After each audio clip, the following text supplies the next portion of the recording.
He was humiliated for 10 straight years, mocked, ignored, treated like the weakest person in the entire school, and the worst part, he let it happen on purpose. Welcome to a world where people's souls became literal combat power. That's right, the essence of your personality, of your spirit, turned into a weapon called a daya. Some are born with legendary swords, others are born with the equivalent of a wet stick, and the whole society revolves around that. High rank, you're basically a god walking around and you're gonna get rich. Low rank, get ready to be a joke and eat boogers for lunch. But that's where our protagonist comes in. Park Jin-sung is rank F, the type of character who in any normal story would just be the funny guy who gets beaten up in the back of the classroom. He's pushed around, mocked, forgotten, the typical easy target of the school. Except there's one detail nobody knows. He's not weak. He was never weak. In reality, his rank is S, the highest that exists. The problem is that his soul, the ideya he carries, is called absolute killing intent, the instinct to kill in its purest form. And that's why he lives hiding everything. Training hard alone, controlling every inch of that power, so he doesn't hurt anyone by accident. Every time he lets out a bit of that aura, you can feel the environment changing, fear taking over everyone nearby. He is true death itself. That's why he wants to hide it. But hiding a secret this big for 2 whole years of school is practically impossible. And that's when she shows up, Kang Gina, the new girl at school who decides to provoke him right off the bat with no clue who she's really challenging. Poking the lion with a short stick, he tries to run from the fight, tries to dodge it, tries to be the same old F rank, but she simply won't give up. And when he's finally forced to show what he really is, instead of running away scared, she becomes completely fascinated. She must be a masochist at the very least. And from there, his double life starts to crumble. Real threats show up, enemies who won't leave just because he pretends to be weak, and situations that push him closer and closer to the limit of his own control. Every training session, every moment alone trying to master that killer aura is a race against time because he knows that sooner or later someone will discover the truth. And when that happens, there will be no turning back. Death will have already knocked on your door. Today's manhwa is called My School Life Pretending to be a Worthless Person. And to everyone's delight, the story is complete, containing all 153 chapters, so enjoy. Inside the school, a boy is getting jumped by more than 4 people at once, but he looks totally sure of himself. Then he suddenly pulls out a huge iron axe and swings at one of the boys, who blocks it with his ideya. Even so, they're no match for him, and he puts all of them in trouble. Seeing they're about to lose, the redhead calls to Park Jin-sung, who's just watching, and asks for help. Calmly, he says no, his ideya is useless right now. That only makes the guy mad, and he jumps back into the fight. They lose anyway, and in the next moment they're beating up Park, blaming him for everything, calling him useless, and complaining that their luck is awful for ending up in the same class as the weakest student in the school. The main character, the protagonist, tells them to stop hitting him in a mocking tone, which annoys the redhead even more. He throws a huge punch, but it misses because MC dodges it. That just makes the others angrier, and they move in to keep beating him. After sizing things up, Park decides the smartest move is to run, so he does, shouting for help, but nobody steps in, they just laugh at him. That's because he's the weakest student there, an F rank, someone people say is worse than trash. The others manage to corner him, and he knows he can't use his gadya at school, so he ends up taking a beating while the rest of the class enjoys watching. They hate being stuck in the same class as the lowest of the low in the school. Park begs them to stop, saying it isn't his fault they lost. That only makes them madder, and they're ready to hit him even harder. But right then the teacher walks into the classroom, forcing the bullies to stop, though they warn the protagonist this isn't over. Some students start making fun of the teacher because he seems way too happy. He slams the wall and tells everyone to be quiet. Then he announces the government has officially approved the school and will now support it. Bai-un asks him to skip the weird speeches and offers, since they always waste time. The teacher walks over and tells him to get his feet off the desk. It's not his decision, and if he doesn't like it, he'd better get used to it. The ones who earned the school that recognition were the 3rd years, so Bai-un should stay quiet. The school is now a test site for military systems. From now on, everyone is a comrade, and everything will be judged by rank and battlefield skill. The teachers will hold ranks from 2nd lieutenant up to commander, and this teacher will command the 10th platoon, the class he teaches. The students aren't happy, but he says many groups will want to recruit them if they do well. From now on, they're soldiers, and everything will follow military rules, from greetings to farewells. Obviously, Park hates hearing that. He asks if doing everything military style is really required. The teacher says no, there's still the option of transferring to another school. MC says he understands, but he knows no other school would take him. A couple of students ask why this change is happening. The teacher says it's all thanks to the 3rd years, a special group seen as Korea's future. Every 3rd year has been rated as a sergeant, while most 2nd years are just private soldiers. Then he starts handing out ID tags. They don't have to wear them on their uniforms, but they must carry them at all times. When Park notices he didn't get one, he asks where his is. The teacher answers that his abilities are so low he didn't even make private rank. He's only a trainee soldier, still the very bottom of the school. That clearly worries him. Still, the teacher says his rank can be reviewed any time if he improves. After class, the teacher calls Park to his office, where he bluntly says the protagonist should transfer because he knows about his condition. If things were already bad in a normal school, a military one might break him. He also warns he won't be able to watch over him all the time. Even knowing things will go badly, MC tells the teacher he doesn't want to transfer. Maybe he can do well now. He begs for a chance to show the hidden potential he has. Hearing that, the teacher just looks at him and laughs. That makes Park mad. The first time the man really looked at him was just to laugh. Still, he calms down and asks if he truly believes souls can be judged by rank. The teacher laughs and says yes. He seriously answers that to him souls have no rank and no value, ending the meeting there. Later in class, the teacher tells the sergeants of each platoon to give the attendance report. Everyone does it. But when it's Byun Gi-young's turn, he asks if it's really necessary. The teacher tells him to stop talking and do it. Byun reports that everyone is present, but since there's trash on his team, it's like one person is still absent. That makes everyone laugh except Park. Not that he can do much about it. Or maybe he can. The teacher then says today's activity will happen outside the school. Basically a squad combat exercise. Third years, second years, and first years will all join because government people will be mixed in, judging everyone's potential. The protagonist relaxes, thinking he'll just watch for most of it. But that's not how it goes. The teacher tells the squad sergeant, Byun Ji-young, that they'll face the top third years because that's how the draw turned out. That terrifies Byun, but there's nothing he can do. They have to head out in 20 minutes. Byun complains about being stuck on the same team as Park, saying they'll lose because of an F rank. So he heads over to the main character, who when he sees him, gives him a mocking look. Byun hits him, blaming him for the coming loss, though he admits that not even the second-year aces together could beat the third-year monster named Seung-jae. Park answers that if they're going to lose no matter what, blaming him makes no sense. That annoys Byun, who wants to hit him again but stops himself, saying it's better to give the trash a job.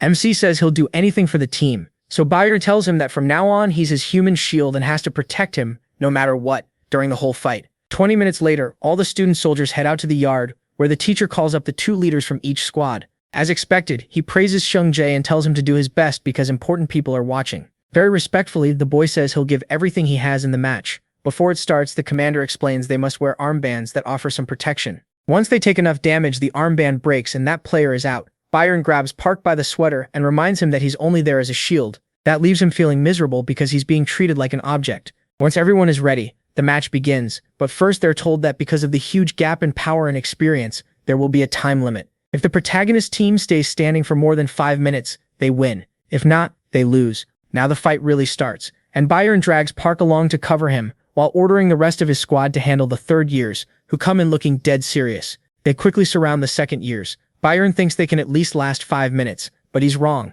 One girl drops a student with a single kick, then Seung-jae snaps another one's arm. Park and Byun both shake with fear. After taking the armbands from MC's teammates, the girl dodges a couple more students and goes straight for the leader. Byun is so scared he doesn't even run, he just tells him to protect him. Park asks how he's supposed to do that when he's so weak, and says they'd at least buy time by running the other way while lightly mocking Byun. The girl keeps charging at them. The protagonist looks at his teacher, who seems to be signaling that after this he'll have to transfer. That ticks him off, and when the girl reaches for his armband, he easily dodges and catches her hand in midair. Seeing MC's look, the girl activates her Edya, an armor-type ability. Park stares at it and says her Edya looks really nice, and shines so brightly it's blinding. She tells him to stop playing around and use his own power. He says he isn't that strong and that it would be better not to, because he's still going to lose anyway. Right then, the only thing that mattered was keeping his leader safe. But that leader had already run off. The girl ignores that. She says Park is hiding something interesting. She orders him to show his Adela now, or she'll attack even if he's defenseless. That scares the protagonist when he sees she means it. So he finally activates his Adela. It turns out to be an F-rank dagger, basically useless. That instantly lets the girl down. She's even more annoyed when she realizes she wasted all this time on the school's F-rank bug, so she decides he isn't worth it, and turns her back on him. But Park still hasn't bought enough time. He quickly slips behind her and attacks with everything he has. It doesn't do any damage at all. It makes more noise than impact, but it does make her mad. One look from her is enough to make him shake. Her squad laughs. Sure, he's about to get wrecked, but that's not what happens. Instead, she tells Park to stop trying. Hurting him isn't even worth it, and she turns away again. MC calms down when he sees they only need to last 2 more minutes. Then Byun sees the girl heading his way and yells that he is useless for failing to hold her back. She shuts him down right away. He has no right to talk after spending the whole fight running. Asked where his so-called merit is, Byun backs away, shaking in fear. Then he bumps into a huge rock and suddenly smiles. He activates his Adela called Unstuck and Swing, which lets him use any lodged object as a weapon, no matter how heavy it is. Park realizes the girl is in danger and yells for her to raise her armor to the limit, but she doesn't. Byun unleashes a brutal attack that shocks everyone, while he screams that she'll be the step he uses to prove his worth. Then Sun Yai appears behind him and uses his power to slam Bainon into the ground. Seeing the girl rushed, he also destroys Bainon's attack. That annoys the girl, but she calms down when Sun Yai says he knows she could have stopped it. Still, as leader, his job is to protect his people. Bainon rushes in with a bat to attack him, but Sun Yai blocks and crushes it easily. His Adela is called "I'll definitely catch you," and it lets him move a set distance while skipping the time it would normally take. Basically a short time jump.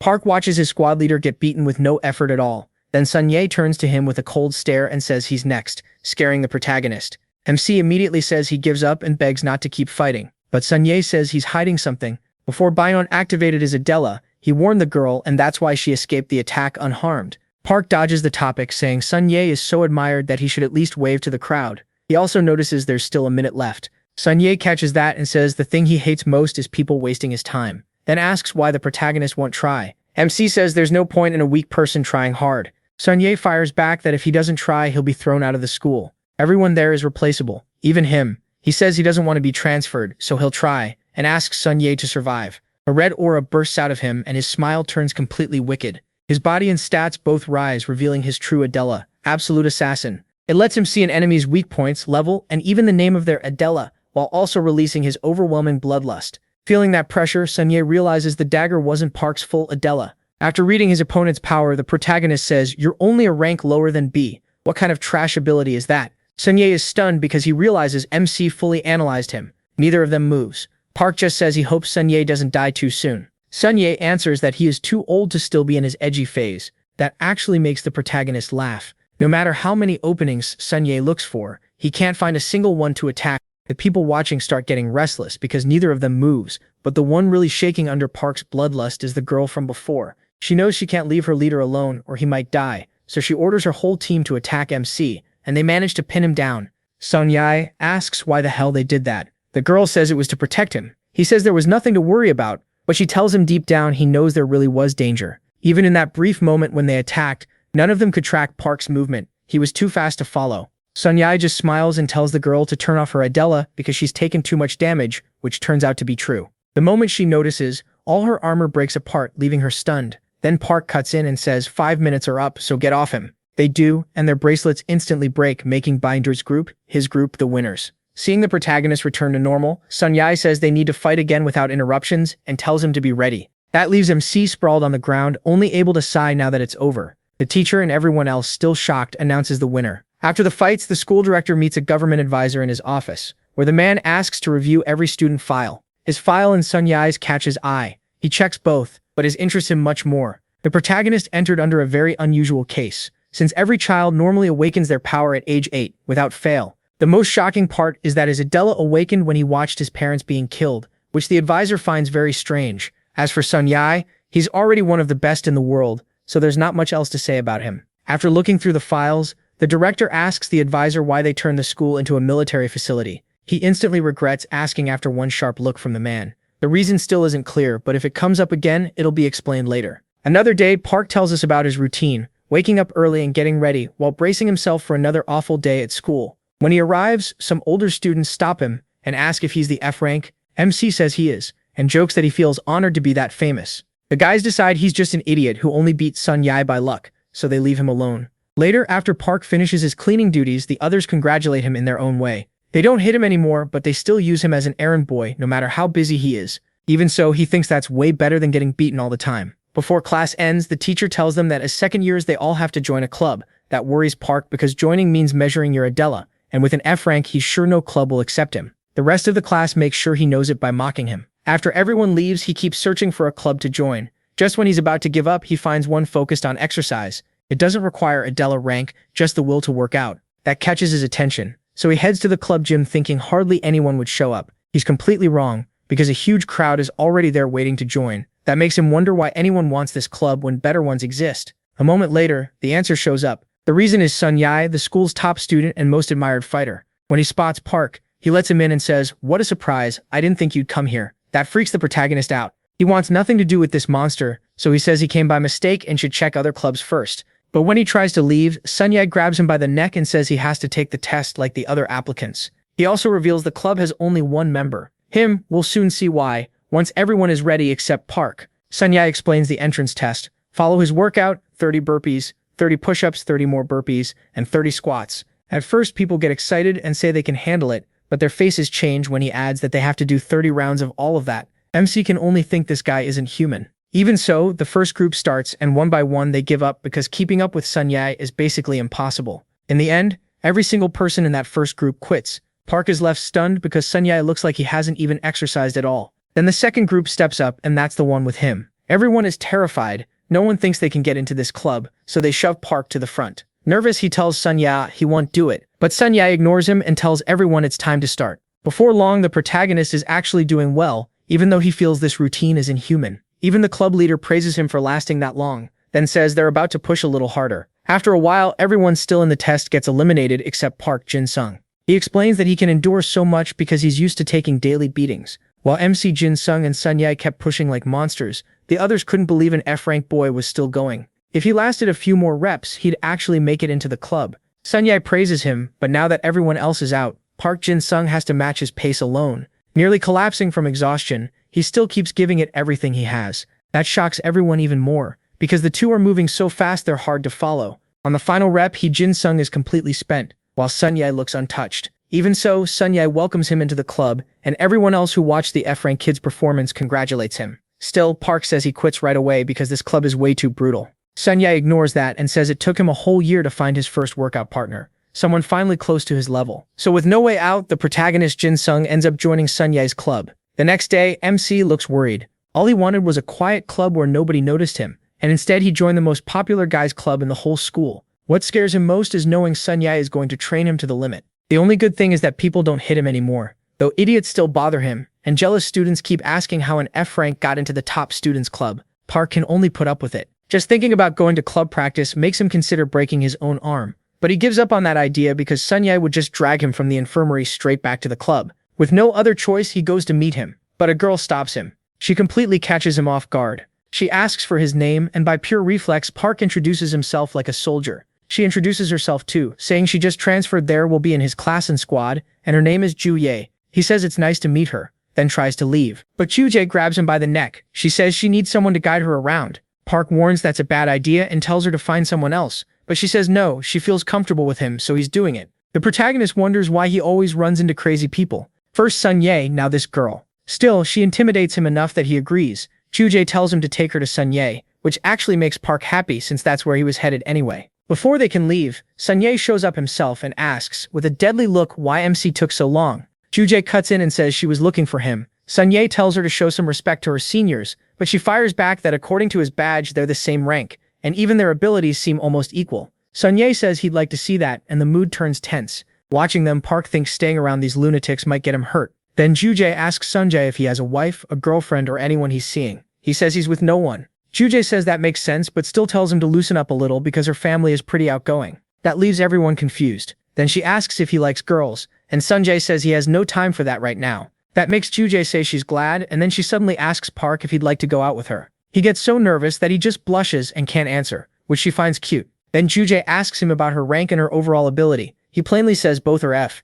She can't believe it, saying it's impossible for someone to match her rank and overall skill at the same low level. Park says it's true, but Soo-jae cuts in and tells him to head to the gym. He says he doesn't want to keep looking at a certain rude person whose name he won't say. Later, while the protagonist is basically being tortured with training, Ju-jae watches and notices how impressive an F-rank's body is. Once he finishes, he's exhausted and begs Ju-jae to get him out of there, but she tells him not to touch her because he's covered in sweat. That breaks Park's heart, and he says she wasn't this cold before. Ju-jae asks Sun Yae who this F-rank boy really is and why he's so set on keeping him close. He only says MC is a great training partner, but she knows that's not the whole truth. She presses again, asking what his secret is and why the strongest student sticks so close to the weakest one. Sergeant Sun Yae pretends not to hear. Ju-jae still won't let it go, so she asks the protagonist directly. He just says he's a charming F-rank guy, and that's all. Then Sun Yae ends the talk by dragging Park back to training. After exercise time comes class, and the commander tries to introduce Ju-jae to everyone, but she walks in like she owns the place and tells him she's joining the third squad,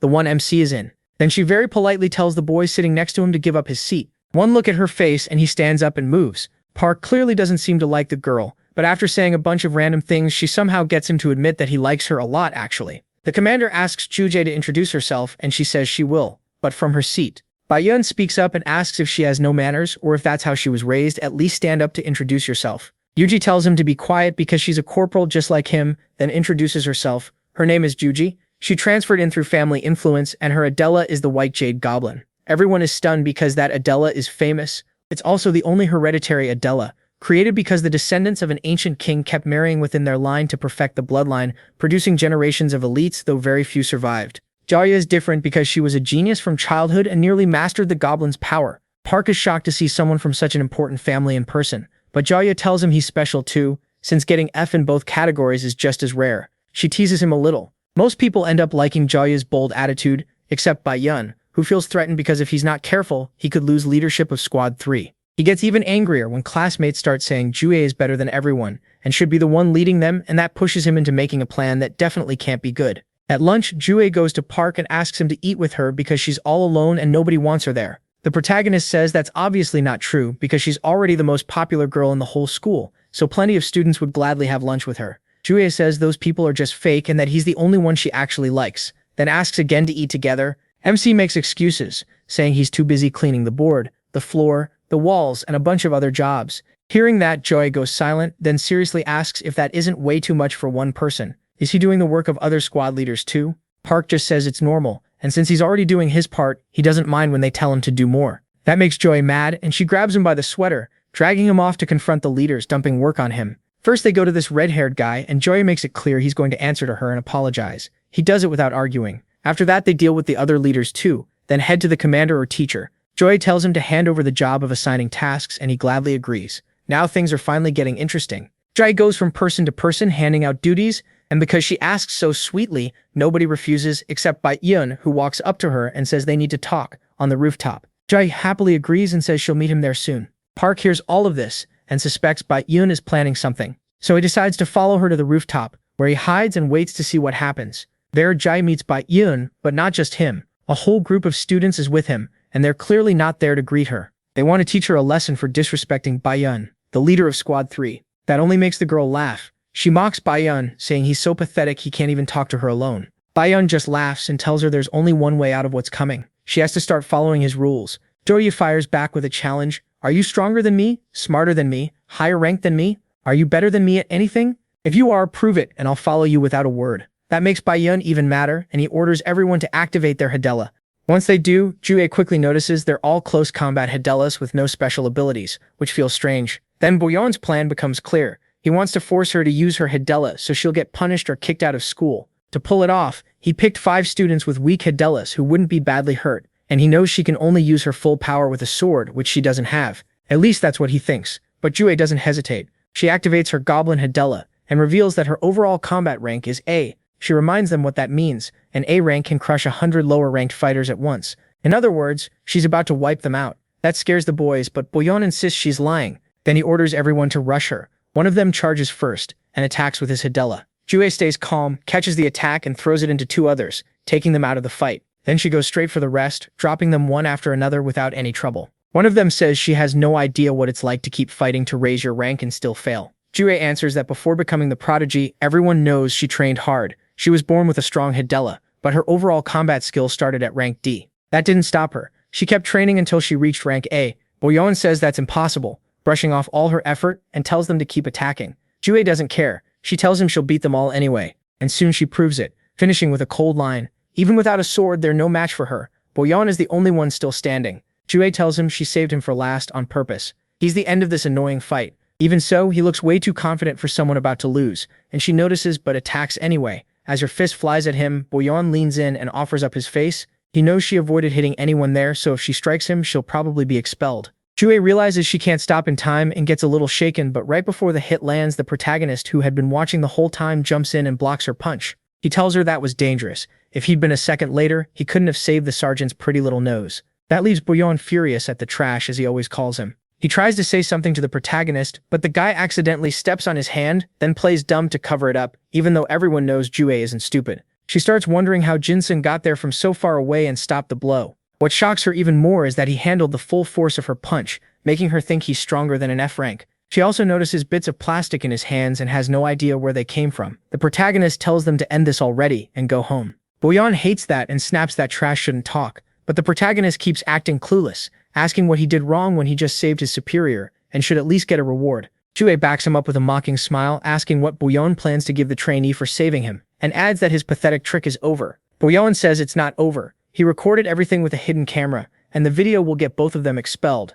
The protagonist answers, "You mean this camera?" and points out the plastic pieces on the ground. He says sorry, he thought it was decoration and used it to soften Jue's punch. Bayu is left staring at the broken camera, in total defeat. Jue lets Bayu know he has no way to mess with her now, and she doesn't care about anything else he has to say. What she does care about is how Jin-sung stopped her punch, so she grabs his sweater. He just says he helped her, so she should be nice to him. They're cut off by the other boys whining that on top of being strong, she's insanely lucky. They mean it was pure luck that the protagonist found the camera and ruined their plan. Tired of the complaints, Jue says the best thing they can do is follow the example of the protagonist, who never gives up and always works hard even as the lowest rank. Then she leaves, and the rest are left quiet and thinking. After that, we see a child carrying out a murder, while the victims beg for forgiveness. He only asks why they aren't laughing now, when he's just doing to them what they did to him, and he enjoys killing them. Then we find out it was a nightmare. The protagonist wakes up shaken, saying, "Again, that damn dream again." Later that same day at school, the protagonist seems down.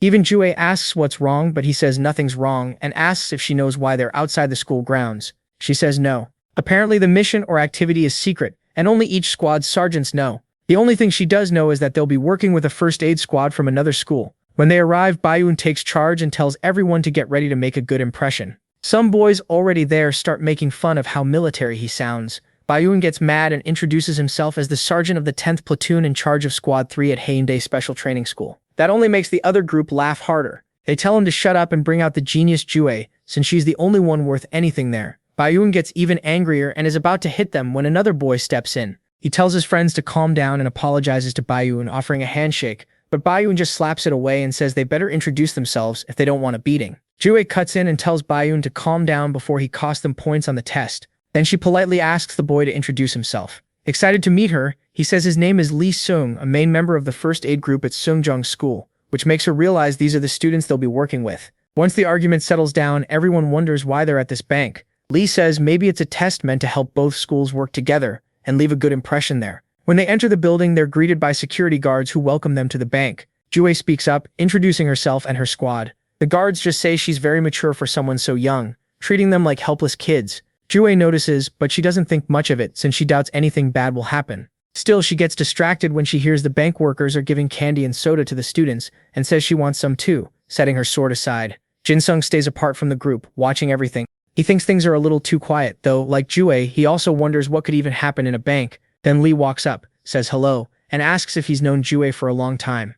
The protagonist looks confused and says no, but if Lee wants help winning her over, he'd be happy to help. That's his specialty. Lee quickly says no, that's not what I mean. The protagonist asks if he needs money or something because he doesn't have any. Lee says that's not it either. What really interests him is getting to know Jin-sung himself, which leaves him pretty confused. Lee asks him to have a soda while they talk, and the protagonist agrees. While they drink, Lee asks why he seems so carefree. Jin-sung says it's kind of a gift. Lee also asks what rank his combat ability is. The protagonist says both his combat rank and his Hadella are F rank. He's the great champion of rank F. That only confuses Lee more, so he asks how someone that relaxed survives in a combat school with such a low rank. Jin-sung says Julia protects him and luck stays on his side. He figures out Lee wants to transfer into the combat school, and when he asks, Lee confirms it. But after seeing Lee's Hadella, the protagonist tells him he should stay in first aid. If his Hadella can save lives, then that's where he'd choose to be. Even if he doesn't fully get it, Lee thanks him for the advice and promises to believe in himself more from now on.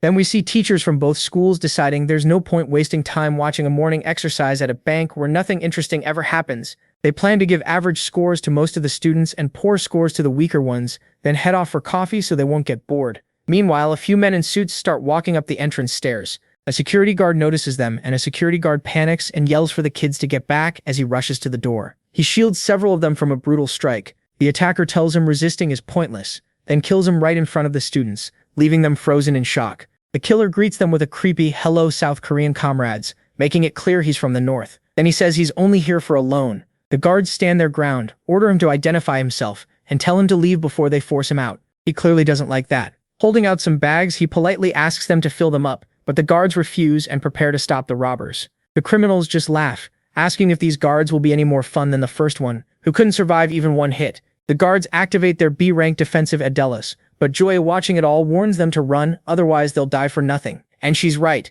Even though the guards were strong, they still couldn't stop him and were killed. The man only laughs at the South Korean comrades as he calls them. Seeing this, Juye knows she has to stall until help arrives. Police, teachers, anyone. So she orders the other squads to get to cover and activate their Adelas. The students obey, even while shaking in fear. The man looks at them and jokes that they must all work at the bank now. Then he asks what he has to do to get his money. Take a number from the machine? He kicks a bag toward the students and they nervously suggest just giving him the money. Juye shuts that down. The robbers never promised they'd spare anyone if they got it. She activates her Adela and the man recognizes it right away. He smirks and says, "So you're from that family of lunatics." Juye tries to buy time by asking who they are. Without hesitation, he says they belong to the Pestilence Syndicate, a name that terrifies everyone who hears it. They're a global crime group, known for leaving no survivors. Juye is the only one calm enough to remember that, and she knows she can't take them all at once. So she provokes the leader, hoping to pull him into a one-on-one fight. He notices right away, but the idea interests him. So he accepts and asks if she's really sure she wants to challenge him. Little goblin. Then he tells her to strike first. When no one else steps into the fight, Juye relaxes a little, but when she reaches for her sword, it's gone. She remembers leaving it there earlier. Seeing that she still hasn't attacked, the man swings hard. Juye barely dodges it. Right away, she realizes how strong he is. One clean hit from that sword will kill her. She grabs a chunk of rubble and throws it at him, but he notices immediately and crushes it to dust with ease. Then he mocks her for hopping around like a cricket. After that, he keeps pressing the attack and Juye can only dodge. The other students start thinking she's actually on his level, and they begin cheering her on. He knows that's not true, and tells An, who can still tell he is right. The man keeps attacking, and Juye slips for just a second, long enough for him to land a hard kick. As he moves in to finish her, Park suddenly shouts for everyone to run to the second floor. They all do it at once while Juye keeps the attacker busy. He's surprised by how fast the students move the moment his attention slips, so he orders his men to capture every one of them alive. That tells Juye he doesn't want them dead yet, which means she can stall longer. She tells him she's finally ready to beat him. Instead, he offers her a place by his side and brags that plenty of women chase after him. Juye mocks that, saying some random killer like him couldn't impress anyone. That makes him reveal his name, Il Jung. The name alone shakes Juye. She can't believe someone so powerful from North Korea is standing right in front of her. She instinctively steps back and he says that's exactly why he hates giving his name. Even so, Juye trembles through a threat. If she can cut off his head, the reward will be huge. He laughs and tells her she should join him before he changes his mind. As far as he's concerned, the fight is already over. Juye answers that she didn't step back out of fear. She only needed to reach her weapon. Now, she says, the real fight starts. Her goblin Adela reaches full power only when she's beside the weapon she used to kill all her past enemies. While everyone else runs and hides upstairs, Park and An duck into a bathroom on the second floor. Onaran is terrified, but the protagonist stays weirdly calm, so calm he even notices how clean the bathroom is and says that makes sense for a bank. Onaran tells him they should keep going higher and hide, but MC refuses. Juye can buy time, not win. That means they have to fight too. Onaran says that's impossible. Even trained guards couldn't stop them. He asks if souls have ranks. Onaran has no answer, so he brings up something he overheard. Sewa used to be D rank and is now A rank. That suggests Adelis can evolve. He tells An to believe in himself, stop looking down on his own rank, and trust him enough to do what he asks. As they talk, one of Il Jung's men comes over and tells them to come out. He can hear them hiding. The protagonist peeks out and casually says they're coming, so the guy should wait his turn. That annoys the thug, who says he was ordered to bring them in alive, but losing an arm or a leg on the way shouldn't matter. Park steps out while An keeps shaking. He taunts the thug, saying he sure talks big when his boss isn't around. Then MC pulls out his dagger. The man laughs at him for trying to fight with such a weak Adela, and says he'll catch them both before they can escape. He activates his Adela, called from 0 to 100 in 1 second, and rushes forward at insane speed. That's when Park activates absolute murder, bringing out his cold, unhinged side. To him, the guy moving at full speed now looks painfully slow, making the attack easy to dodge. He counters with his dagger and stabs the man in the chest again and again. The thug gasps that he never expected one of them to be this crazy. Park just mocks his Adela, from 0 to 100 in 1 second. Pretty useful, right? That leaves the man stunned. He realizes the protagonist can read his opponent's Adela, in full killer mode. MC only grins at him. Still stabbing, he leans in and asks what's wrong. Does it hurt? And if he destroys what the man needs to activate his Adela, will his soul drop in rank? An sees all of this and can't believe it. He begs Park to stop and just run, leaving the thug there. With the last bit of reason he has left, he tells An that he's the one who needs to run. That was always the plan. We're reminded that the only way for the protagonist to turn off his Adela's effect is to destroy the other person's Adela or kill them. An has no choice but to listen while MC keeps going. The soldier can't believe someone this terrifying exists, and when he tries to warn his allies, Park suddenly asks, "Do you know what Route 13 is?" The soldier is confused and asks, "What Route 13?" He answers with a filthy joke, then kills him. Back with Jujae, she's gotten a little more confident. Il-jung asks if she really thinks she can face him now, then swings at her with all his strength. This time, Jujae blocks it and tells him, "I think you get it now." The fact that she stopped that blow shocks him. He says his raw strength comes from his Adela, so that strike should have cut her in half. He asks if her weapon is some kind of divine blade. Jujae says maybe. What she does know is that it's a treasure stolen from her ancestors. She explains that one of the sword's powers lets its wielder fight Adelis above A rank as long as the user is skilled enough. Jofod charges in and activates a move called Goblin Sword. The skill creates physical copies of her, but that still isn't a problem for him. He cuts through every copy and drives Jofod back with sheer force. She refuses to give up and attacks again, bringing out the copies one more time. The result doesn't change. No matter how hard she tries, she can't even get close. Completely relaxed, he tells her he likes her and should join him. Julia already knows she's lost, but she still wants to stall until help arrives, so she plays along. He keeps pushing her to become his wife, and she answers that her family is very strict. A weak man like him would never be accepted as her husband. The man laughs, but then his soldiers walk into the bank with the students who had gone upstairs. That immediately feels wrong to Julia. If they were outside the bank, the military police should have seen them, so why is no one showing up? Something is very wrong. The boss can tell what Julia is thinking and says they would never cause this much trouble without a backup plan. From outside, the bank looks completely normal because one of his men is hiding everything with his Subala power. Hearing that, Julia realizes buying time is useless. She gets even more worried. She is too weak to win, and if she runs, everyone could be dead before she gets back. With the students as hostages and her strength fading, the situation is far worse than they expected. Seeing her cornered, the man tells Julia to give up if she wants even a small chance to live. But before they can keep fighting, one of the bank employees activates his Edela and reaches a phone. He hits the emergency button and tries to contact the outside. That turns out to be a terrible mistake. The northern thug is annoyed by the challenge. He asks if the man is deaf, since he already explained that one of their powers is hiding the whole place, blocking cell signals and disabling alarms too. Terrified, the employee begs for his life and even throws his coworkers and his own job under the bus. That only irritates the thug more, and with one swing he cuts off the man's leg. Julia knows she cannot win, but she still tries to draw his attention away, calling him a loser monster and telling him to fight her instead of picking on someone so weak. He hates being called a monster and asks her what that word even means, then beheads the employee right in front of her, leaving Julia in shock. He tells her maybe she can stall for time, but protecting everyone here is impossible. Even so, Julia attacks again. The man says he will cut off her arms and legs and carry her torso home in a bag as a souvenir from South Korea. Just as they are about to kill each other, they are interrupted by Park, who comes down the stairs and says he did not want to draw attention. The gang leader snaps at his men for failing their job, then asks the protagonist why he came down. MC says his friend upstairs was doing something strange and even hid the bank's money on the 5th floor. That makes the boss hesitate, and then he remembers 2 of his men still have not returned. He orders the others to get the money and grab the boy too, and warns them not to mess up this time, sending all his men away. After that, he tells him to join the hostages if he wants to live. He obeys, and for now, everyone is still alive.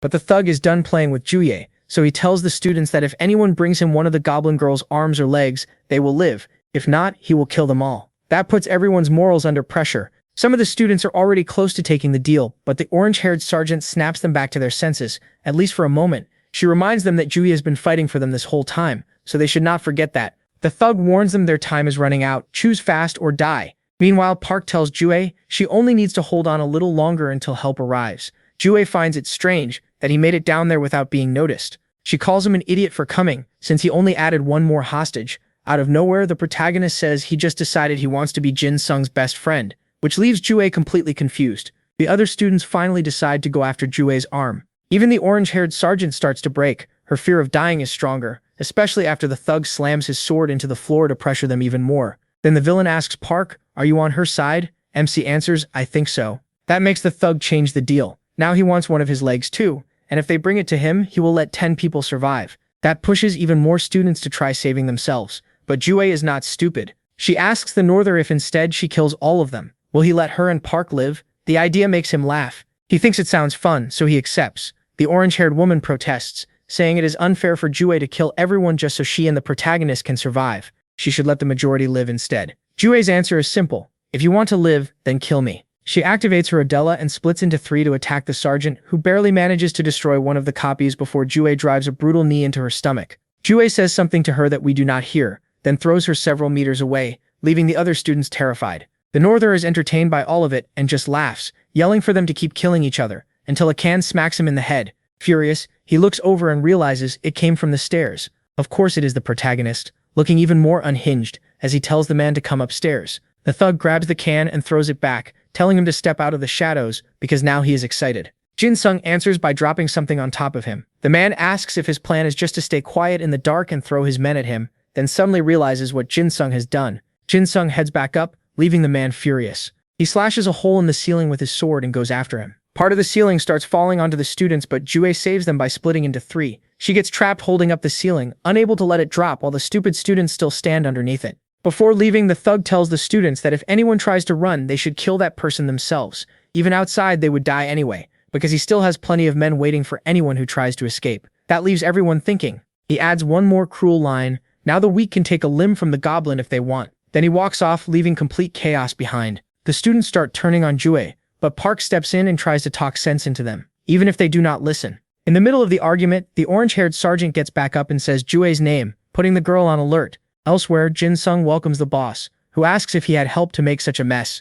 Jin Sung says no, his enemies just kept coming one by one and he killed them slowly while enjoying it. He even says it would have been boring if they had attacked together because then it would have ended too fast. The boss smiles and says he did not expect to meet someone even more dangerous than the goblin girl. Where had someone like him been hiding? Jin Sung answers simply, he was killing because killing is fun. The man asks if he really wants to fight him, tells him to think it over, and offers him a place on his team. Jin Sung gives it a moment, then only says, let's try Route 9. He launches forward at insane speed, bouncing from side to side while mocking the boss, who gets frustrated and slams the ground. Jin Sung takes that opening to attack, but it was only a trap. The man swings his sword, trying to split Jin Sung in half. His Adela makes the strike impossible for a normal person to stop once it is launched. But because Jin Sung can read the name of the Adela, he simply dodges. That leaves the man stunned. He quickly realizes the boy's strange ability and says he must be someone special. He was ordered to bring them back alive, but no one will complain if he brings this one back half dead. He asks the boy's name, and the answer is Jin Sung, whose favorite hobby is killing.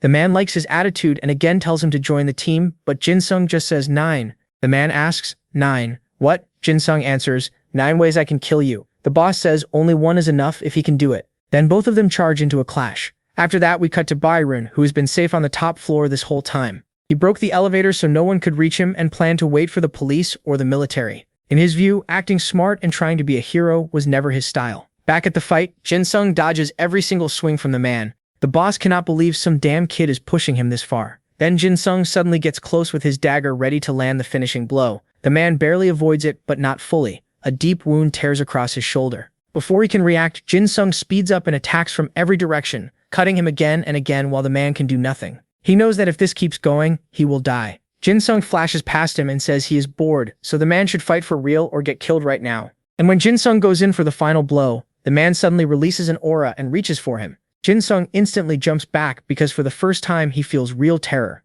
He asks what that was, noticing that the arm carried an Adela with a completely different general rank from the man's own. He cannot measure it, but he knows it is dangerous. The man tells him to stop asking questions. Jin Sung grins and asks if he is finally stronger now, so they can keep playing, right? And now it will be even more fun, right? The man says he is done playing because if this continues he could die, so he is going to run, something he has never done before. Hearing that, Jin Sung smiles and says there is no way he will let him escape. He has to kill him. The man unleashes a huge attack that tears through every floor until he can see outside. Then he tries to flee through the opening, but Jin Sung is right behind him. Chasing him, the protagonist says that if he doesn't move faster, his toy will get away. The man thinks there's no way the kid can catch him from that far, but in the blink of an eye, the protagonist is right behind him, and just as he's about to reach him, Byun Ji-young appears. Seeing the man, he asks the protagonist where the toy is, and whether Ju-ye is there too. That makes Jin Sung turn all his attention to him. Yet before he can kill him, the protagonist snaps back to his senses and drops to the side.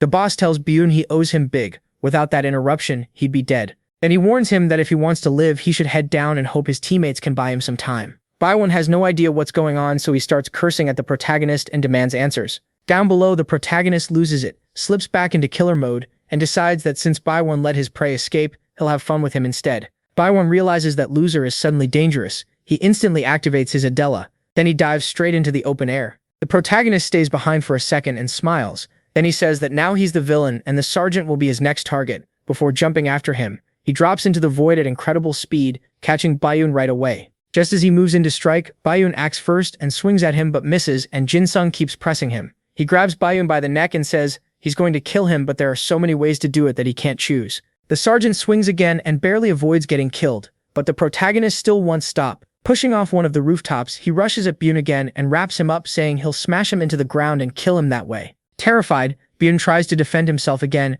and knocks the protagonist away. Then the protagonist sees a sword flying toward him. He dodges, then blocks it easily and keeps focusing on his target. That target makes a quick move to stop his fall and barely saves himself. The protagonist lands like it was nothing and says they should keep playing, reminding the sergeant that he still has to take care of him. Then he notices that the sword that fell was actually Jui's, which excites him because now he gets to play with his favorite person. Going back a bit, we learn that the orange-haired girl managed to join the group trying to kill Jui, and together with Lee, they ordered the protagonist's classmates to break through the roof and rescue her and the other students. It worked, even though the bank workers wanted her dead. She explains that the plague organization never leaves survivors, so even if they fought each other, they'd all be killed anyway. That's just how they operate. After that, Jui thanks them. Then a tremor hits, and they wonder what's happening upstairs. Lee says maybe Jin Sung is fighting. Jui can't believe it. An F rank shouldn't even survive one hit from that guy, so she doubts him. But once Lee runs upstairs to save the protagonist, Jui thinks she understands. She believes he's only sacrificing himself to buy time, which is completely wrong.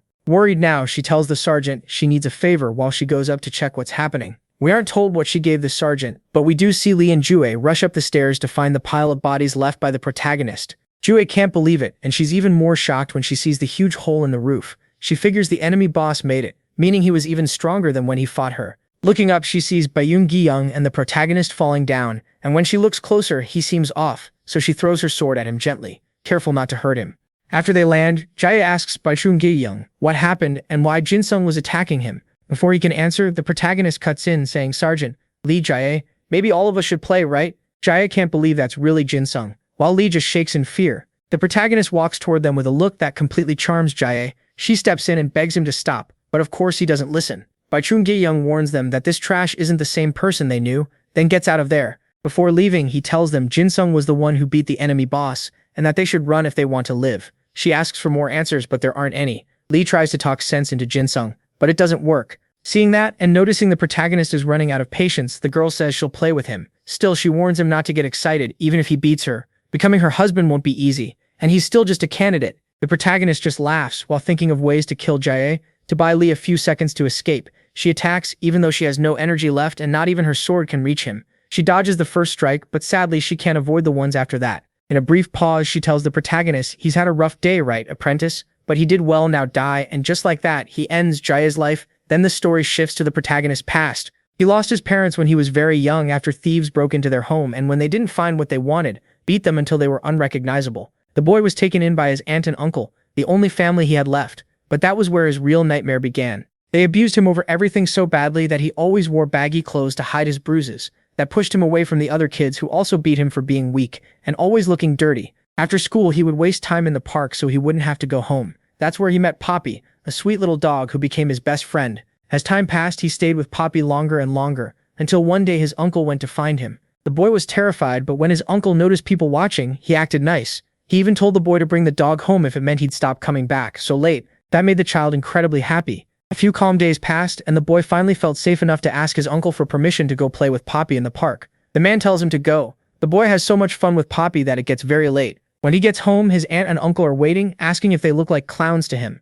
Just because they hadn't beaten him for a few days, did he think he could disrespect them? Terrified, the boy begs for forgiveness, but when the little dog senses their violence, it starts to bark. That makes the uncle furious, and after shoving the boy, he kicks the dog so hard that it's knocked out. The child begs them not to hurt him anymore, but for disobeying, they tie him up and beat him until they've had enough. In the middle of it, his uncle admits that he was the one who killed the boy's parents. He did it because they wouldn't give him a loan, and says he enjoyed it so much he can't even describe it. The boy can't believe what he's hearing, and slowly fills with rage. When the uncle gets ready to hit him again just because he didn't like the way he was being looked at, Poppy wakes up and attacks him. After shaking the dog off, the man beats him until he dies, while the boy watches his best friend get killed because of him, or at least that's what he believes, since he brought him into that house. His heart turns red and awakens the power of his soul. The man just laughs and says he's as weak as his father, but the boy has already lost control, and with his hwaga, he slashes the man's face, cuts off an arm and starts torturing his aunt and uncle, while asking if killing comes easy to them, because for him it's becoming his favorite thing to do. That's how he finishes off his uncle, who begs for his life, while the boy only enjoys every second of his pleading. Then we suddenly see Jin Sung wake up. It seems that was a nightmare, or rather a memory that still haunts him. Disoriented, he asks the school nurse about the others, especially Yui. She tells him to calm down, that everyone is fine and that Yui is already on her way there. He can't believe what she's saying and rushes out to find her, even though his body still hasn't recovered from what happened. As he leaves the infirmary, he sees Yui in the distance, greeting him like nothing happened. The protagonist can't believe she's really alive, and he collapses crying with relief because he didn't hurt her. She understands right away and gently tells him to calm down while he looks at her with pure happiness. After that, she explains what really happened that day. Jin-sun did attack her, but the only thing he did was cut off her little horn, then pass out in her arms. After that, Byung-gi-young called the police, who arrived and found more than 23 dead people, none of them students. The media couldn't believe that the plague had left witnesses alive for the first time ever, so all attention turned to Yui, the white jade elf who handled every interview to calm things down. Of course, Jin-sun was never mentioned. That was because he had been unconscious for 4 days. After a week passed, classes went back to normal. The students in class 10 looked different, and anyone could see some of them were still in shock, while the protagonist only thought about finding a way to control the power of his soul. That goal stayed on his mind the whole time. He decides the best person to help is Sun Ya, since he's always training to become the best version of himself. When Jin-sun gets to him, a little awkwardly, he asks whether souls can really be measured by ranks and things like that. Sun Ya replies that some people might start with greater talent, but that doesn't mean they're above everyone else. In the end, the soul has no rank. Hearing Sun Ya's view, the main character feels a little more at peace with himself. They keep talking about Adela and how they used to measure people with letter ranks. In the end, they figure out that even if a soul was called F rank, a higher Adela meant soul ranking wasn't really that simple. They say a lot about souls and feelings, but the main thing is this. After hearing how hard Sun Ye had trained both his mind and body to become the best, the main character decides he'll give everything to reach the top. Then he chooses to take off his glasses so he can look a lot better. A few days later, the class is nearly passing out during a special training session to test how well they can handle chemical weapons, since some people in that world can use biological soul abilities. That's why they had to train for it. In the end, the main character is the only one who walks out of the room still standing, and even gives the report because his superior, Bayun, had also passed out. In other physical drills, the main character finishes first, even beating Juye, who is usually at the top and by a wide margin. That gets the teachers and directors' attention, but instead of finally giving him a soldier badge or anything like that, they decide to move up a special training program without saying what it is. Later, the students are carrying heavy boxes, and most of them can barely manage. While Jui can only carry 1, the main character handles 2 like it's nothing, making everyone in the class stare. He wonders why they're looking at him so much. Did he suddenly get more handsome than usual? That annoys Jue, who tells him they're staring because he's been acting different lately. Even Bi-yoon apologizes after bumping into him. Park can't really process what Jue means, since he feels the same as always, so he asks if she isn't curious about his Adela. She gets startled but then asks him to tell her, saying she wants to be the only one who knows, because if he tells some other girl, she might fall for him. The main character admits he already told Sun Ye, which makes her mad that she wasn't the first to hear everything about his soul. While they argue, Bayun watches them and wonders what the main character's secret is, especially since even the leader of the plague ran from him. Bayun decides he'll uncover that useless guy's secret no matter what it takes. After that, Park asks Jin if she knows anything about the training they'll be doing,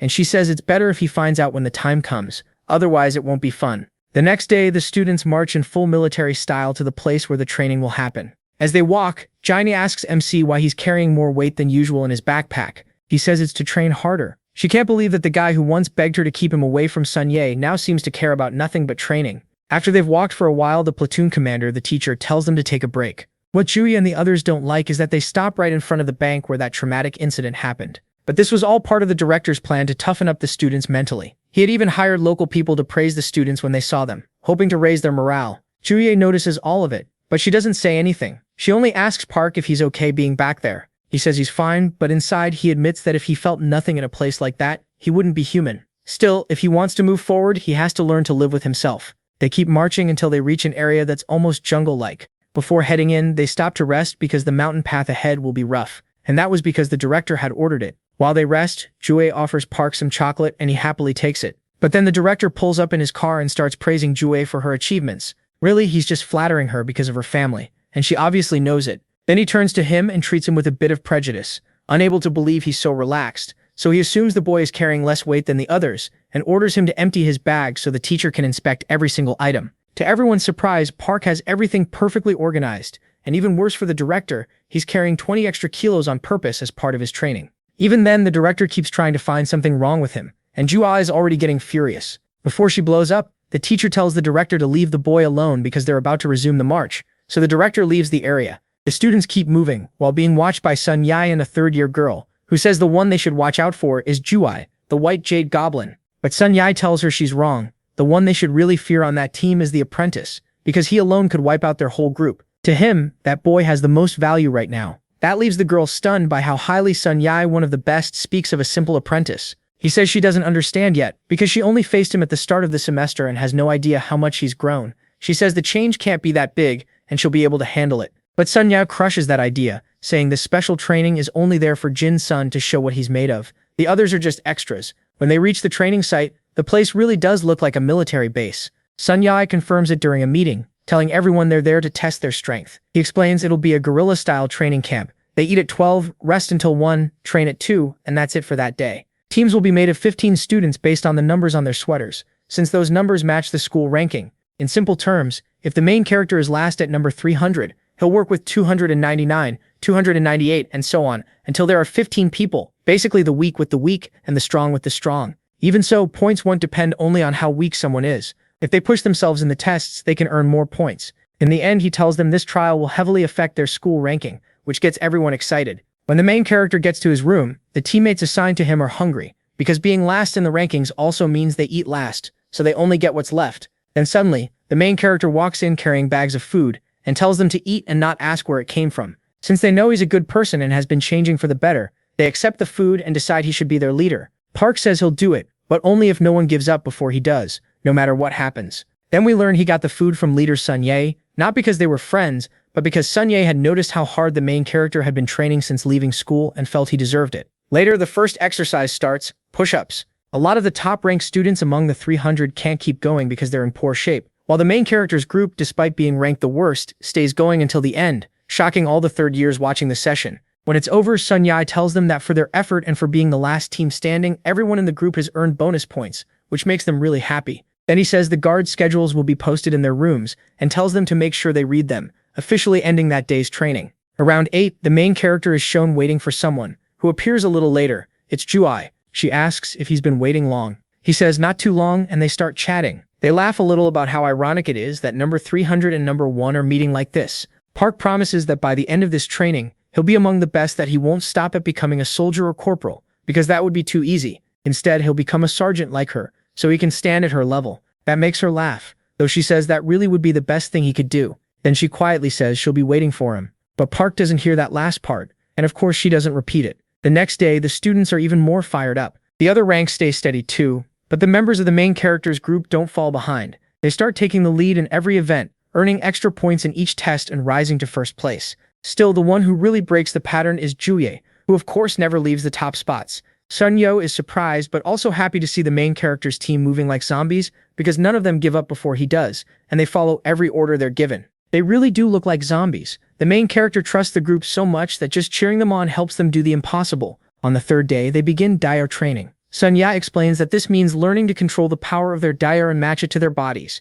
Even if the ranks don't line up, doing this gives them amazing control over their souls. Then he tells everyone to get ready to smash the rocks set out for them. Since many of them don't believe that's possible, the captain decides to show them first. He gets ready, activates his dia, and shows who's in charge by grabbing the rock and crushing it. He makes it look easy, which shocks everyone, including the main character, who studies the captain and realizes the man's dia seems to have improved since the last time he analyzed him. Then it's Joy's turn. She activates her dia and uses the skill Sword of the Goblins to grind the rock almost into dust with ease. Then Bayan steps up and shows what he can do. He pulls out a huge tree and lifts it like it's nothing, but he still can't break the rock. When he's about to try again, Sun Ye stops him and says they've seen enough to judge him. The test keeps going until they reach number 300, the captain himself. He gets serious and says something to Sun Ye before using his dia, but we still don't hear what it is. Everyone talks about how his squad, even though they were called the weakest, already managed to break the rock. Now they can't wait to see what their captain will do. Jinsung then activates his Adela, startling Biyuan and putting Juye on alert,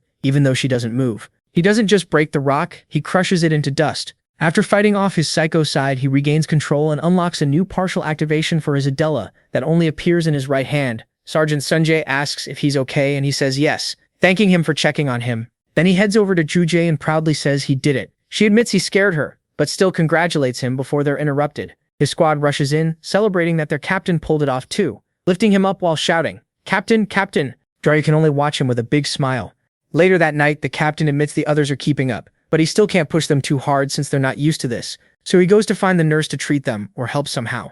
Before he can enter, his platoon teacher stops him and says he should leave because students aren't allowed in the halls. If another teacher sees him, he'll get punished. But before he can go, another teacher opens the door. Spotting Jinsun, he jokingly invites him in, saying classes are over so maybe they can offer him a drink. He tries to refuse but ends up having to go inside. It turns out the teachers are having a big meeting there. He asks for the nursing teacher and requests that she check on his teammates and help them recover faster. Meanwhile, the other teachers study the point rankings and notice that the weakest squad is leading every event, which seems wrong to them. Some even claim Sunye is giving Jinsun extra points because they're friends. That makes him angry, and he says his team earned every point through hard work. The teachers don't buy it and decide to watch them more closely because they won't allow that kind of cheating during training. Now furious, the captain wants to go after them, but his teacher stops him and warns him not to mess this up or he'll lose the points he already earned. That finally makes him calm down. Jinsun then makes a bet with the teachers. If all 15 members of his squad finish in the top 30 by the end of training, they'll get special treatment. But if they fail, the students will hand over their 20,000 yuan bonuses at the end of the semester.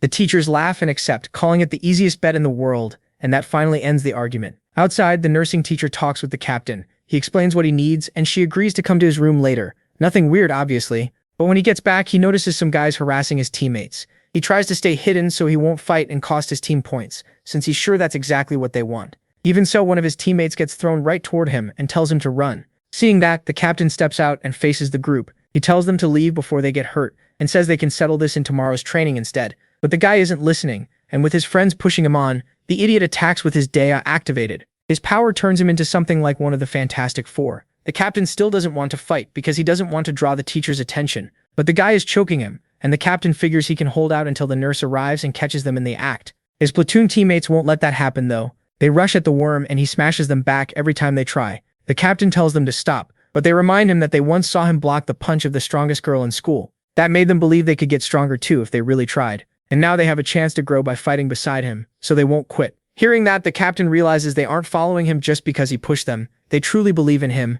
Right in the middle of that powerful speech, he partially activates his Adela and breaks free from the worm. Then he slashes the guy's shoulder, leaving him completely terrified. The guy gets so scared he passes out. The captain orders the rest of his group to carry him off and not come back, ending the night. The next morning, his squad shows up full of energy while Bind's group, the Worms team, looks exhausted. But after the first endurance drills end, Sunya drops bad news. The captain loses all his points for attacking a classmate. Everyone thinks it's unfair because he didn't start anything. Sunya doesn't care, and when the squad reacts, he's ready to dock points from all of them. The captain quickly tells him not to and promises he'll make his teammates understand they must obey their superiors. Then he starts doing push-ups as punishment. The others don't get why he's letting himself be treated like that when he really didn't do anything wrong. Still, he figures some teacher ordered the point loss, and he swears he won't be beaten. Sunye says the squad should follow his example. Then he tells Jin's son that if he wants to prove himself and stop getting stepped on, he needs to show it in the Dea test this afternoon, the final event and the one worth the most points. In a sharp military tone, the captain answers,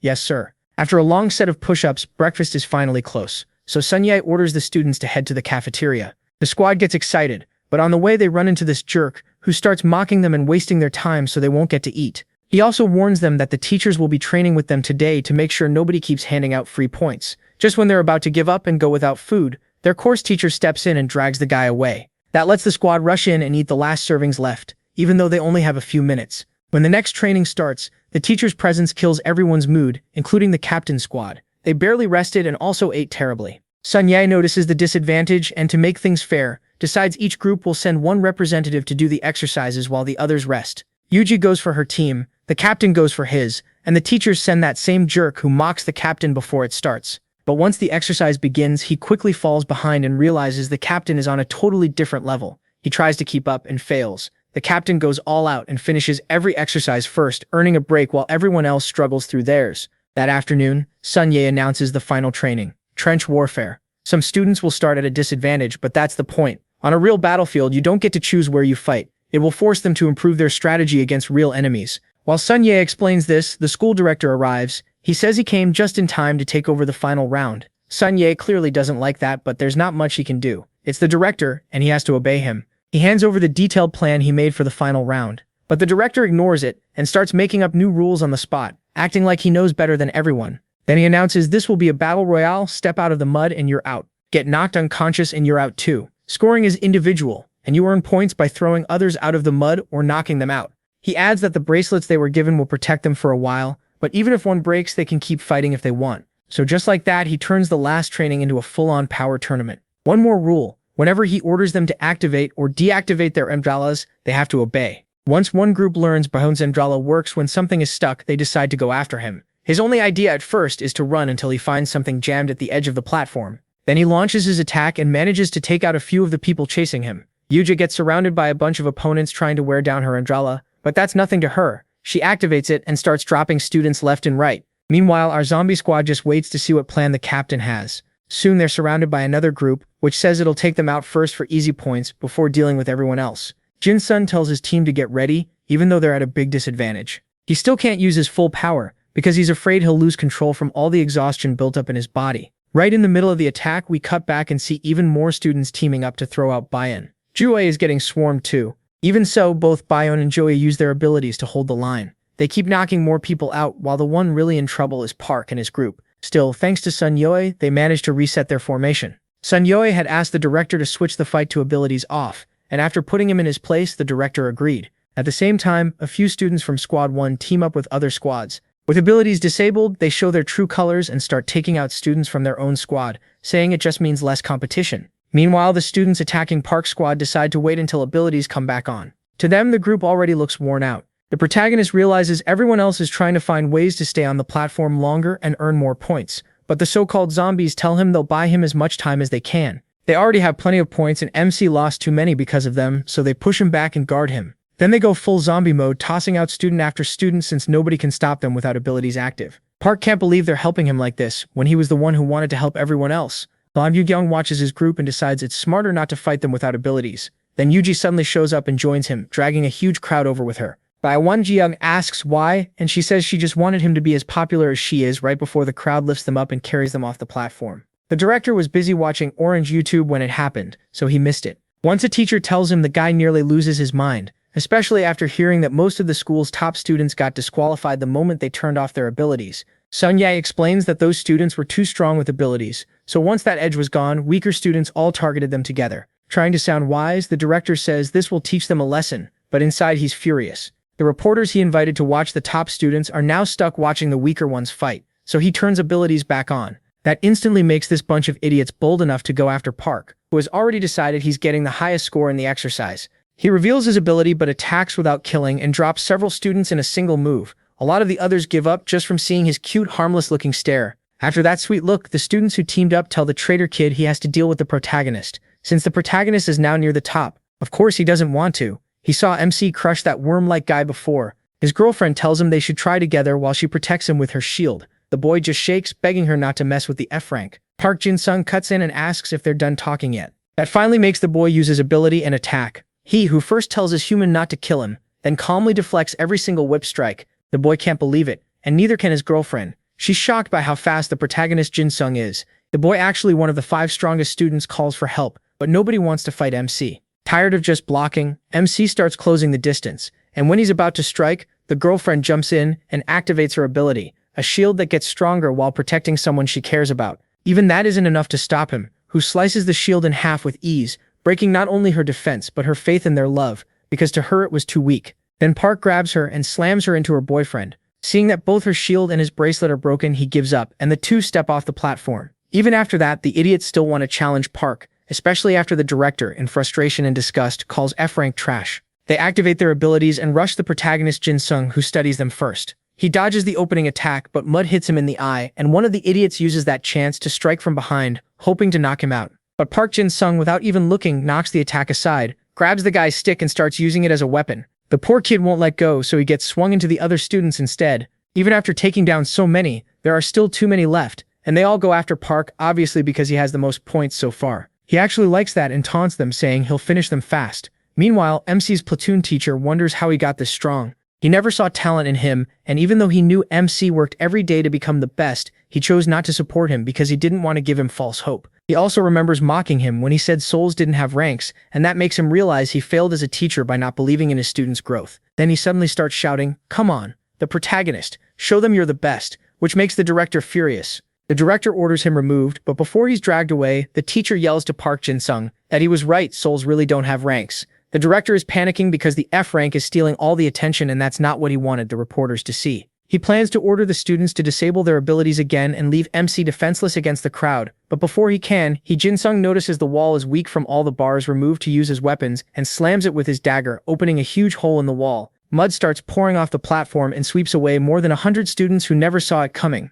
Park clings tightly to the side of it. Once the muddy water drains off the platform, the protagonist is left without boots. That matters because everyone else still has theirs on, and now they're heavy with water, something the protagonist Jinsung uses to knock out a lot of them. The director is furious that they still can't beat a mere F rank. Sun Yimil, on the other hand, just smiles. He thought the exercise had been ruined, but Park Jinsung made it fun again, and now he's teaching every second year a lesson. Without fully relying on his ability, MC feels a little weaker, and at one point he shows an opening that gives the other students the chance to rush him. Even tired and badly outnumbered, he refuses to quit and barely stays on his feet. The thought of Park Jinsung losing makes the director happy, until he gets a call from the reporters who say they've arrived and ask if they can come in. Since the director thinks the protagonist is about to lose, he decides to turn abilities back on so the reporters can watch the remaining students' powers, and tells them to enter. But to his surprise, Park is still fighting back, and because the students pinning him down are acting selfishly, he finds a chance to activate his ability. Just using it in one hand isn't enough to get out of that spot,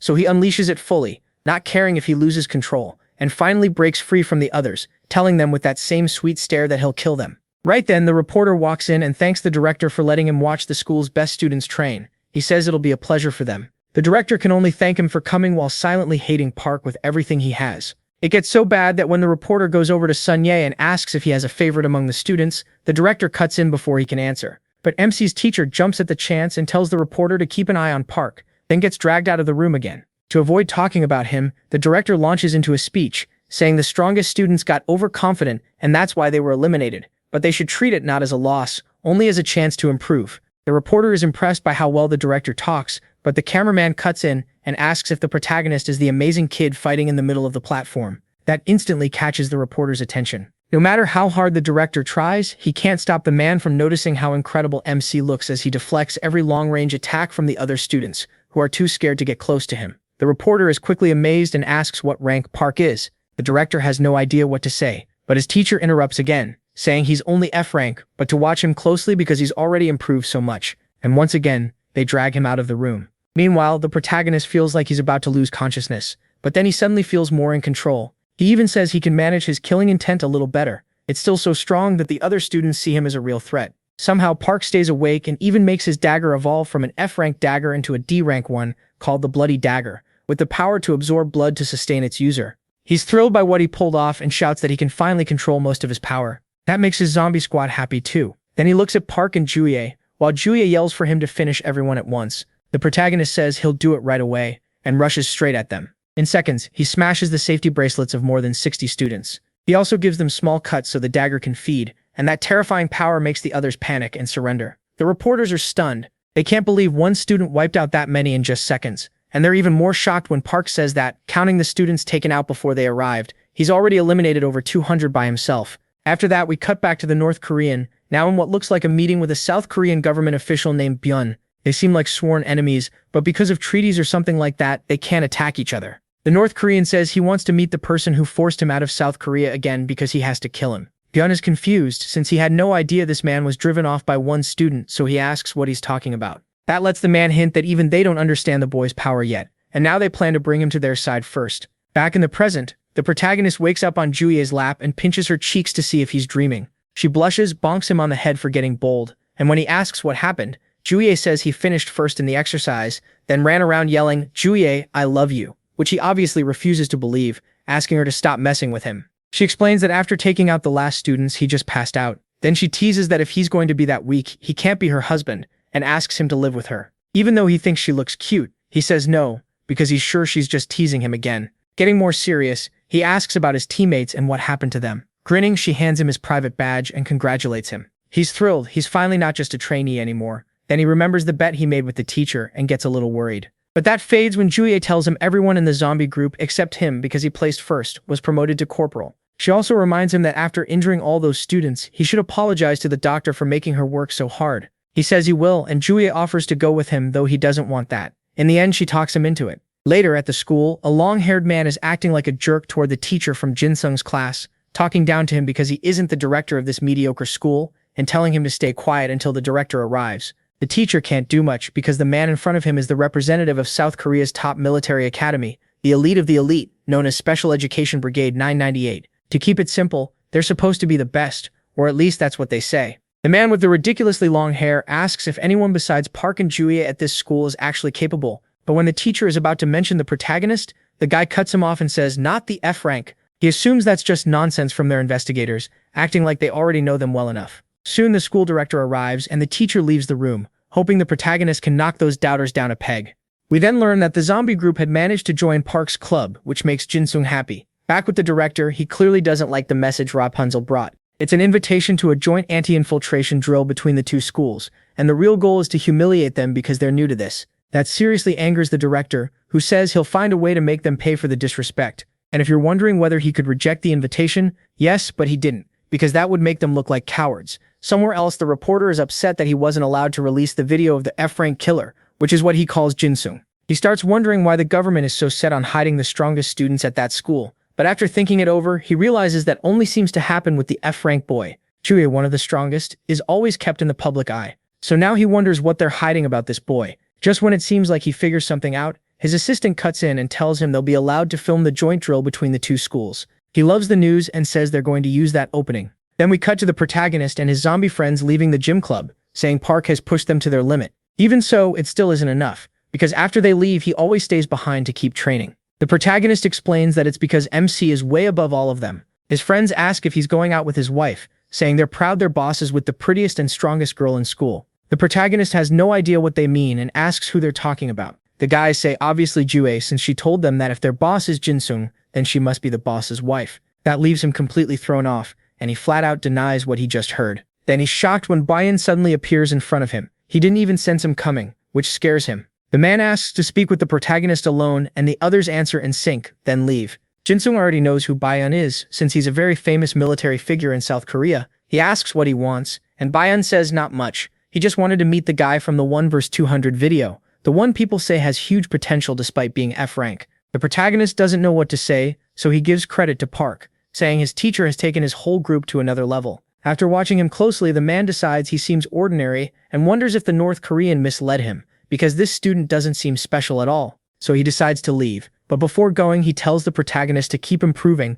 and says he hopes he does well in his next test. That leaves the boy confused, though it's probably about the coming match between the two schools. Meanwhile, Park is just finishing his training and says that thanks to the protagonist and his new friends, he's being pushed harder than before. So in his own way, he's grateful they came into his life. After showering, he gets ready to head home, but on the way he finds a girl from his school in trouble. Some guys are trying to do something awful to her, and Park obviously won't allow it. He calmly walks up and tells them to let her go and leave. It's not a threat, just solid advice. Of course they don't listen. So with no other choice, he uses his power, grabs one of them by the hand, and subdues him. The girl takes the chance to run, thanking Sergeant Him as she goes. But the other guy won't let her escape and tries to grab her, except Park catches him first and slams his head into the ground. Before the fight goes further, he calls out someone hiding nearby and orders them to come out, saying he's not amused by the little game. 2 more men step out, and the sergeant says they didn't need all this drama just to bring him there. If they wanted to fight, he was always ready. One of them introduces himself as Anin, and says the protagonist may have grown a little, but he shouldn't forget he used to be his floor rag, and should stay quiet before he gets beaten like before.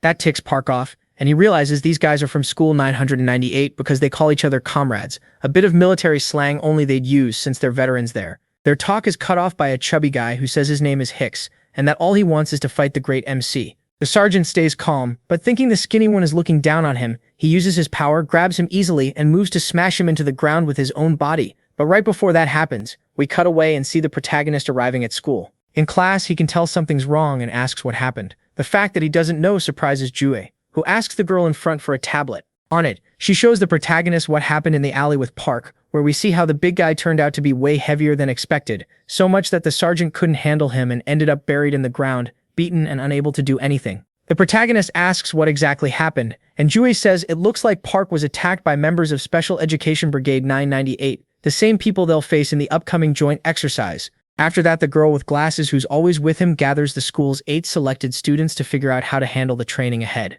She explains that Commander He is in intensive care and won't be able to attend the meetings, though he did leave behind part of a strategy they might still be able to use. They show the training site. It's basically a capture the flag match. Their side has a button to defend, and they have to reach the other team's button to win. It's 900 students from their school against 3,000 from 998, so if they hold out for 5 hours, they win. A lot of the students don't know what to say. Since most of them are older third years, they start looking down on Park and the second years. One first-year corporal is especially annoying. Because of his rank, he thinks the protagonist is just some nobody he can push around. He even says he can't believe Sergeant Sunjae was beaten by some skinny guy. In other words, he's mocking the commander's effort. That sets Park off. His bloodlust spills out and scares everyone there. The girl with glasses calms things down. Even after hearing MC's best plan, she says she'll think about it and ends the meeting. On the way out, Byeon makes it clear he'd rather sit through class than keep listening to the dumb third years, then leaves. The first-year corporal doesn't leave though. He still wants trouble with him, the same guy he scared earlier. But he isn't the same fool as before,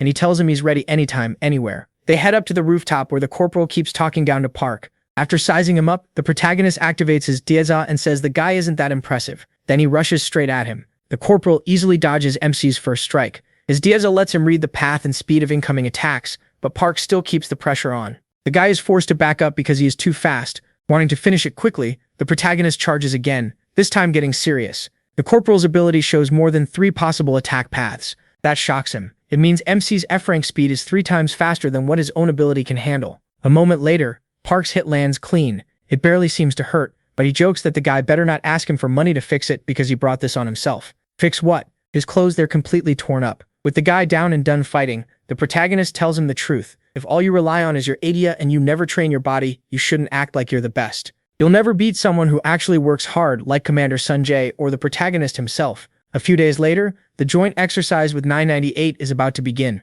Park says he kept suggesting an unusual strategy, but nobody listened and chose a safer one. The plan is simple. The third years push down the right as the main attack force. The second years hold the center and focus on defense against 998's assault. And the left side is MC, his zombie squad, and the first years, acting as another defensive layer. Mopsy thinks it makes sense with the number gap, but he still believes they should have used his plan. He's sure Kang Jin, the school's ace, has an ability similar to his and won't play things safely. He'll probably try to rush their base and win fast. But before Kang Jin can reach it, he has to get through their final line of defense, and that is none other than Commander Sunjae, guarding the rear. Will he lose again? Park doesn't think so. His thoughts are cut off by the first-year corporal he fought earlier. This time, the guy acts completely different. He even calls the protagonist senior, even though he's a corporal and the protagonist is only a private first class. That throws MC off, so he asks what he's up to. The guy says it's nothing. His name is Phil, and from now on he wants to follow MC as his leader. He doesn't buy it at first, but after hearing his reasons, he accepts it. Phil also says all the first years are available to help him, which is a huge advantage right now. So Park lets him join the group for now. The zombie squad welcomes him, and they get ready for the fight. Back to the story of the F-rank killer. Last chapter, the protagonist managed to get better control of his EDA and partially activate it.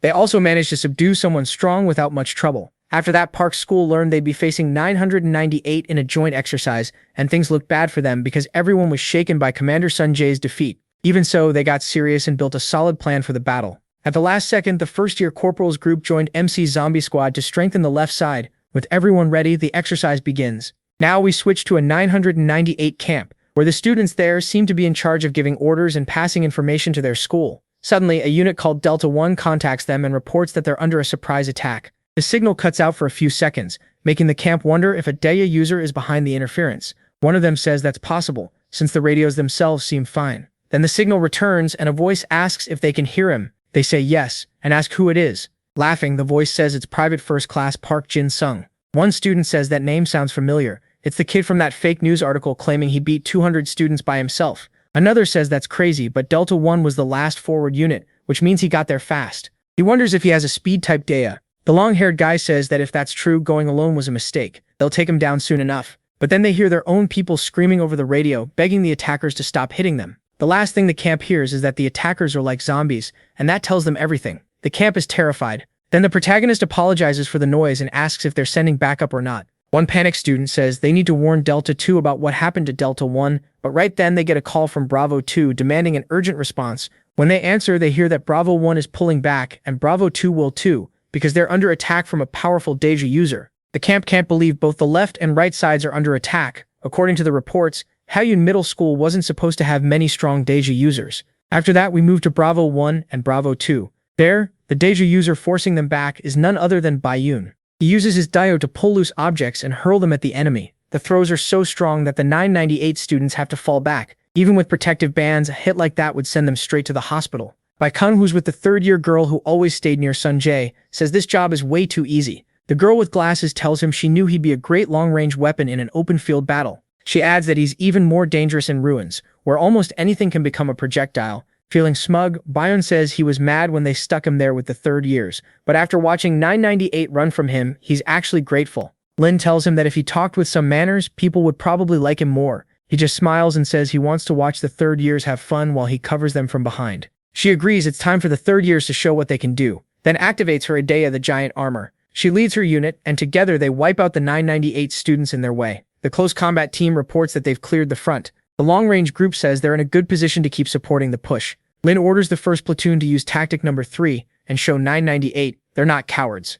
A few hours later, Lin's third-year squad has pushed 998 back to the next front. She orders everyone to regroup and move toward 998's next line. Suddenly, a boy appears right behind Lin. It's none other than Kang Jin. He tells everyone there to back off now, or he'll force them to. Then he throws a huge punch at Lin, who barely manages to block it before she's sent flying into a wall. One of the third years asks if she's okay. She says yes, but her armor is useless against this kind of attack. Kang Jin is surprised by how tough she is. She faces him again and tries to bait him with her words, but the idiot can only answer with a dumb flirt. Lin is disgusted by his creepy flirting and says she can tell how worthless he is just by hearing him talk. He keeps pushing, asking her to be his girl. Lin snaps back that if she listens to any more of his nonsense, her ears will rot. Then she tells her teammates to get ready. It's time to make him pay for beating Sun Ye. Kang Jin mocks them for wanting to fight him. If they really studied him, he says, they should know what he can do, so why not step aside? After that warning, he activates his idea. Careless rage. Burning vapor pours off him, forcing everyone back since even touching it can scorch them.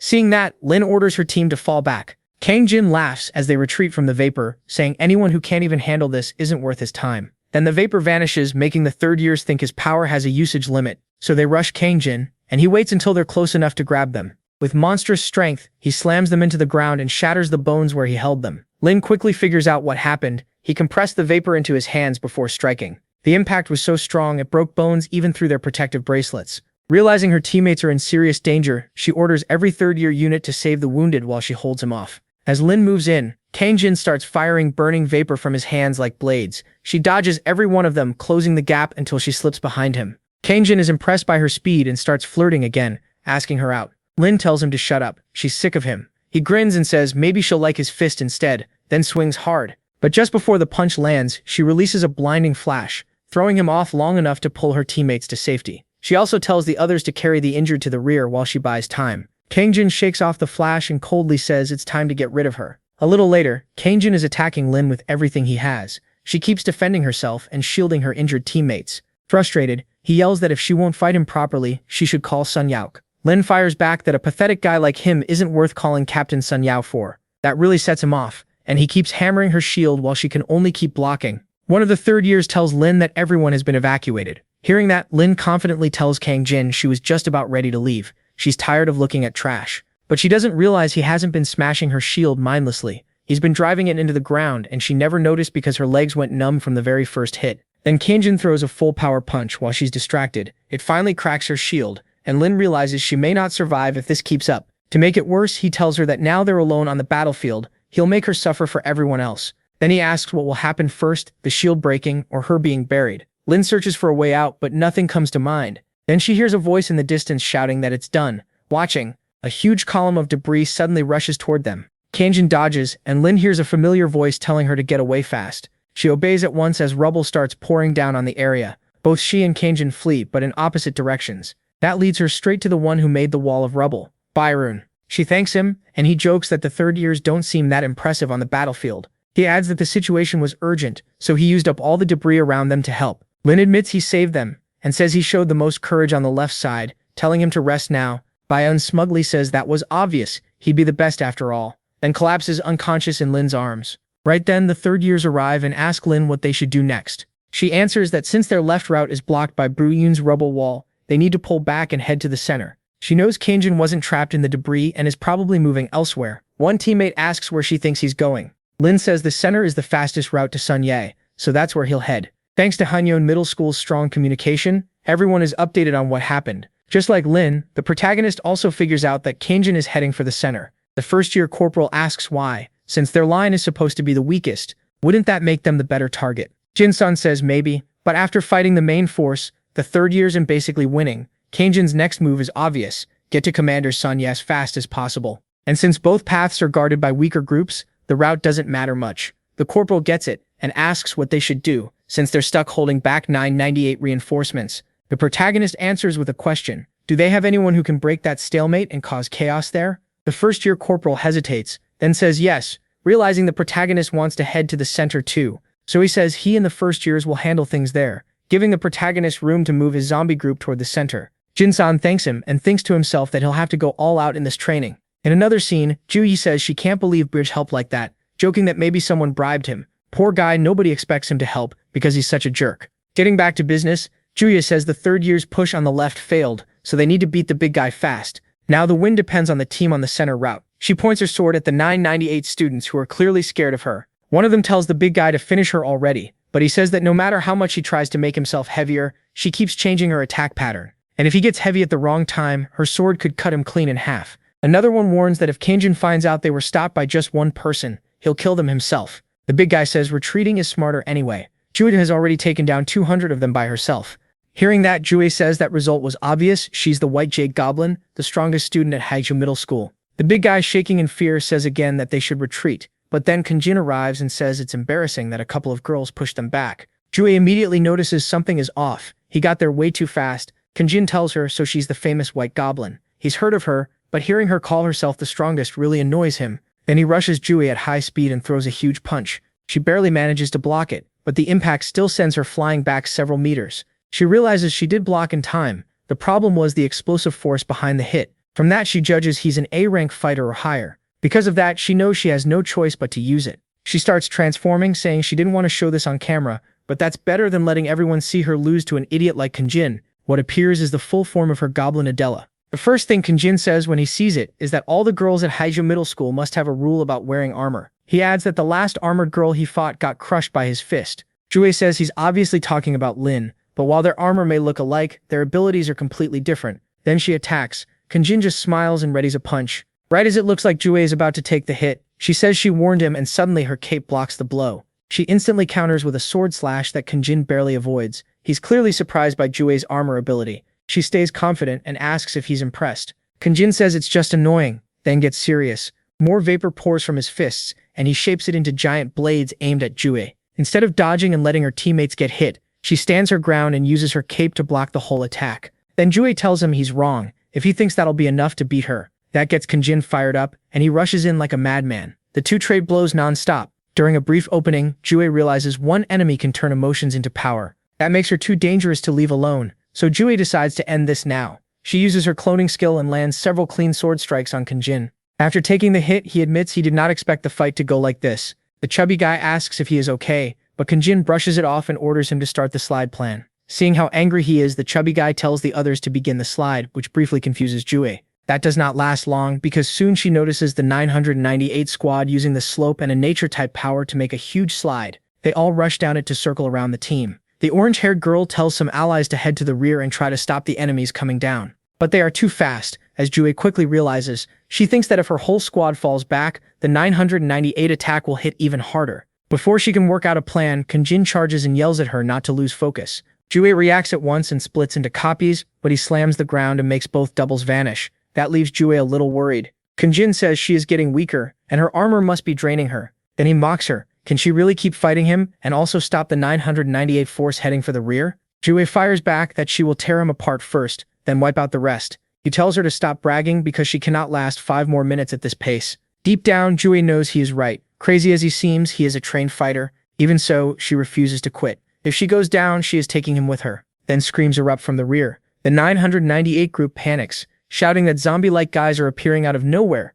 Julian turns and sees Park's squad arrive, crushing the enemies who came down the slide. She is thrilled, while Kanjin demands to know who those lunatics are. Julia warns him to watch his mouth. Those are her husband's people, and anyone who insults him answers to her. Now that his side looks pathetic against Hanjin, Kanjin decides to get serious. He activates stage 3 of his Adela, called Silence, which boosts his legs and surrounds him with a cold aura, the opposite of the hot steam from before. Julia feels the pressure from him, and then he suddenly vanishes and appears beside her. He throws a brutal kick, and Julia's cape blocks it even though she never saw him move. She slides back, but Kanjin keeps coming. This time, instead of using the cape, Julia blocks with her sword, which throws him off. She steps back again and tells Kanjin the next time she uses her armor, she will be better prepared. He asks if that means she is giving up, but she says no, she just does not need the transformation to beat him. Then she raises her sword with both hands and warns Kanjin that she will finish him right now. He laughs and says an attack that obvious will be easy to dodge. Juya asks if he forgot she can do this, then splits into three. Kanjin finally looks shaken, and Juye with her power at full force unleashes a massive strike that tears apart the whole central path. Park's squad runs over to praise her for forcing the 998 army back.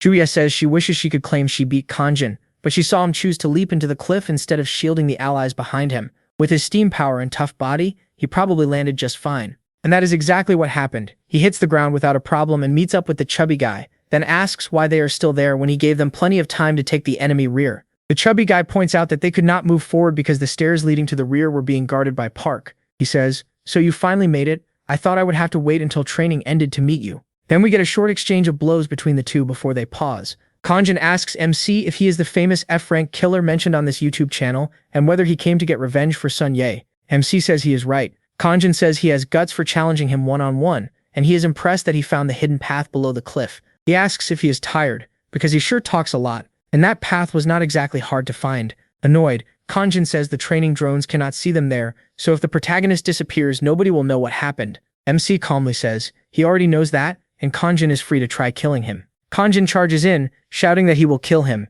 He closes the distance in a flash and throws a punch, but Park blocks it with ease. Kanjin spins and follows with a kick, but he stops that too and asks if that is really all he has. Furious, Kanjin jumps back. While brushing off the dust, Park asks if he has some hidden power or anything at all that might impress him. That only makes Kanjin angrier, and he warns the protagonist he will regret pushing him. Kanjin tells the chubby guy they need to leave because he is about to use the 4th stage of his Adela. Higgs answers that he only has permission to use that skill against Sun Ye. Kanjin replies that the guy in front of him is far stronger than trash like Sun Ye. Realizing this is serious, the chubby guy tells his group to get out of the area. Then Park cuts in and says they can use the path he was guarding a little while ago. Everyone hesitates, but when they see it leads to the rear and is wide open, they take the free opening. Kanjin stares at MC and says he does not care what he is planning. He will still make him regret this. Purple steam starts pouring out as we learn his Adela has risen to AAA rank, and that steam can weaken opponents who already have weaknesses. We also learn the user falls into an unconscious state, going mad and losing all memory from the moment stage 4 is activated. Park feels the pressure coming off him. In seconds, Kanjin closes in and brings down a heavy axe kick. He dodges instead of blocking, so he does not take damage. Kanjin is so fast that Park gets no time to breathe before he rushes in again, throwing a punch that causes a huge explosion. When the dust clears, the protagonist comes out unharmed, but he is forced back by the raw power and gets boxed in for a moment. Kanjin uses that chance to slam him with another huge hit that sends him crashing through a large part of the forest. Even though Park is not badly hurt, he knows he will lose if he does not get serious. So he stands up smiling and tells Kanjin that since he proved himself worthy, he will test his partial Adela activation. A huge blood-red aura bursts out of him. Looks like someone wants to play with me. The scene shifts to Higgs's group moving along the path without meeting any enemies. That feels strange, since they think the rear should have more guards, but when they reach the end they come face to face with Commander Sun Ye. He says that since no bad news has come from the front, everything must be going to plan. Then he notices the group arriving. One of Higgs's men is shocked to see the strongest soldier in his opinion waiting in the rear. Suspicious, he asks another teammate to scan the area with his Adela to check for an ambush. Sun Ye tells them he really is alone and this is not a trap, which they do not believe until the scan confirms it. After cracking his knuckles, the commander gets serious and tells Higgs he has been waiting for him for a long time. Higgs says he does not know why since Sun Ye cannot beat him. With a hard look, Sun Ye activates his Adela, called I will definitely catch you, and then disappears from sight. A few seconds later, he is standing beside the enemy group as they all lie on the ground, apparently knocked out by him. Even after seeing that, Higgs says it does not matter if Sun Ye beat his teammates. He still will not beat him. In fact, he says they planned badly because the one who should have stayed in the rear was the boy from that side. Hearing that, Sun Ye smiles, realizing Park sent Higgs here on purpose. Without wasting time, Higgs uses the moment Sun Ye has his back turned. He activates his Adela to increase his weight and crush him like last time. But this time it does not work the same way, because the commander stops his attack and stares him in the eyes. He says that after losing before, Higgs thought it was only because he was tired from extra training, but that was just an excuse. The truth is simple, he lost because he was too weak to win, as Sun Ye lifts Higgs up, lifting Higgs into the air and slamming him into the ground with all that weight plus his own strength, making a huge crash. Back at the main fight, Jin Sun struggles to stay in control so he does not kill Kan Jin, and it is getting harder. Then he suddenly shoots straight at him, catching the guy off guard. One heavy hit sends Kanjin flying into a massive rock. Kanjin only gets angrier, pouring out even more of that purple steam around him. Jin-sun slices through it like butter, and the two tear across the field, trading blows at insane speed for a while. Soon Kanjin bursts out of the dust, furious, rises into the air and starts firing purple steam down like spears at the ground. Jin-sun is right below him and dodges until he gets near Kanjin's back. Kanjin notices and attacks again, but this time Jin-sun does not avoid it. He charges in. He gets so close that Kanjin actually feels fear, especially when Jin-sun tells him he is going to kill him right there. Then he lands a punch with so much force that Kanjin gets buried in the ground. After that, Jin-sun lands beside him like it was nothing and walks up while the guy can barely hide his panic. Jin-sun says this is not fun anymore and tells him to bring out that pink steam again. As he says it, he pulls out his dagger and gives a soft smile. Completely out of control, Jin-sun moves in to kill Kanjin, who tries to defend himself but cannot. The strike is so strong it causes a huge burst of energy, but when the dust clears, both of them are still alive. Jin-sun says he came back to his senses at the last second, otherwise Kanjin would have died. Then Kanjin's Adela shuts off and he comes to. Seeing how badly hurt he is, he asks what the hell happened. Jin-sun tells him he is jealous that Kanjin truly cannot remember anything when he enters the 4th stage of his Adela, unlike him, who remembers everything. He goes on to say that when he heard Kanjin had beaten Sun Ye, he got excited, but in the end he was just another disappointment. Kanjin tries to rush Jin-sun, but the moment he raises his voice, his body starts to shake. Jin-sun tells him maybe his mind forgot what happened, but his body clearly did not. Then he warns him to trust those instincts. If he attacks again, he will die, so he should leave. Kanjin takes off like lightning, shouting that he will make him pay someday. Jin-sun just smiles and says he did not finish him because that was not his job. Next, Kanjin reaches Sun Ye, who stares at him with a hard look. Kanjin asks why the fat guy was lying on the ground, and the commander answers simply, they fought, and of course he won. Kanjin cannot believe it. He yells that there is no way Higgs lost to a loser like him, and says it had to be some trick. Sun Ye shuts that down, saying he won because he is stronger than before. That is all. No trick at all. Kanjin keeps insisting it is impossible. In his mind, Higgs was the perfect counter to Sun Ye. But when Kanjin notices the commander's injured arm, he gets cocky and says he will take him out since whatever worked on the fat guy will not work on him. Sun Ye takes off his loose shirt and reveals a training vest underneath. That immediately catches Kanjin's attention, and he is even more shocked when the commander removes the vest and drops it to the ground. Its weight makes Kanjin wonder how Sun Ye fought Higgs while wearing it. Sun Ye says that since both of them are hurt, this makes the fight as fair as it can be. Then he suddenly lunges forward, grabs Kanjin's shirt with his Adela, and throws him far away. Even so, Kanjin recovers in time and avoids crashing into the ground. He counters at once, rushing in for a huge kick, but even though it looks like it lands on Sun Ye, it does not. Sun Ye casually stops it while holding Kanjin's leg. The commander says he finally understands why they set that trap in the alley. Kanjin was weak and he was scared. Hearing that, Kanjin gets so mad that he unleashes the 4th stage of his Adela. With that power, he lands a solid hit on Sun Ye and sends him crashing away. But once the dust clears, Sun Ye is still fine. He says that by fighting with nothing but raw power and thoughtless attacks, Kanjin has made himself the easiest kind of opponent to beat. He dodges another strike, then grabs Kanjin's arm and uses the force of his own attack to drive him straight into the wall, ending the fight. After the battle, Sun Ye calls for the main character to come out from wherever he is hiding, and Jin-sun, who was secretly watching everything, steps out looking a little embarrassed because the commander caught him spying. Sun Ye already realized this had all been part of Jin-sun's plan, and even though Jin-sun tries to hide it, he finally admits it and says he only moved a few pieces to make things play out that way. A bit stunned, Sun Ye tells Jin-sun that since he set everything up, he should finish it too. He explains that Higgs destroyed his bracelet during their fight, which took him out of the training, and if Kanjin had brought his own bracelet back intact, which he did not, then Sun Ye would have had to step aside. Jin-sun agrees and says he will finish the training, then gives a military salute. The scene shifts to the central road where the zombie squad is holding off the attack from 998. That side is actually close to pulling back because they still cannot take down the zombies. Then something moving at top speed rushes past the leader of the 998 attack, and a moment later we see it was Jin-sun. The instant he arrives, he wipes out most of the people there. The zombie squad is glad to see him. After the enemies are dealt with, they explain the situation and say things got rough once his wife left them there alone. But they still manage to hold out. Jin-sun praises them and says that if they can last 30 more minutes, they win because of the rule set at the start of the training. But since Sun Ye told him to end this fast, he decides to do exactly that. Even though the zombie squad says it would be better to wait, Jin-sun is set on moving now. Since using his full Adela is too dangerous, he only activates part of it to sharpen his vision and use his left arm, which he can control at will with those hacks active. With an innocent-looking smile, he heads for the front. The 998 troops were about to give up because they had no news from the main line. Then, at full speed and with bloodthirsty eyes, they see Jin-sun rushing toward them. The scene then cuts to two people watching the training from their home community, just like viewers watching this recap. The older man asks the other what he thinks about Jin-sun. He answers that he is sure the boy will win because he is like a great sword, strong and sharp. The old man replies that being a weapon is not always enough. Even if his granddaughter is armor, she needs more than just a sharp sword. It sounds like the old man is not ready to let Jin-sun marry Jo-ye, even if she wants that. Still, the other man seems willing to trust the girl. If she says Jin-sun is special, there must be a reason, and he decides that if something happens, he will handle it when the time comes. Meanwhile, Jin-sun defeats everyone and captures 998's flag, making his side the winner of the training. And with that, the first season of this great manga comes to an end. With everything from season 1 in mind, this amazing story begins by telling us that after the captain lost to 998, a friendly training match started. Friendly in name only.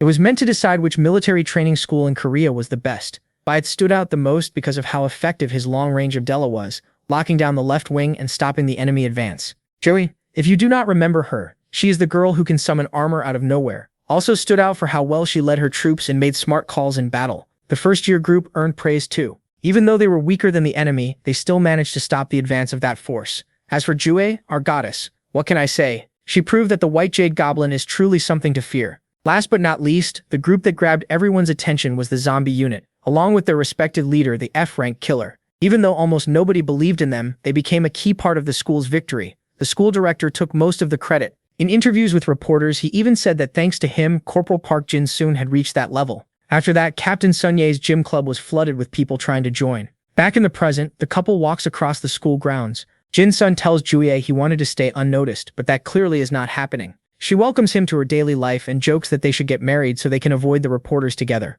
Jin-sun wonders how the talk somehow turned into a proposal that big. Of course, he flat out refuses, saying his wife would probably beat him to death. Juye gets furious, grabs him by the neck and threatens to kill him right now if that is what he wants. At that exact moment, the people hoping to join Sun Ye's club notice the two of them. They rush over to greet them, and the girl congratulates her future husband for being so popular now. A couple of guys walk up to the main character and apologize for how they treated him before. They also congratulate him for passing Sun Ye's test in one try, something they still haven't done. Jin-sun tells them it's fine, he barely even remembers it now. Still smiling, he offers to train them so they can get into the club. The guys take that nice smile in the worst possible way. Rather than risk becoming his next victims, they bolt. Yoongi loves seeing that. She tells him it proves she's the one who will always stay by his side, so he should just become her husband already. Then a girl who has been waiting for a chance to speak to them cuts in. Jin-sun asks what she needs, and trembling, she asks if they're dating. The answer Jin-sun gives makes the girl light up, but Yoongi definitely doesn't like it. Right when the girl is about to confess to the F-rank, Yoongi smoothly covers his ears.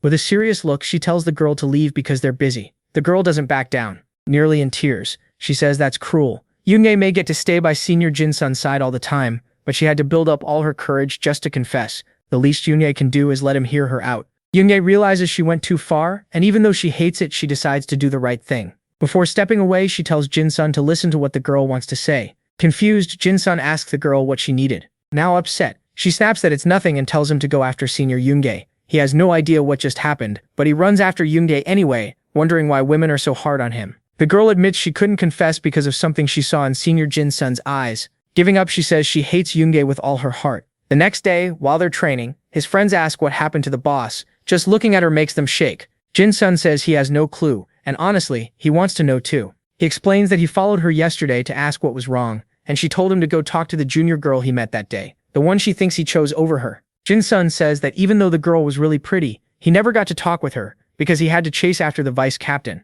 Hearing him call that junior pretty makes Yoongi's blood boil. Furious, she starts hitting him and demands to know why he didn't accept the girl's confession. Stunned, he says that's impossible. An angel like that would never confess to someone like him. Yoongi fires back. Impossible? Are you blind? Every single day, a cute, sexy, strong goddess asks you to be her husband, and you still think a junior confessing to you is impossible? Jin-sun figures she must be joking again, which probably means she's less mad now, so he decides to go back to exercising. Back in the present, he tells the guys he still doesn't get why she's angry. He thought things were already fine. They, on the other hand, know exactly why, and in their minds this is all their boss's fault. Just then, Yoongi gets a message. At first she ignores it, but after reading it properly, she panics and asks Jin-sun if she can stay at his house. That leaves the whole zombie unit stunned. Jin-sun says that's fine, but his place only has one bed. Worried, Yoongi says he needs to help her find somewhere to hide, because a stranger is coming for her. Right then, a guy walks in and says it breaks his heart to hear her call him a stranger.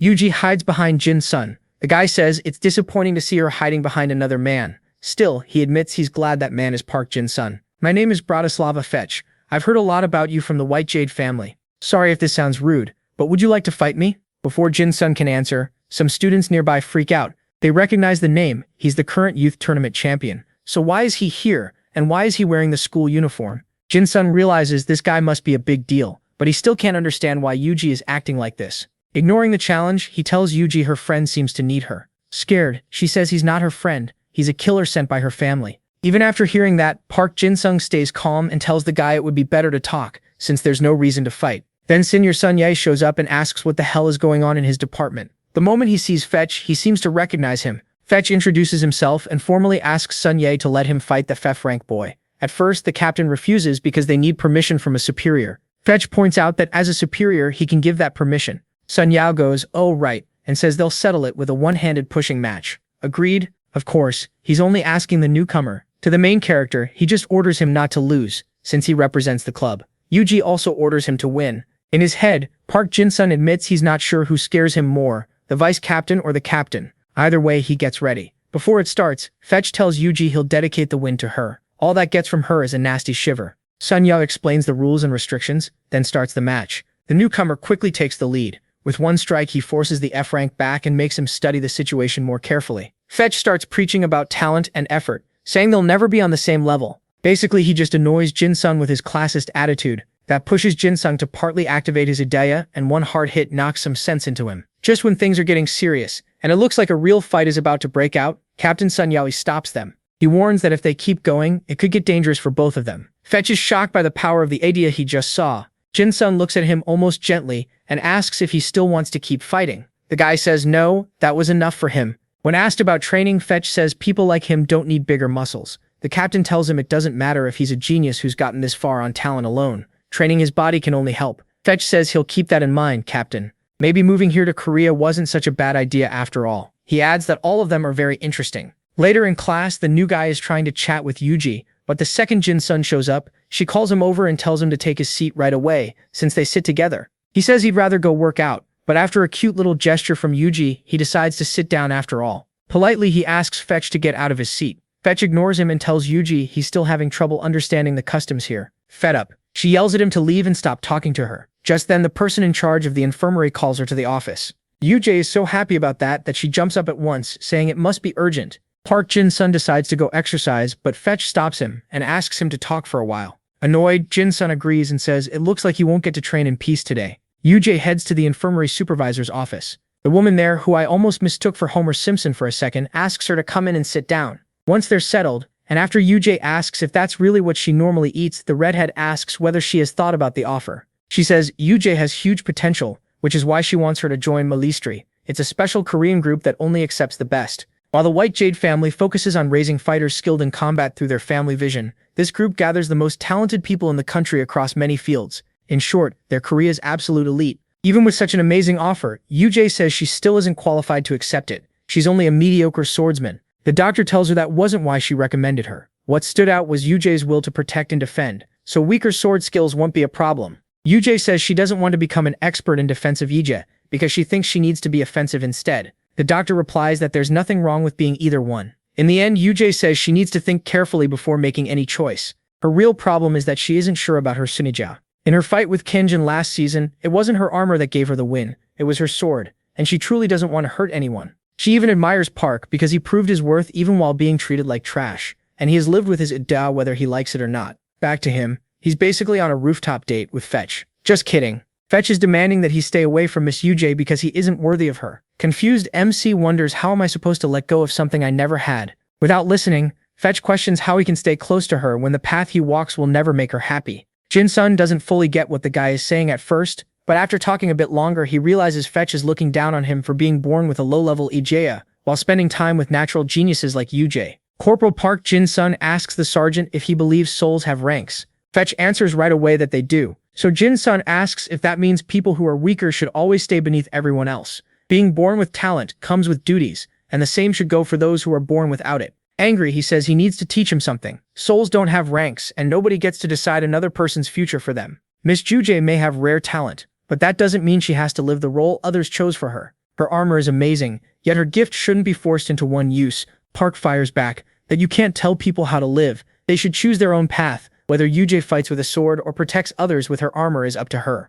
Nan says the protagonist still doesn't get it. Jue was born to become the strongest swordsman, and that is the only road she should follow. MC cuts it off, saying they clearly won't agree, so he should leave. An answers that he expected this from the day he saw him in that video, and since he has stopped calling him sergeant, he should get ready, because no matter how strong he becomes, he'll never match someone born with talent. Park summons his weapon, thinking that even now he still doesn't know An's idea, but one thing is clear, An hasn't fully used it yet. Then the protagonist rushes in like lightning, but An blocks it with ease, and not only that, he also pushes MC back more easily than ever before. Even Park is shocked by An's raw strength, and blurts out that he doesn't even look that strong. An says he has never worked hard physically. His talent alone already puts him above everyone else. That only makes him matter. Realizing brute force won't win this, he fires off a fast, sharp combo, but An slips past every strike without trouble. In the middle of that exchange, Park spots an opening in his opponent's defense, and goes for it. Just when he thinks the hit will land, An blocks the protagonist's dagger with a sword he seems to summon out of nowhere. Now serious, An says he didn't want to use it, but he'd rather end this annoying fight quickly. Since MC still won't use his own full power, this has gotten boring. After trading more blows, Park notices something strange. He dodges a direct hit and says, surprised, that An is copying his fighting style. That kind of talent is ridiculous. An warns that from now on he's getting serious, so if he doesn't want to end up in the hospital, he should bring out that cursed aura he showed in the gym. Park admits he planned to win using only his weapon. He really doesn't like relying on that power, but if An wants an even fight, he'll use it. The moment the protagonist releases his aura, An feels the real pressure. An admits MC is stronger now than he was in the gym, but still not strong enough. He shoots back that this is rich coming from someone who's just copying his moves. Pretty lame if you ask him. An says he only did it to push the protagonist, and it worked. If the protagonist hates being copied so much, then An will show him his real swordsmanship. Park thinks to himself that this guy is seriously strong. His idea and physical ability are both incredible, and he didn't even flinch under that heavy killing intent. MC charges again,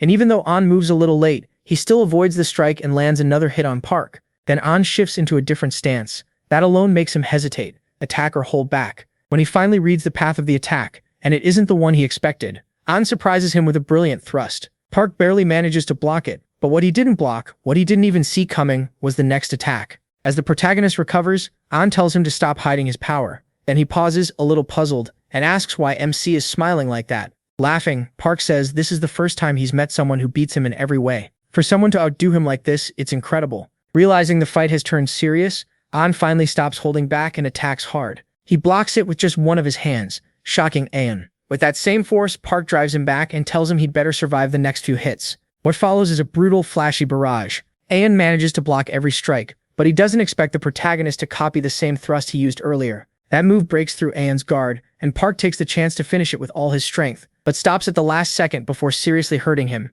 An tells him he's impressive, even more than he expected. MC says An should copy or rather devour his idea too, then he could use the power MC showed today. An is surprised that he figured out how his idea works, but says he can't do that because his target is Miss Jue. That instantly fills the protagonist with rage, and he warns An not to touch her because he will never forgive it. An answers that this choice is not his to make, it belongs to the family. Hearing that, Park realizes there may be nothing he can do. But An adds that MC actually can change things. He only came to deliver a message. The head of the White Jade family wants to meet him. As a reward for winning a fight he didn't need to win, An offers one warning. Convincing the family head is nearly impossible, so he should be careful and choose his words well in today's meeting. Hearing that, the protagonist goes pale. He never expected to speak with someone that important, the same day. Before we see how Park's meeting with Juge's family head goes, the story cuts to Incheon International Airport, where a huge, oddly cute bear is wrecking everything. A man arrives. I'm not sure if we saw him last season, but he clearly looks strong. He thinks this is a pain. Someone summoned a monster-type Ijiraya and it went out of control.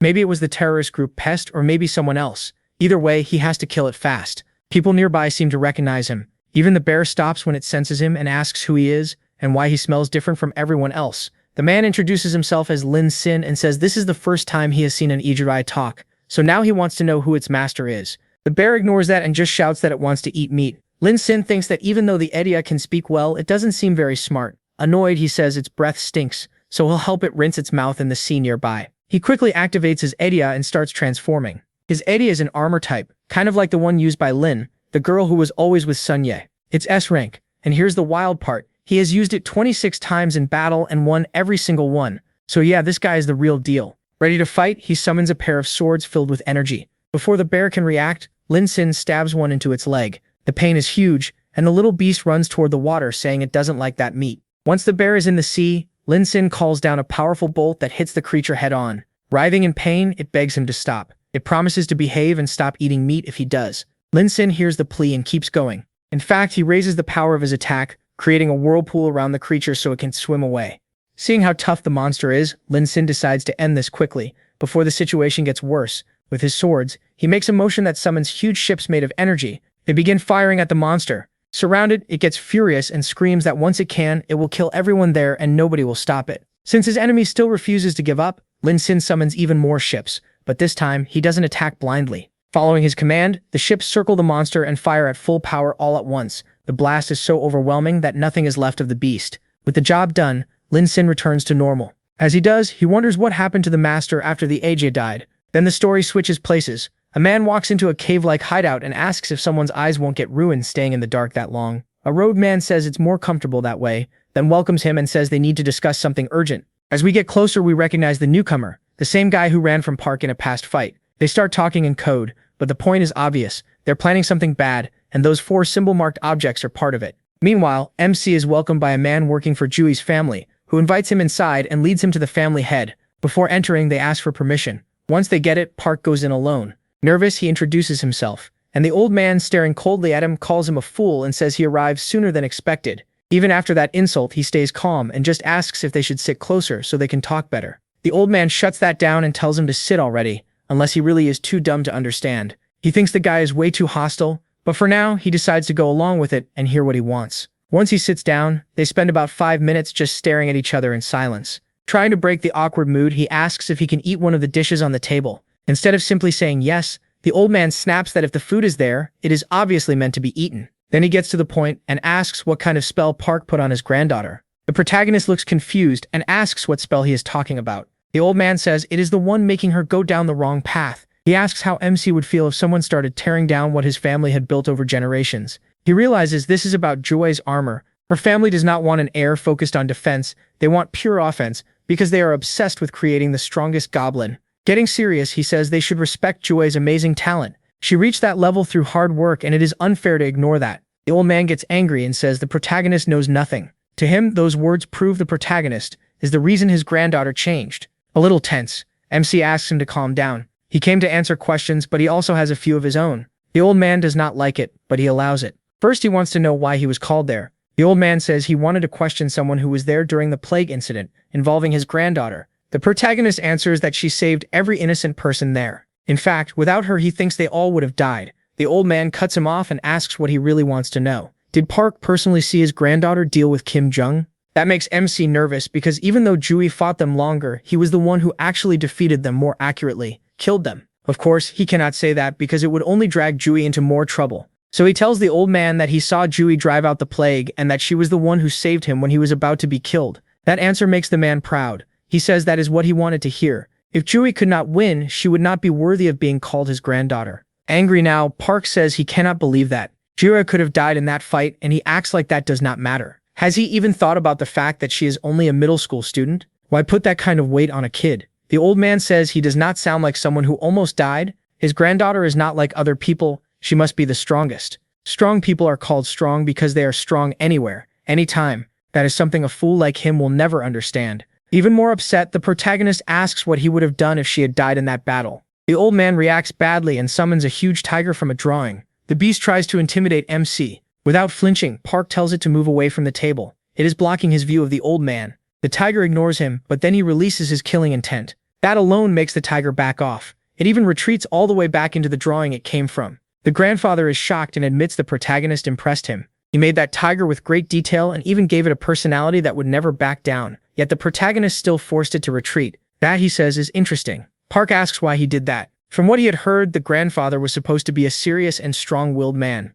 The old man says maybe it was not the right move, but he truly thought it would scare him. Then he tells MC to stop looking at him like that. He studies the man's power and thinks to himself that it is impressive, but nothing like the White Jade Goblin. As if he read his mind, the man says he is not a goblin. Sadly, he is only a man. Still, he is the head of this family, and he will be the one to create the strongest goblin in history. Disgusted, Park says that makes it sound like the grandfather cares more about the strongest goblin than about his own granddaughter. That comment angers the old man, who warns him to watch his words before he starts a fight. The protagonist is not scared. He asks what would have happened if Jue had been born as a normal girl instead of with goblin power. Would she not deserve her grandfather's love too? Before the man can answer, MC finally understands why Jue never wanted to go home after school. The old man tries to pressure him again, warning that he is very close to turning this into a real fight. Park says he is not afraid of that. They can fight if he wants, but first he wants one last answer. What is a Slovak like Fetch doing in Korea, and why is he so loyal to an old man like him? The man says it is not loyalty at all.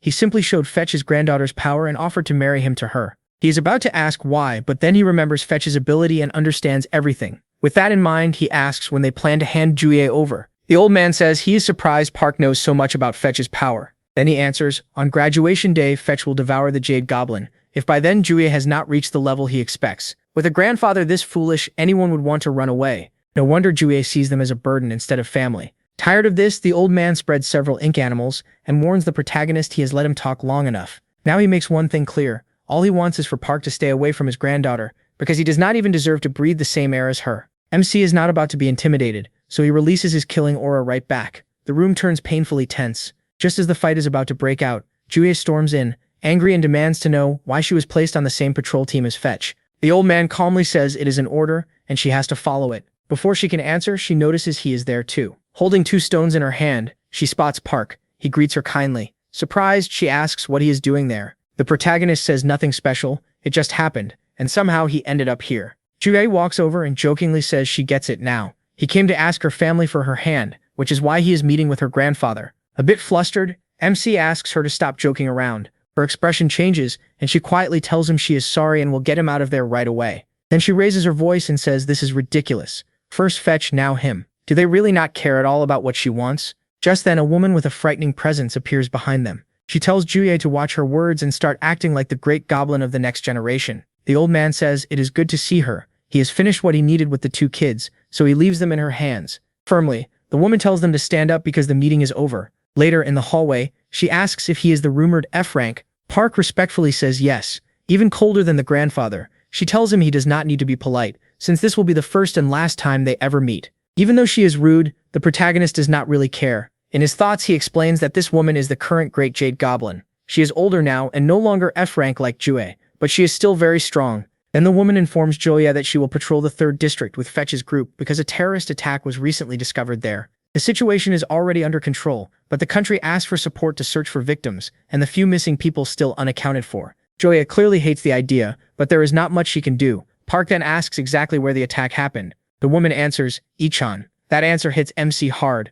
Seeing his face, the woman says it is surprising that a boy who stood before the patriarch would get nervous over a terrorist attack. Then she asks if his family lives there. He says nothing. As the woman starts reminding Jue of her duty as the next goblin, Park cuts in. Jue's aunt gets angry at his nerve and sternly tells him not to interfere in family matters. Worried about his reaction, Jue grabs his arm and asks him to calm down. The protagonist knows he could make things worse, but he still says that if anyone patrols with Jue from now on, it will be him, not Fetch. Later, as they leave her family's estate, Jue apologizes for everything he had to go through. Park tells her she does not need to apologize, and since when do the 2 of them have to say sorry to each other like that? Blushing, she says it was really sweet to see him stand up for her. Nervous, he says he acted without thinking. That brings a small smile to Jue's face. But soon, her look turns serious. She tells him the school doctor is part of Maestri, and recently asked her to join them, not as a student, but in another role. Smiling, Park says that is a good thing. It must be a hard choice for her. But he tells her to remember one thing. Learning how to hurt others is not always bad because it also teaches you how to end a battle while causing the least harm possible. What the boy said helped her feel a little better about everything. With a soft smile, she took MC's hands and thanked him for everything he had done for her. I really didn't see that coming. Park blushed too, and completely froze. 2 weeks later, we see a man who looks like some kind of reporter. He's upset because his article about the training match between the 2 schools got ignored after the Ichon incident happened the same day it was published. What bothers him most is how little he learned about that student's past. The only lead was some relatives in the area attacked by the bear, and now that trail is dead too. Just then, a strange old man walks up to him and says he wants to give him a book. It seems weird, but he takes it anyway, thinking the old guy is some religious person. When he checks the cover, he notices an upside-down cross. Odd for that time. Still, he opens it and starts reading. Then he sees a drawing of the bear beast that attacked Ichon. Shocked, he realizes this book might lead him to answers about that creature. But a huge shadow appears behind him, and right before it crushes him, someone says they won't let anyone investigate anything. Back with Jui, she's getting anxious while checking the time on her phone. Park is late for their 3-hour night patrol. Then she spots someone coming, but it's not him. It's Anne. Startled and annoyed, she asks why he came instead of the protagonist. Anne tells her not to get the wrong idea. He only asked Park for permission because he needed to talk to her, though he admits he enjoyed convincing him. Jui knows it's too late to change anything, so she faces him directly. She says she learned why he came to Korea, and if he really wants to devour her beast, she'll give it to him all at once, if that means she'll never have to see him again. An cuts her off and says that doesn't matter. Right now, the truth is he likes her so much that he'd even let others use him just to stay by her side. Joy says she doesn't get how that's possible. They had never even met before. He agrees but says one look at videos of her fighting was enough to make him fall for her. In fact, he plans to tell her something important during the patrol. Before he can, a notification pops up on her phone. She gladly uses that as a way to stop listening to him. After reading it, she sees it's a terror alert calling her in. Han gets the same alert, and both of them turn serious and head out. That makes sense. He works for Joy's family, so of course he got the same message. Meanwhile, Park's friends keep trying to make him admit what he does with Miss Joy every night. He refuses to answer and threatens to make them do extra reps. Even so, they keep pushing because a few push-ups are a tiny price for good gossip. Then Captain Sunye cuts in and orders everyone to gather at the training field because of a terrorism alert. Elsewhere, a giant beast appears, probably related to the bear from before. The military tries to stop it, but it's completely useless. The monster destroys an entire platoon just by walking through them. Then Joy's family, the Kim clan, arrives at the scene. This elite force is led by the old man. He orders Seji and that woman there to attack head-on, while the others strike from the sides. She agrees, but before moving, asks where Joy and An are. The old man says they're on their way, so they need to bring down the beast before backup arrives. Everyone quickly takes position. The giant cat notices the woman at once and says her aura is different from the others, but she still can't beat him. Sejin tells him they'll see about that, but first he needs to say what he is and where his master is. He answers, I am the firstborn into this world, so call me the first. My master is sleeping in a distant dimension, one even I can't sense. She replies that he talks too much for a mere summon, and since she has no time to waste, she'll show him she can kill him. Then she reveals her white jade goblin form and launches herself at the beast, aiming for one of its eyes to cut down its vision. She moves fast, but the cat still tracks her and dodges with the slightest motion. Sejin is stunned by the beast's instincts. She circles around it at high speed and tries the attack again, but she can't even get close. The cat lands a brutal hit and sends her crashing into a building. Before the fall can kill her, the family head's ink tiger catches her. The giant cat doesn't give them time to get clear and immediately tries to smash them into the pavement. Luckily, the tiger shoves Sejin away and saves her. After destroying the tiger, the cat says it's a shame since they were somewhat alike. He feels bad for killing it. After seeing the ink tiger destroyed, the old man wonders how one of these creatures could become so huge. Then he orders his men to recover Sejin while he distracts the beast. From his scroll, he releases his masterpieces, and they rush the enemy at once. The beast barely reacts and says something that we could never stop him. The old man tells him to be quiet. He hasn't even sent out his real opponent yet. Then he summons a massive dragon from the scroll. It's bigger than the giant cat, and clashes with it head-on. While that happens, the patriarch's men move Sejin to safety, and the old man asks if she can still move. She says yes. He's relieved, but admits her attack and his are the only ones that might be able to hurt the enemy. Back to the beast. It starts overpowering the dragon and smugly praises the fight. Then, tired of it, destroys the dragon with one swipe. Helpless, the old man wonders if beating it is even possible. Even his strongest drawing lost to that monster. Angry now, the beast tells them to let him continue on his way. Even altogether, they can't stop him, so he'll wipe them out at once. Its attack goes for the old man, but Sejin saves him at the last second. Weak and furious, but still refusing to give up, she uses her Adela. This time, a dragon-shaped aura wraps around her, and she lands a solid blow on the giant beast's chin. The animal praises that last hit and says it really did feel like a good finishing blow. Sejin snaps back that this still isn't the end, but the cat says it is. He's tired of her. Then he strikes Sejin before she can dodge, slamming her into the ground like a tiny insect. The old man is crushed by what he just saw. He loses all will to fight and simply waits for death. The beast has no problem with that and decides to finish him off. But then its attack is blocked by two new fighters joining the battle. Once things clear up, we see it's An and Juye, both asking the old man if he's okay. The cat says it's a shame that because of that old man, two more talented young people are about to die. An notices the wreckage left by Sejin's death on the ground. Juye doesn't, and asks her grandfather where her aunt is. In a sad voice, the old man tells An that as a last favor, he must take his granddaughter far away from here. An nods, but when he tries to take her, Juye activates her Adela and makes it clear she isn't a child. If they run, they all run, or no one does. Seeing Juye's shining armor, the old man suddenly realizes something. Power doesn't always have to be for attack. With little more than faith, he pulls a scroll from his clothes and starts to draw something strong. not to strike but to protect his family. Before beginning, he again orders An to take her away. An obeys at once. Straining himself, the old man paints a dragon on the scroll, and beneath it what he treasured most, Sejin. Maybe they can't defeat the beast, but they can at least buy enough time for his granddaughter to escape. And just as he expected, that's exactly what happens. The new creations still can't hurt the beast, and they fall one by one before their creator's eyes. Tired of playing around, the beast decides to end it. With nothing left, the old man only waits for death and insults the monster, one last time. Elsewhere, the students are getting nervous because they can't contact anyone. Park asks the sergeant if he has seen the captain of his division. He's tried calling her, but nothing works. The sergeant says whoever is behind these attacks cut communications and even shut down the internet. MC realizes that if this is a high-priority attack, Jue's family is probably already on the battlefield, and that guess feels even more real because An is gone too. I know they're strong and probably won't lose, but why do I still feel so uneasy? Driven by the need to protect her, Park decides to leave his post. But the sergeant stops him and warns that leaving now would be desertion, and their mission is to help civilians. Just as he tries to explain, Sunjai cuts in. Since all communication is down, they need a scout, and based on the latest test results, Genshun is the best choice. Caught off guard, Genshun is grateful he understands. Before leaving, he gives a military salute and says he will return once he confirms the area is safe. As he runs, his worry keeps growing, and so does the fear that they may not be okay. Back at the battlefield, the old man is saved again by the younger fighters, this time by Fetch, who says he acted because he cannot stand watching the one he loves cry in despair. To keep protecting them, Fetch uses his Adela to copy the old man's power. At that moment, the lion lets out a full roar, and everyone who hears it is hit with intense pain. Even with Adela's power boosting him, the boy stands in front of the beast and says the title of Lord Lion does not suit him at all. Furious, the lion asks why, when humans attacked first and showed him no respect from the start. Fetch calls that nonsense.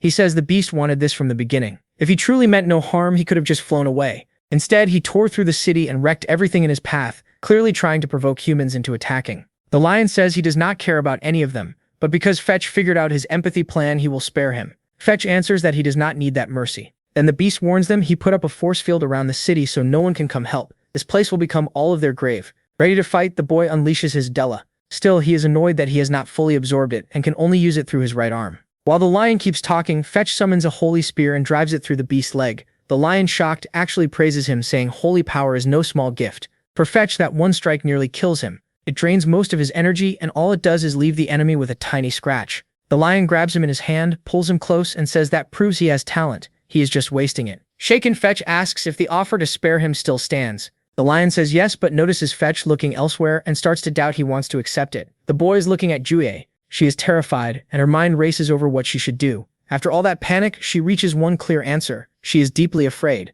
Fetch tries to convince the lion to spare both of them, but the beast refuses because that girl never showed him any empathy. Hearing that, Fetch smiles to himself and decides it is time to summon the strongest weapon he can, one he can still control completely. In that instant, the protagonist's dagger appears in his hands. Fetch is stunned. He cannot understand why that dagger showed up when he was picturing the strongest weapon in the world. Growing impatient, the lion says he will keep his promise to let Fetch live, but he will take away that annoying ability so he cannot attack anymore. With one bite, he tears off the boy's arms. After a horrifying scream, Fetch collapses unconscious. Jai rushes over to help. Seeing how badly he was hurt trying to protect her, she snaps and forces her Adela to evolve. Her eyes turn blood red, and her aura floods the whole area. With sheer will, she orders the lion to kneel. He mocks her and tries to crush her, but Jaya dodges and hits back hard enough to push him several meters. That surprises the brute, but he quickly spots a weakness in her. Because of that, he blocks every attack that follows, including her final thrust with all her strength behind it. The lion says that if they had attacked together, they might have hurt him, but being human, they were too arrogant and learned too late. Enraged, she tells him to shut up and throws one last heavy slash with everything she has left. Even with all that power, it does nothing. Jaya Adela fades, and only a distant voice distracting the lion keeps her alive. The one who arrived is none other than the F-rank killer. He coldly calls the beast stupid for talking about teamwork, when he is the one who never allowed it. He even put up a force field to stop anyone from helping. If he is that much of a coward, he should just admit it. Jayaraj angrily grabs the protagonist by the sweater and demands to know why he came to such a dangerous place. Looking around, Genshin realizes it is even worse than he feared. Bodies everywhere, and even Fetch is barely hanging on. He answers her simply, "I could not find you, so I came for you." Then the old cat cuts in and tells Genshin he smells strange for a human. Odd as it sounds, his scent is similar to the beast's. Genshin snaps back that comparing their smell is insulting, because unlike him, he actually bathed this morning. Joking aside, he tries to read the enemy's power, but blood starts pouring from his eyes, and the pain is severe. The beast steps closer and asks again why he does not smell like a normal human. Genshin almost makes another joke, but admits this is the first time he has failed to see someone's ability.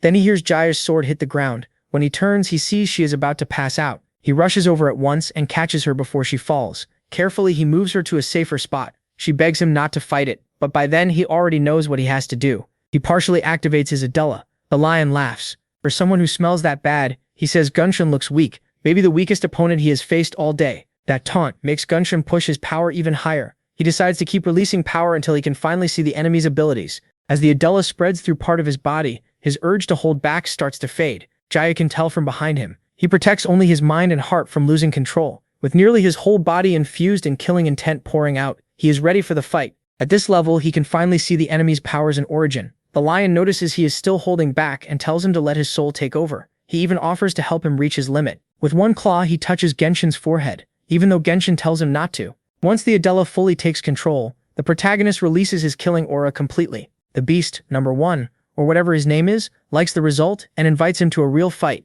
Then Genshin senses someone behind him. He turns and sees Jui and the patriarch trying to get away. But now he is not in his right mind and his urge to kill humans is surging, so he starts moving toward them with a smile. Angered by that insult, the lion grabs a car and throws it in front of him, then tells him he should be fighting him instead. Genshin, completely unhinged, turns back and says the lion started this fight, so if he dies today, that is on him. He launches himself forward and slashes the lion deeply across the skin. The beast cannot believe it. His empathy Adela should cancel any attack from powers below A rank, so how is a D rank dagger hurting him this badly? Watching with a cruel grin, Genshin asks if it hurts. Looking at his dagger, he says seeing the lion bleed like a normal human reminds him of an old dog he had one his uncle used to treat the same way. He vanishes and reappears beside the lion, striking from every angle at a speed that is almost impossible to follow. The hits are not doing huge damage, but the killing intent pouring off him leaves the beast dizzy and wondering if awakening this awful power was a mistake. After dodging a blow from the lion, the protagonist lands on one of its arms. As he drives the dagger in, he tells him his stepmother once cut him the same way and forced him to walk like an animal until he passed out. Then he asks, since the lion's Adela is tied to empathy, what kind of sick reason could have made her do that to him when he had done nothing wrong? After saying that, he slides down the lion's arm, carving through it from top to bottom. Now serious, the giant cat tells him to stop scratching him. With one thrust, he slams Genshin into the ground. The lion says that no matter how strong he is, his body is still just human, and that is a pity. Human, Genshin fires back. Has the beast ever looked at himself, really looked at the ugliness in his own soul? The lion asks why he would do that. Seeing how vile his aunt and uncle were is enough for him. Then the beast tells him to look at his own soul right now. The moment Genshin hears that, he falls into a kind of trance filled with unbearable fear and a sudden wish to die. In reality, he is only standing there, staring into space with blood-red eyes, while his mind relives what his relatives did to him, especially the moment they killed Bobby, his dog.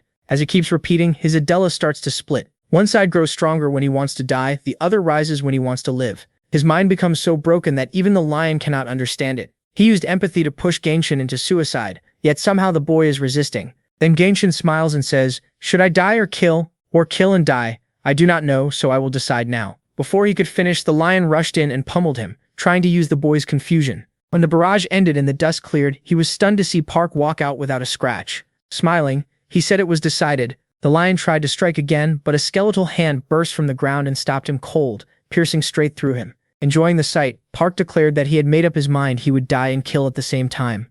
With his dagger, he tore open a crack in the ground and a huge bone weapon started rising out of it. It wrapped around the lion completely, and he had no idea what was happening. A few seconds later, he was fully trapped inside a bone prison. It was not part of Jin Sung's Heredia, but he could still control it freely. The look on the protagonist's face after pinning the lion down is amazing. Cornered, the beast tried to trick him and asked for his name. MC said it was useless, since he would die soon anyway. Then he added that if he really wanted to know, his name was MC Jin Sung. That only excited the lion more, and he asked for the name of his Heredia. The protagonist noticed something off about those questions and said the lion was clearly trying to deceive him. He had been fooled too many times before, so he could spot it easily. Those words froze the lion in place, and he could not say another thing. Park jumped toward him, looking for something. When he did not find it near the beast, he leaped somewhere else to keep searching. The number 1, the lion, shouted that MC should free him so he could show the powers he was still hiding. Annoyed by all the noise, he politely told him to be quiet because he was looking for something to show him. Then he picked up a large bone and said this might work. He explained that when his uncle punished him, he used to hit his back with something like this. At first, Park thought it might be too big, but since he was not aiming for the back, it seemed perfect. The lion trembled at that. Before he could try to affect the protagonist's mind, the The protagonist slammed him with the first hit and made him scream in pain. Sometime later, 3 Mastery members arrived and were shocked by the massive destruction. One of them was the school medic, the girl who wants Jude in her group. Park noticed them right before driving a huge bone into the lion's snout. Cheerfully, he greeted the medic. At first, she did not answer, because she did not recognize who was calling out to her. But by the time she realized it was Jin Sung, it was already too late. MC landed one last blow on the beast and then rushed toward them, saying he just wanted to greet them up close. Seeing him charge in, the medic stepped in front of her teammates, hoping to calm him down. But Park was so mentally broken that the only person he did not see as a threat was the medic. He quickly took out one of the group, then said he would kill his uncle to protect her. Of course there was no uncle there. It was only the other Maestri boy who had come with her. He tried to use his Adela against him, but Jin Sung saw the attack as so slow that he even had time to mock it before dropping a massive bone on him and wiping out his limbs. Faced with that horror, the medic froze in fear and could not move. She forced herself to act and used her extreme healing Adela to rebuild her teammate's arm so he could keep fighting. Seeing that, Jin Sung asked, "Uncle, do your hands not hurt yet?" Angry, the boy attacked again. Park casually blocked everything with his little bone toy. Once he got bored of dealing with the guy, he summoned bone armor. It pinned the enemy down and left him at the mercy of the F-rank killer. Staring at the helpless boy, the protagonist asked if his uncle remembered their last fight, remembered hitting him like this. With a bright smile, he brought down a brutal strike onto the boy's face. It went right through his skull. Park kept asking why his uncle would not answer. Did he not remember doing this to him? The medic, watching the massacre up close, tried to save her teammate by rebuilding him again with her power. When the boy realized he had been brought back only to end up in the same position, he begged her to let him die. Furious that his uncle still would not die, Park summoned another weapon, a wooden stick of F rank, and that alone was enough to completely destroy his opponent. With nothing left to do, the teacher dropped to her knees and the blood covering the ground. Jin Sung walked up to her, grabbed her arm, and dragged her over to where he had a little dog. When they got there, the lion was somehow still alive, but his face showed just how much he had suffered. Terrified, the Maestri member could not believe Park had done that to such a powerful monster. The lion tried to use the fact that the girl was still alive and begged her to kill him while she still could. Because of him, MC had fallen into a mental abyss he might never escape. Before he could say anything else, the F-rank killer drove a bone lying nearby, straight through him, and finally killed the beast. Then Park panicked because he could no longer ask the lion if he knew a way to die. Worried, the teacher asked why he wanted to die. With a gentle smile, he said it was because he was a bad boy and deserved punishment. Then he said she was a teacher, so maybe she could kill him. Teachers punish kids, right? Right. Under that pressure, she collapsed. The protagonist Jin Sung took that to mean the teacher would not do it. So he grabbed her by the neck and lifted her up while saying his uncle and aunt always told him that useless people had to die. Just as he was about to kill her, Julia appeared with a sword and shouted for him to stop. He turned to her and smiled, happy that a new victim had walked in on her own. Then he noticed the sword in her hand and saw in it a way to die. He let the teacher go and moved toward Julia. As he came closer, Joy remembered that the last time Park Jin Sung returned to normal, she had cut off his horn. If she could do that again, it might work. Determined, she poured her goblin aura into the sword until it started to shine. That caught MC's eye, but instead of trying to destroy it, he admired it, and in a twisted tone asked her to run him through with it. He said it might be easier if he did it himself, but he was not a swordsman, so she had to kill him. Of course, Joyce could not bring herself to hurt him, so she kicked him back and yelled for him to come to his senses. Still smiling, he asked again for her to kill him. If she was worried one blow would not be enough, she should not be. He would try not to make it harder. At that moment, more Maestri members arrived at the scene. One of them helped the medic, but he ignored her warning when she begged them to leave for their own sake. The rest surrounded Park Jin Sung. Excited to see so many uncles, he happily greeted them and asked what they wanted. They told him to stop attacking innocent people or they would destroy him. That threat made him furious. He said these people understood nothing, and the fear that hit them when he changed the whole battlefield with his power was impossible to describe. Then he summoned a blood-colored cloak. Facing all those uncles, he declared that he did not need anyone and that he stood on his own, so he would kill every last one of them. Right when he was about to attack, a sword pierced straight through him. As the view pulls back, we see it was Judah, stopping him before he could kill more people. Even with a fatal wound, he still had enough strength to grin and tell Julia that next time she needed to aim a little higher. Just a little. Shaken, the girl could not find any words and started crying like anyone would after doing something so awful. Then Park collapsed from the severity of the wound. She kept him from hitting the ground and holding him, tearfully said she was sorry before pulling the sword out of Jin Sung's body. Medically, that was probably a bad idea. When she did, the dimension Park had created with his aura vanished, leaving the Maestri members stunned and unable to believe what had happened. She tried to bring the protagonist back to himself, but no matter how much she spoke, he seemed unable to understand. Shutting down his Adela so suddenly had left him numb for a while. The only thing still burning inside him was the strong urge to kill. After a while, he finally heard Jui's voice and started to become the usual MC again. But when he saw himself covered in blood and noticed it everywhere, he panicked. He kept saying he did not mean to do it. while Jue tried with all her strength to comfort him until Jin Sung passed out. At the same time, or maybe a little later, we see the hooded man again talking to the scarred one who once ran from him. He says that the first one, number 1, the lion, had returned after being wiped out. The scarred man says that was probably because they sent him near the place he went to rob. Hard as it is to admit, his life was in serious danger that day. The hooded man replies that he sent him there to draw attention, though he never expected it to cause that much trouble. Still, that proves the choice was right, because if he had sent someone else, they might have died during that robbery. Then, getting back to the real reason for this meeting, he says the 3rd and 4th will arrive soon, so they need to be ready because their moment is getting closer. In the next scene, our boy is lying in a hospital bed, unable to rest at all because he keeps having nightmares about what just happened. He suddenly wakes up, and the first thing he says is, "Where is my prey?" When he sees our goddess beside him watching over him, he tries to get up, but he's too worn out to get up. Jui tells him to stop acting like a god. Sleeping for 3 days does not mean he can bring the 3rd back. Right now, the best thing he can do is rest until he fully recovers. Just then, An walks in, agrees with Jue, and jokes that wives are usually right unless you want a war at home. Without waiting for permission, he sits down and asks about the boy. Jai answers for him, saying he just woke up not long ago. Then she leaves them alone so they can talk. An gets straight to it. He says this country's government, along with several others, has labeled him a disaster-level threat. In short, he's now seen as a danger to lives, property, the economy, and public safety. An adds that only top officials know he personally blocked anything unnecessary from reaching the public. Park asks why he did something that sounds completely illegal. The old man says it's because the protagonist is the only one in the country with an SS rank Adela. Even his S-rank aides, Nana and Yona, lost to that power. He hid it well, but now they know and they need his help. MC can already tell where this is going. He says if he uses his Adela again and loses control, he has no idea what might happen, so he refuses. Cubing pushes back, saying this is no time to walk away. Hard times are coming, and Korea, the whole world, needs the power he carries. Through tears, Park says no one needs a power that only turns him into a crazed killer who destroys everyone. He starts to lose control again. An grabs his face and asks if he remembers what he said when they first met. "You asked whether I believed the soul could grow. I do. That's why I want you to hold on to that thought, so more people can come to understand it too." Hearing that, Jai goes quiet and thinks back to her training days. She says she always lived by what her soul had already decided for her. She never went beyond what people said she could do, because she was born that way. But from now on, she will stop living like that and choose her own path. Crying, Park shouts at An that he does not want to believe souls can grow when his is a murderer's soul, one that does not deserve to grow. And what will they do when they can't control him? An stands in front of the protagonist and asks how many people that beast would have killed a few days ago, how much destruction it would have caused. Maybe an ordinary person would not get it, but what the protagonist did saved everyone in the city, and the country is grateful. While MC stares in disbelief as everyone there except Jai bows their heads to show respect. That hits him hard and makes him realize that yes, he is dangerous, but there are even worse threats in this world.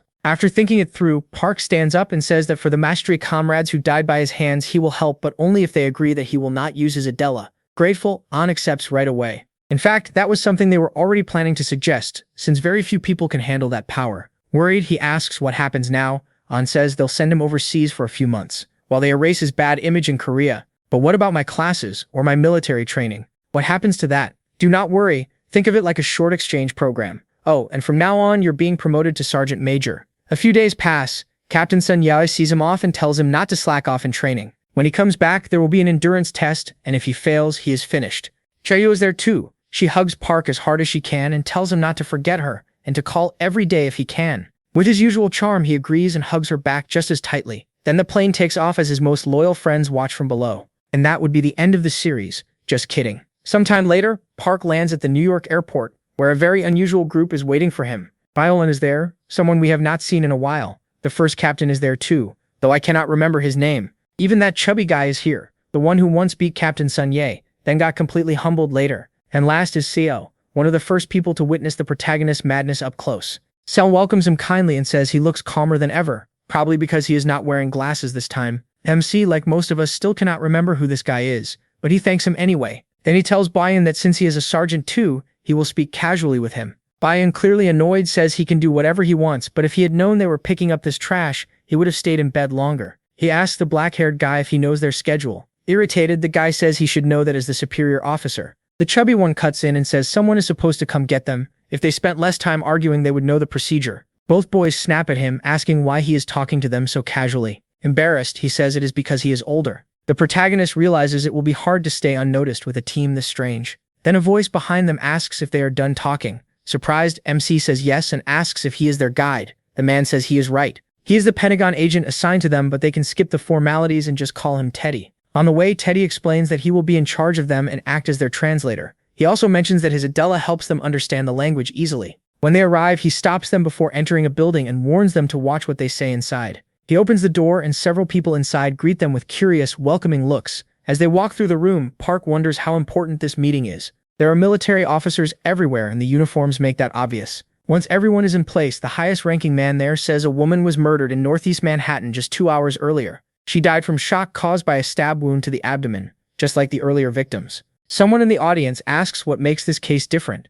The officer says they believe many more victims will be found soon. There is no clear pattern leading to the killer, because the murders copy methods used by old serial killers to throw off the investigation. Still, based on the amount of movement expected, they know this is not one person. It is a Korean cult-like group calling itself the Serene of Tranquility. Severick, standing beside Park, explains that the group was once notorious in Korea. Its leader drew people in with a powerful brainwashing Adela. The last he heard, they had been wiped out by the Kim clan, or rather by Jaeho's family. Once he hears that, he understands why people in the room have been glaring at them since they walked in. And honestly, they have a reason. Foreigners are committing murders in their country, and the help they get is a group of kids. Then a woman arrives, leaving the chubby guy completely stunned. The protagonist, embarrassed, tells him to get a grip. While she speaks with the officer leading the briefing, the chubby guy tells Park that every man knows who she is. The woman glances their way, and his friend says her name is Vladi Chepe, Nelsikmunda, the greatest and strongest vampire in North America. Smiling, Vladi politely introduces herself to the boys. That nearly sends the chubby guy into a breakdown. He cannot believe she even looked at them. What makes her even more impressive is that she is only 28 and already a lieutenant general in the United States Army. She is also said to command the strongest elite force in the world. Suddenly she points at Biwin and asks what he thinks about the situation, since he was supposed to be paying attention. Even though it annoys him, he answers that they are just kids, so he does not think it is right for them to speak on this matter. He takes the easiest way out. I'm glad you understand your place, boy. If this were not a personal request from An, none of you would be here. One more thing. If my people gave you dirty looks, I apologize, but you have to understand why. Seeing how arrogant she is, Park tries to figure out how strong the vampire really is. At first he manages to catch the name of her Adela, but the pain hits so hard that he slams onto the desk, regretting that he even tried. Alarmed, Cedric asks what is happening to him. When he sees blood pouring from MC's eyes, he panics even more. Vladi notices too. Her face turns serious as she walks up to him and asks what he just tried to do. Without hesitating, the main character says he only tried to read heredity, but the gap in power was so huge it felt like his head would burst.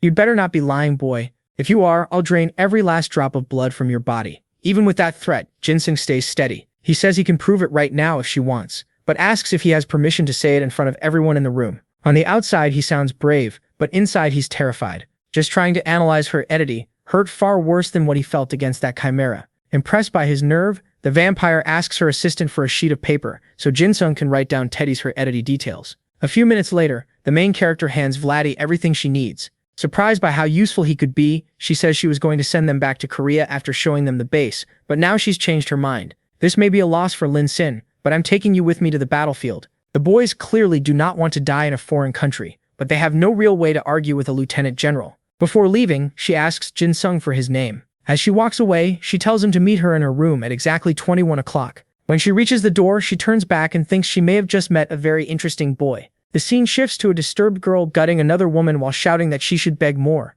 Along with her cruelty, they reveal her heredity, which is tied to a famous serial killer. At the set time, the boy arrives at Vladi's room with his translator, guide, and Teddy. Before they can knock, she already tells them to come in. Nervous, the main character asks what she wants from him. She tells him to drop the formalities and call her sister, like her closest troops do. Then she asks Ginseng if anyone else knows what his heredity can do. Lin Sin's file on him never mentioned it. He says only a few people know. Back in Korea, no one made a big deal about his ability the way they did here. After his slightly cold answer, Vladi says she wants him as an official member of her Delta Force. That offer makes him nervous, and he explains he already belongs to his country's training high school squad. Before he can refuse, she cuts him off and says they'll discuss that later. Right now, she needs something else from him. Then she moves to hand over her body. Just kidding. What she actually gives the main character is a paper for him to examine. She explains there was another victim at John F. Kennedy Airport. This time, the killer used Jack the Ripper's method. Since they're copying his pattern, she thinks the airport may be their so-called brothel. So she wants him there, watching for any suspicious heredity, especially ones linked to blades or knives. A few days later, the boys are at the airport carrying out the mission the vampire gave them. Even though Ginseng's eyes are burning, he refuses to rest. If he misses something while distracted, resting would be pointless.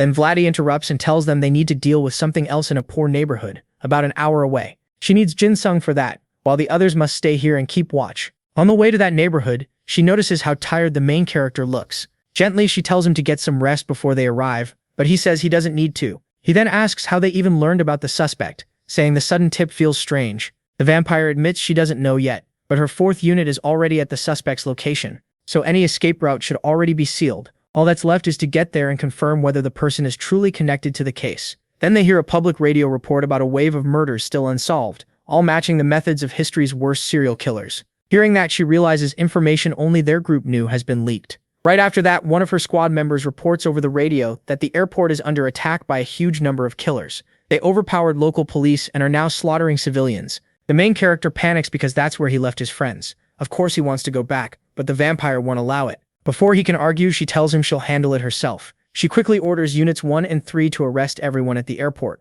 If they can't subdue them, they should shoot, but no one is allowed to escape. After giving those orders, one of her men asks over the radio what she plans to do. She looks at the main character before answering. Then she gives a dangerous smile and says, "I'm going to the airport." As she activates her heredity, she says it's been a long time since her own agents betrayed her, but she hopes more than one person was involved, or it won't be worth her time. Jin-sung sees a bat inside the car and nearly jumps out of his skin. In a sweet voice, she asks if he doesn't like little animals. He quickly says he does, just so he won't look bad in front of Vladdy. That answer seems to please her, and she starts fading away into a swarm of bats. Before leaving, she orders Teddy and Jin-sung to join the 4th unit in the poor neighborhood so they can find the suspect they were originally heading toward. Back at the airport, things are a mess, and the boys are trying desperately to escape. Because the chubby one is slow, enemy attacks start catching up to them. But thanks to the first-year captain, who can predict the attacks, they manage to avoid getting hit. Sadly, the weaker people around them aren't so lucky. They're being butchered horribly, seeing what's happening while they try to run. Byone orders the boys to fight.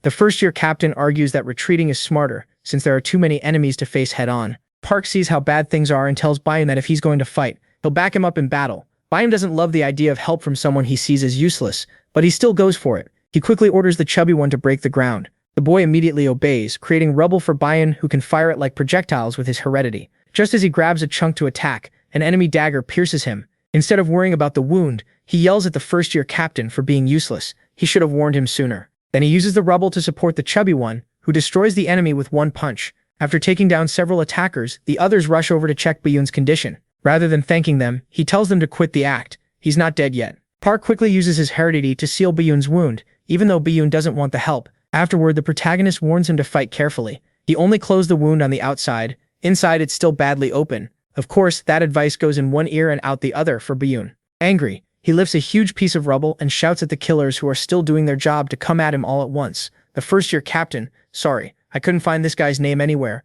tells Byune to rest if he doesn't want to be the first one to die. Then the focus shifts to Park, who is having a full crisis.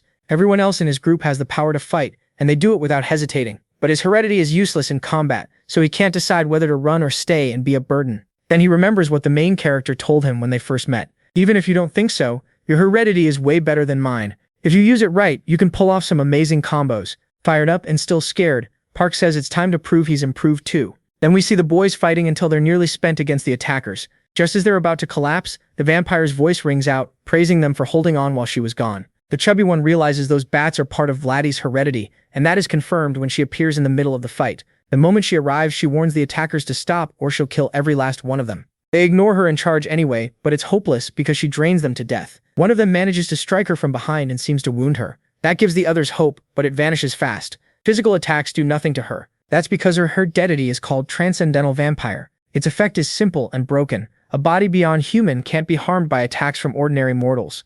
Next, she grabs two men by the throat and sucks them dry. After the second one, she regrets it because they taste awful, so she decides to finish everyone with her summons instead. These summons are people she absorbed in the past. They can't use their own heredities, but they're physically powerful, and there's basically no end to them. We then watch them tear through the rest. Back with the main character, he asks Teddy whether they should keep going or head back to the airport. He says they need to finish the mission. Once Vladdy reaches that safe place, she can handle everything herself. She is a monster after all, and if they ignore orders, disaster could hit the place they were sent to protect. Hearing that, Jin-sung calms down and accepts that this mission matters too. When they reach the slums, the place is way too quiet, and that feels wrong. Then a voice comes through the car radio. He says he is the leader of Squad 4 and tells them they already found the target. Jin-sung wonders what target he means, but he does not get time to ask. The man on the radio orders them to get out of the car and head about 30 meters ahead to a wide-open area where they can meet up. Even though it sounds suspicious, the protagonist gets out and follows the directions. Before he can go far, Teddy tells him they should head back and make a solid plan first.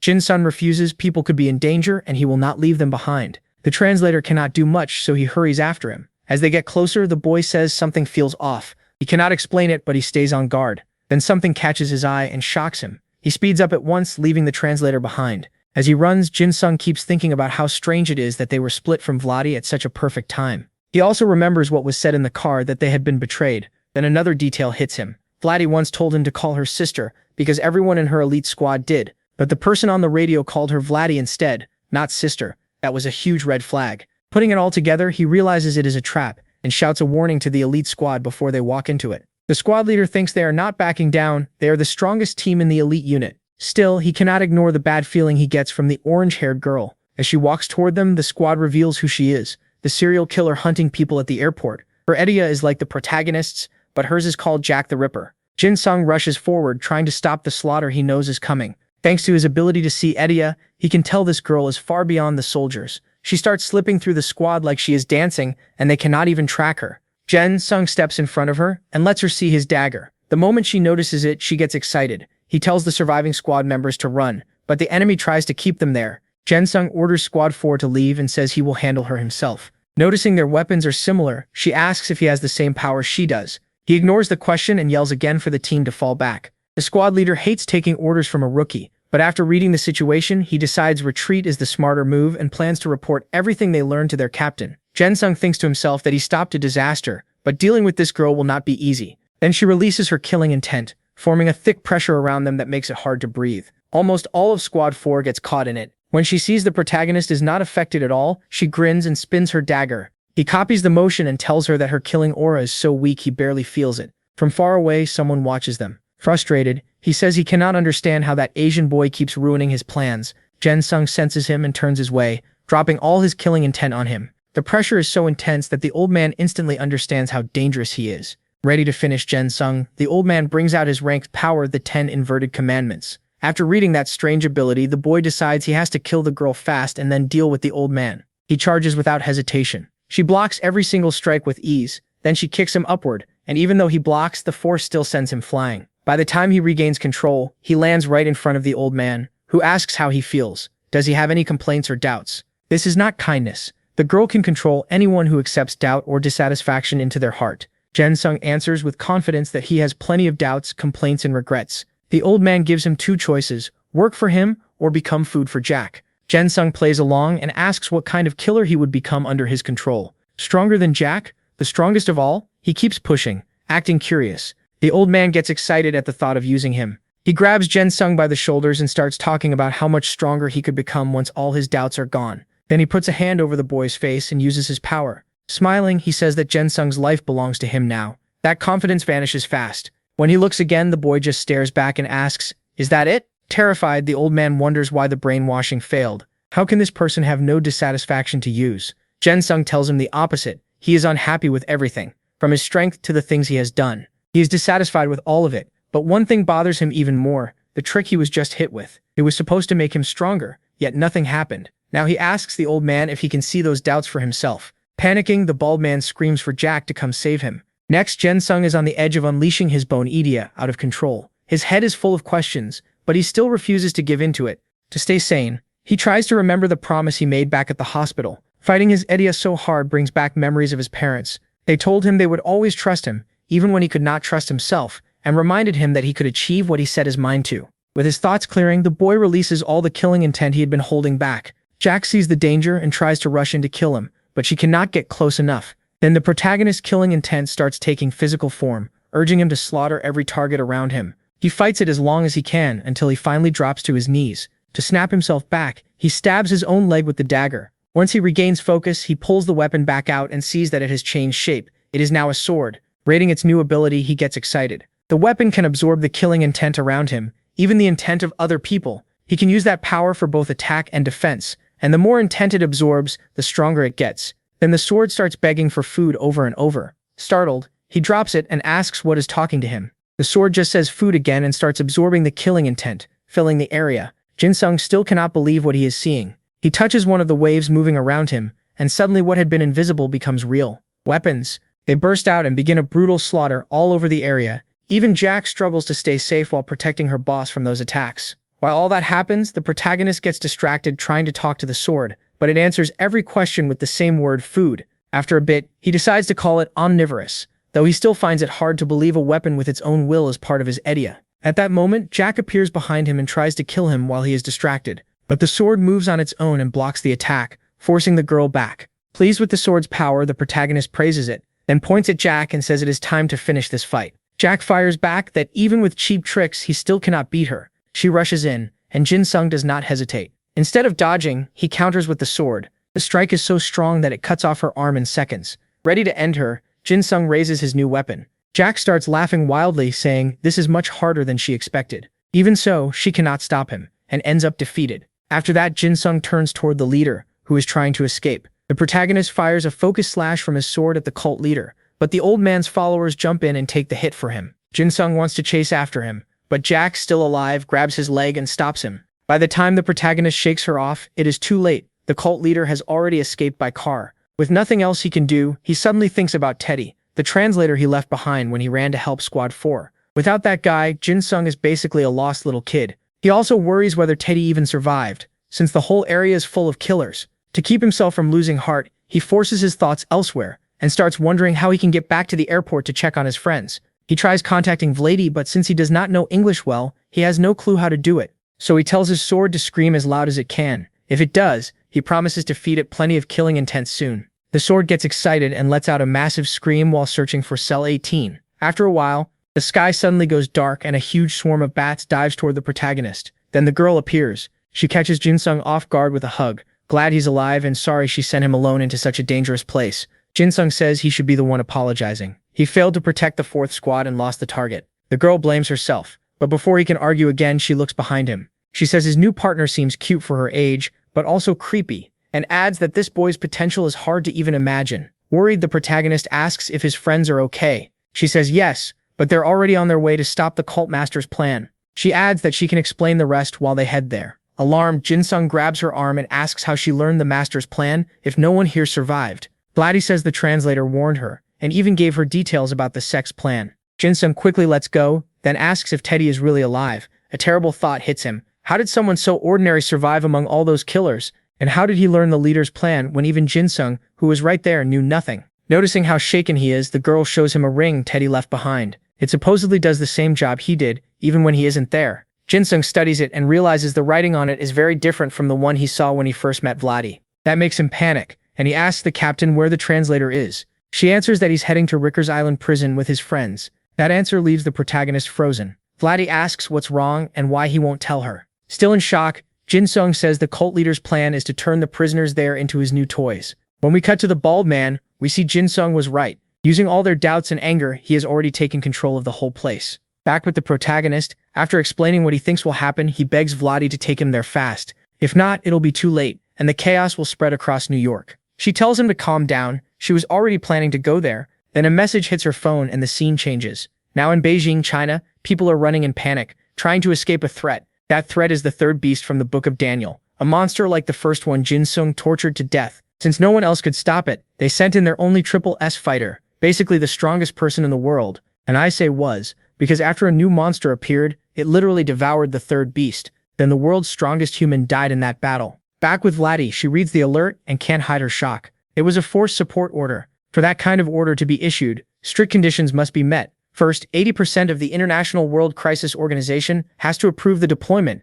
Second, 5 SS class people must die within 24 hours. Third, a triple S rank fighter must fall in battle. Shaking in shock, she can't even answer Jin Sung's question. Upset, he demands to know what's going on. Why did she change the second she looked at her phone? Still unable to accept it, she wonders how it's possible. How could Xiaon Lan be dead? He's the strongest. He couldn't have lost. Then she turns serious and tells Jin Sung that if Teddy joins the sect leader and recruits the prisoners, the damage to New York will be beyond repair. The protagonist says maybe the damage won't be that bad, but what she just got from the highest ranks is a warning about a possible end of the world, a disaster so huge that rebuilding afterward might be impossible. So she leaves the prison to him. She has to go where the strongest fighter died while he has to save his friends. The protagonist resists that plan at first, but after a few encouraging words from Vladi, he agrees to go alone. She also gives him the ring Teddy had left, so he can return it. As she rises into the air, she orders him not to lose this fight and to avenge everyone in her squad. Fired up, he says she can count on him, then calls her sister, just like the 4th squad did. The scene shifts to Ricker Island prison. The boy has already arrived there somehow. Not sure what to do, he walks up to a man watching the security cameras. Surprised, the man thanks him for coming and says he's already been briefed by the sister. From that word alone, Jin-sung realizes the man can be trusted, so he reaches out to introduce himself. But the man is so tall he doesn't even notice. Instead, he asks what makes this kid special enough to lead the mission. Using that title, Jin-sung skips the answer and tells them to bring him up to speed. The soldier quickly explains that everyone inside is currently being controlled by that strange guy. At that moment, Jin-sung realizes even his friends have been brainwashed, and even that bastard Teddy notices him watching. Teddy gives one of them a weird signal, and without hesitating, Jin-sung says he'll go after those bastards alone. The soldier says sending him in by himself is reckless. He's just a kid, and there's no way he can handle them. The protagonist summons his talking blade, surrounding everyone there. With a hard look, he says he may not be fit to lead a mission this important, so they'll handle the orders and the rest. But no matter what, they must not get in his way while he saves his friends. Faced with the pressure of his killing intent, they can do almost nothing, so the soldier has no choice but to accept. Following the soldier's directions, the protagonist reaches a hidden entrance leading to the enemy. He opens the door and finds on the other side none other than Teddy, who says he was waiting for him and is glad to see him again. Jin-sung tries to answer, but instead his head drops on its own before the enemy. Delighted, Teddy mocks him, saying it's obvious he's Korean. People like that are always so polite. Angry, the boy throws the ring he was supposed to return to Teddy. When Teddy catches it, the true nature of his Edelweiss ability is revealed. It's called Killer Crown, based on the killer John Wayne Gacy, a master of deception. Its power also stops people Teddy sees as lower or weaker than him from lifting their heads. Jin-sung is stunned by that Edelweiss, but he has no plan to let Teddy get away with it. Confident, Teddy says nothing can change now. Even if Jin-sung doesn't understand yet, Teddy came to face him because the result of this fight is already decided. Without waiting, the protagonist attacks, but Teddy dodges easily.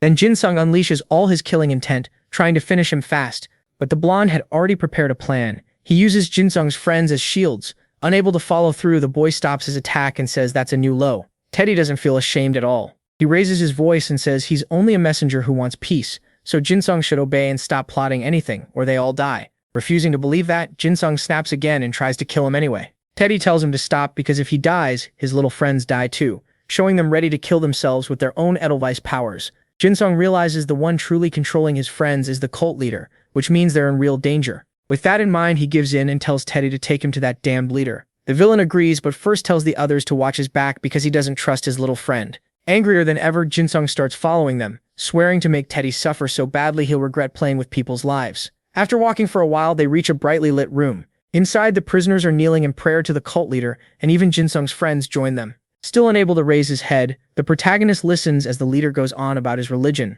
his motives, and the sex rules. That speech only makes him even madder. Forcing himself up, he points his sword at the leader and says this ends now. He'll kill every last one of them for using his friends. Sure of himself, the old man tells the boy he understands nothing. His goal isn't just to make a crowd of puppets. His plan goes far beyond that, and now Jin-sung will witness its greatness. After that speech, he orders everyone under his control to begin the ritual. A massive flash lights up the room and then the bloodshed begins. To Jin-sung's horror, the prisoners and even his friends start attacking each other. Knowing what's coming, he moves at once to keep his friends from dying. But several enemies cut him off. Before he can react, Omnivorous steps in and blocks every attack for him. He even knocks several attackers out cold. Jin-sung thanked him and moved to go after his real target, but Teddy hit him again with his ability, hiding right behind him. Thrilled, Teddy admits he had wanted to kill him ever since the airport. He goes for a fatal blow, but the hero catches his arm and crushes it. Shocked, Teddy can't understand it. He was hiding his presence. Before he can think any further, Jin-sung drives his sword through Teddy's chest and says, "Teddy, what am I supposed to do with you?"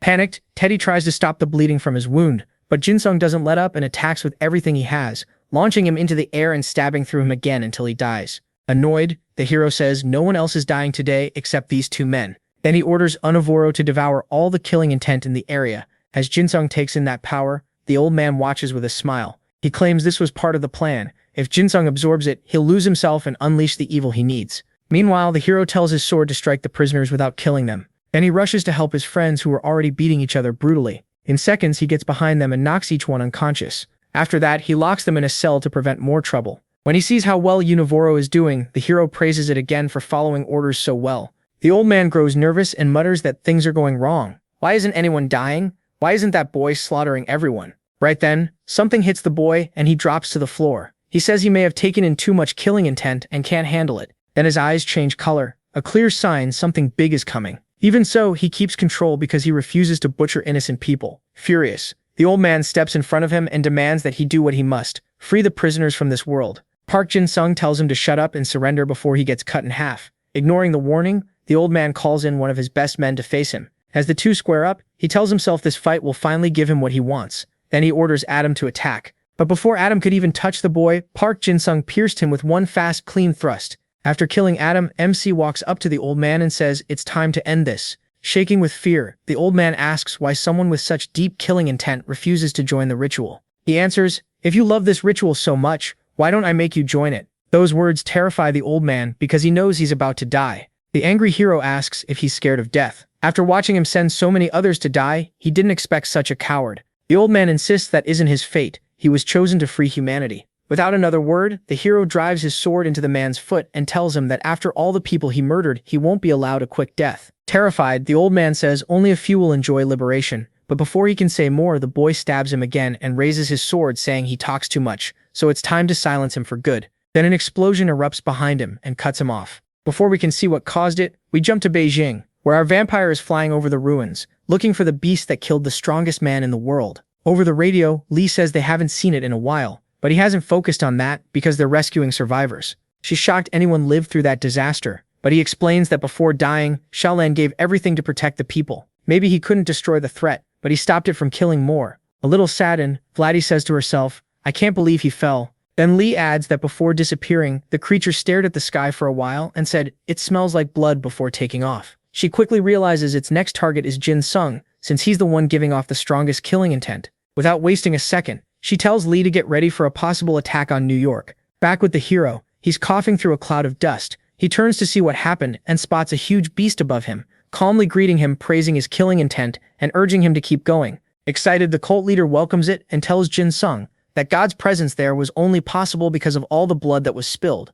And now God will help me evolve. The dragon, clearly impatient, uses one hand to grant that evolution, by turning him into a corpse. With the old man gone, Dragon Shin introduces himself to Jin-sung as the fourth and asks to see more of that violence. With a cold look, the boy says, "The fourth, I killed the first, so if you want to live, you'd better leave." At first, the dragon is surprised, but seconds later, he starts mocking him, saying that no brat could have killed the first, weak or not.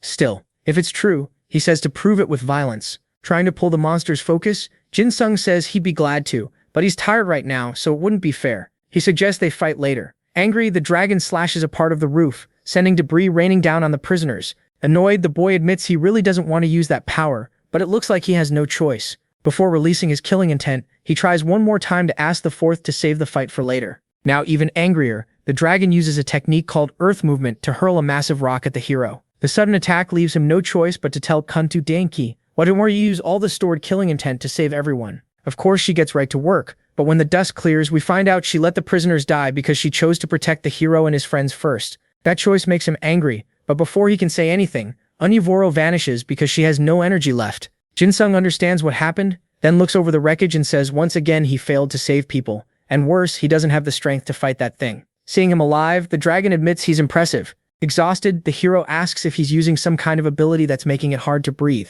Ignoring the question, the monster says that compared to that man in China, he's still lacking. Still, he sees great potential, so he'll let him live, grow stronger, and fight him later. Before leaving, he says he'll kill more people, and then appear before his leader. That leaves Jin-sung stunned, but with the last of his strength, he stands up. As he says he's not a hero, he pulls out his phone. With a sad look, he makes the call, and she immediately complains that he didn't call sooner. Tears in his eyes, the hero says her name, then summons a Noboro and tells her it's nice to hear her voice. In a gentle voice, she says that no matter how sweet he sounds, she still won't forgive him for not calling earlier. With a faint smile, Jin-sung says he understands now. He just doesn't want to be the kind of person who can't risk himself to save others. Then he says goodbye to the girl. Desperate, she asks him to explain, but he never hears her words. Without hesitating, he releases his killing intent to draw the dragon back. Excited, the monster tells him that won't be enough to win. Hearing that only makes Jin-sung release even more, not caring if he loses control. As the seconds pass, the boy's fighting power keeps rising higher and higher. The fourth, stunned, says the energy coming from him feels similar to his own. He doesn't know how he did it, but it's interesting. In full mad mode, Jin-sung says, "Since you're friends with that mutt I killed last time, I hope you're stronger and can kill me." With his power nearly maxed out, the boy can read the dragon's Della. It reveals a worshipper of violence and also gives him the ability to move instantly to places where violence is heavily gathered. Out of nowhere, the hero starts laughing like a maniac, then yells that his enemy looks strong and that maybe he can finally be killed. Seeing the boy's madness, Dragon Shin says he prefers pure violence, and he has no intention of wasting this. Then Jin Sung appears right by his face and lands a hard slap across it. Not stopping there, he drops all of Omviforo's power on him from above. Keeping his distance, he asks why the dragon isn't attacking. Is he like that mutt that couldn't defend itself? Or can't you kill me either? If that's true, my uncle used to say useless people should die. After that brutal combo, the boy pulls back, but it barely seems to hurt the dragon. He stands up like nothing happened and says the boy still has a long way to go before he can reach him. The hero just mocks him. Dragon Shine suddenly throws a punch, and the boy blocks it with sharp reflexes. Taking advantage, the fourth unleashes a barrage of blows that shatter his guard and finally slam him into the ground. Knowing that still won't finish the hero, the dragon tells him to stop hiding so they can continue this show of violence. Barely alive, the boy drags himself back out. Seeing him, the dragon says they both know how this ends. Genshin's violence is impressive, but it will still lose to his own because his violence is absolute. Then the dragon uses double earth again to finish the fight. Genshin pours all his power into one attack instead of defending. That lets him smash straight through the huge rock rushing at him. Shocked, the dragon fires off another attack. Genshin destroys that one too, then warns that if the dragon can't kill him, he should be the one to die. Excited, the dragon asks to see even more of that brutal violence. The protagonist goes for a killing blow, but runs out of power halfway through. Confused, he wonders what just happened. Annoyed by the letdown, the dragon demands a harder hit. Then Genshin suddenly starts talking to his aunt, who seems unwilling to help and would rather he die. Realizing madness has fully taken him over, the dragon decides to leave. That snaps the protagonist back. He calls the monster out and says he's going to kill him because he was told to. The dragon laughs, then uses his double earth copies technique again. Fired up, the protagonist insists that trick won't work twice and keeps repeating it while summoning Omnivore. The dragon tells him this time is different. Then he keeps using it again and again until he creates his ultimate attack and declares Genshin won't be able to stop it. Genshin just keeps rambling that he can't die because his uncle won't let him, along with more nonsense. A moment later, the attack is launched right at him. The clash is so strong it even disturbs the tide. Suddenly Genshin turns serious and says only one word, cancel. With that, the giant block of earth meant to crush him shatters. Seeing his strongest move erased so easily makes the dragon furious. On impulse, he tries to crush him with his own foot, but the protagonist knocks it back with a sword slash. As he regains his composure, the dragon wonders what's happening. It feels like all his powers are being cancelled by something far stronger. The boy says he wants to die, but also doesn't, so he decided to kill the dragon and die at the same time. The dragon suddenly turns cheerful, amazed by the violence in front of him, though he says it still won't be easy to beat him. The protagonist reminds him of his own words, violence is cancelled by greater violence. Then he pulls out a sword called Copy. Its power is to adjust itself to its owner's strength. Excited, the dragon says it looks like the world itself is helping him. Genshin cuts him off and says there's more. This sword can also boost its owner's power to 3 times normal. With that, he applies the boost to Omnivore and the waves of killing intent change color. Still confident, the monster says that won't be enough to beat him. But before he expects it, Genshin charges. The sudden move catches the dragon off guard and lets Genshin pin him down. At first, it looks like everything is under control, but strange marks start appearing on the protagonist's body. Even so, he doesn't stop to worry about it. He quickly gets in front of the dragon to launch his first strike. It badly injures the monster's leg, but Genshin takes the exact same damage. The dragon notices and says he never thought he'd see someone injure himself just to weaken him. Does he really think he can win like that? The protagonist answers with a question. Is the dragon scared? Laughing, the dragon says no. In fact, that level of violence is perfect, so they should keep going. The young man rushes in with a flurry of thrusts, and every single one lands. As expected, he suffers the same damage too. Without caring about the cost, he tries to keep attacking, but his energy is dropping fast. Half crazed himself, the dragon asks if that's all he's got. He says no, he can still keep going. Just as he gets ready to stab again, Omnivore stops him, refusing to continue the fight. Angry, Genshin tells it that if it won't help, it should disappear. When the sword obeys, he jumps up and uses Copy to drive another attack into the dragon's face. Just like before, Genshin feels the same wound. The dragon mocks him and says he should give up. It seems he can't even end his own life. If he quits now, the dragon will spare him, because he wants to see how far he grows later. Driven by his need to end the battle, Genshin rises into the air and says his next target is the heart. Now that he knows Genshin is serious, the monster smiles and admits it was a fun fight, but says they'll meet again in the next life. That attack is fatal to the monster and to the protagonist too, so this becomes the final battle of our F-rank killer. In another place, a man whose name the narrator can't remember thinks back on the wonderful day he met the leader. 15 years earlier, a hooded figure told him he would become Satan himself. At first, he didn't believe it, But after seeing the man devote his life to evolving and gain unbelievable power, he realized that if the leader's title ever stopped being symbolic, the whole world would be turned upside down. Back in the present, the hooded man says that from this moment on, evil will become good, heaven will become hell, and everyone will know him. Another thing worth noting is that his Adilla is F rank. In the city where he is now, people begin hearing voices in their heads repeating, "Find him, find him, find him, you must find him." The first beast, somehow still alive, says it looks like the second one was cursed. Another beast asks the leader for more power so they can prepare for what's coming. A little impatient, the dragon tells them to calm down. They shouldn't speak so much without the leader's permission. Then the leader says the time has come and reveals his face. The North Korean man welcomes him and even offers the whole city for him to use as he wishes. As payment for that gift, the leader decides to grant him the first one's power. This time, it won't be limited to his left arm. He'll be able to use it through his whole body. After a painful transformation, the man's suit turns black. Then the leader declares this place is holy land, and all its people will become his servants. With that, a giant upside-down cross appears overhead. Once it activates, the monsters feel their power rise at once, because this holy land works like a power amplifier for anyone under the leader's protection. As for the leader, speaking where no one can hear him, he announces that it's time to begin the holy war. Back with the supposedly dead guy, it turns out he survived. Another mystery the story never explains. Anyway, he's in the hospital being treated by a red-haired girl. Park is there too, shocked that the sergeant is still alive. But his biggest concern is that the United States government is stirred up over what happened and wants to see him right away. The girl says that even with her strong healing power, she can't finish that quickly. The protagonist calms her down and says he'll deal with the government to buy more time. Just as he's about to leave, the boy wakes up. He grabs MC's hand and asks to go with him. Their interactions are still pretty strange.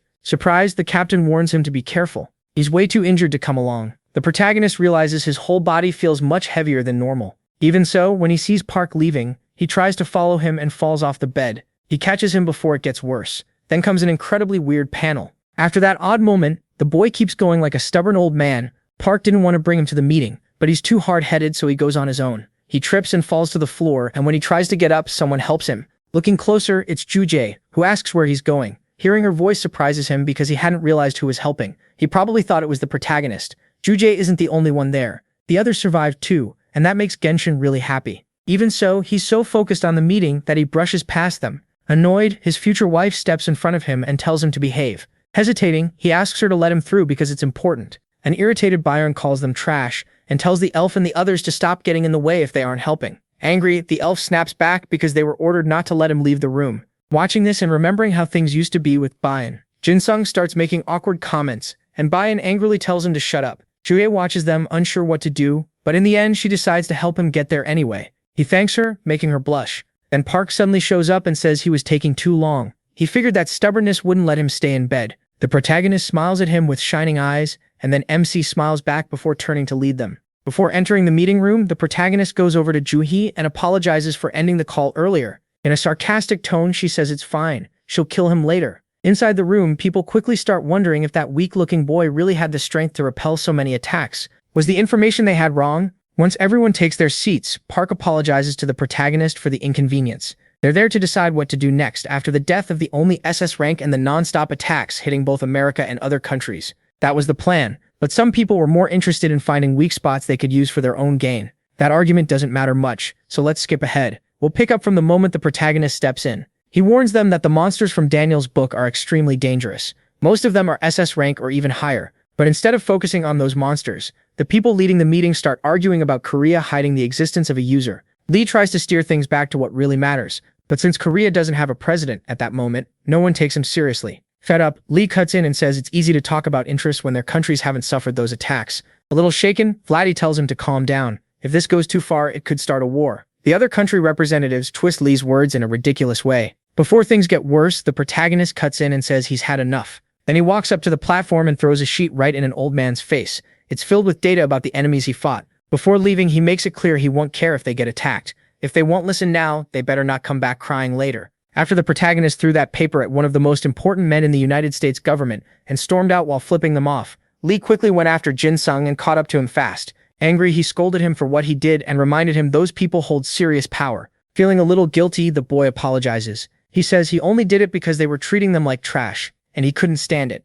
Lee answers, I get it. Just this once. I'll say you did the right thing. That leaves the boy speechless. His superiors excitedly praise the protagonist for a while. After that, they talk about why the beast might be attacking, and a few other things that aren't too important right now. The main point is that they fear Jin Sung, because he can stand against threats that even all countries together couldn't beat. The protagonist understands that. Then he says he won't go against the laws. Lee repeats what he said before. This isn't just about destroying the threat. It's also a chance to gain world dominance. To do that, they need to reach their goal while losing as few talented people as possible. In the end, it's a clash of national pride. Then he asks the boy to give him something from his Adela, so he'll have a way to protect him if needed. Worried because he doesn't want to admit he's basically a killer out of control, the protagonist stays quiet for a moment. A few seconds later, he simply says he can fight on any battlefield, no matter who the enemy is. Lee thanks him for helping. That alone is enough. Honestly, it would have been better if the previous council had never learned that, but it doesn't matter now. Jin Sung says that part doesn't bother him. All he wants is to destroy the enemy and bring things back to normal. With a serious look, the man tells him to calm down. By some miracle you survived. You shouldn't fight anyone until you recover. But I already told you. Rest until you're healed. For now, you did all you could. Even then, stubborn as ever, the protagonist keeps insisting he wants to fight. Blatty cuts him off, saying that in his current state, he'd only be a burden. If he goes to the battlefield like this, he should think about the people who might die protecting him. After those harsh words, she gently touches his face. And just like that, it works. He finally agrees to stay behind and recover fully. As they get ready to leave, they mention they need to stay alert in case that dream about finding some unknown thing appears again. Curious, the boy asks what they mean. His superiors, a bit confused, explain the shared vision they all had, the one caused by the main enemy before he made the inverted cross appear in the previous video. Jin Sung still doesn't understand why he never saw it. That surprises the adults. It might be a clue, but they don't have time to dig into it now. Before they part, the old man asks the protagonist to form a team. He can even choose anyone from anywhere in the world. That catches Jin Sung off guard. But just when he's about to keep playing dumb, he's left alone because his superiors have things to do. As he stands there wondering what to do, someone speaks to him. Startled, he asks if she wasn't supposed to be gone already.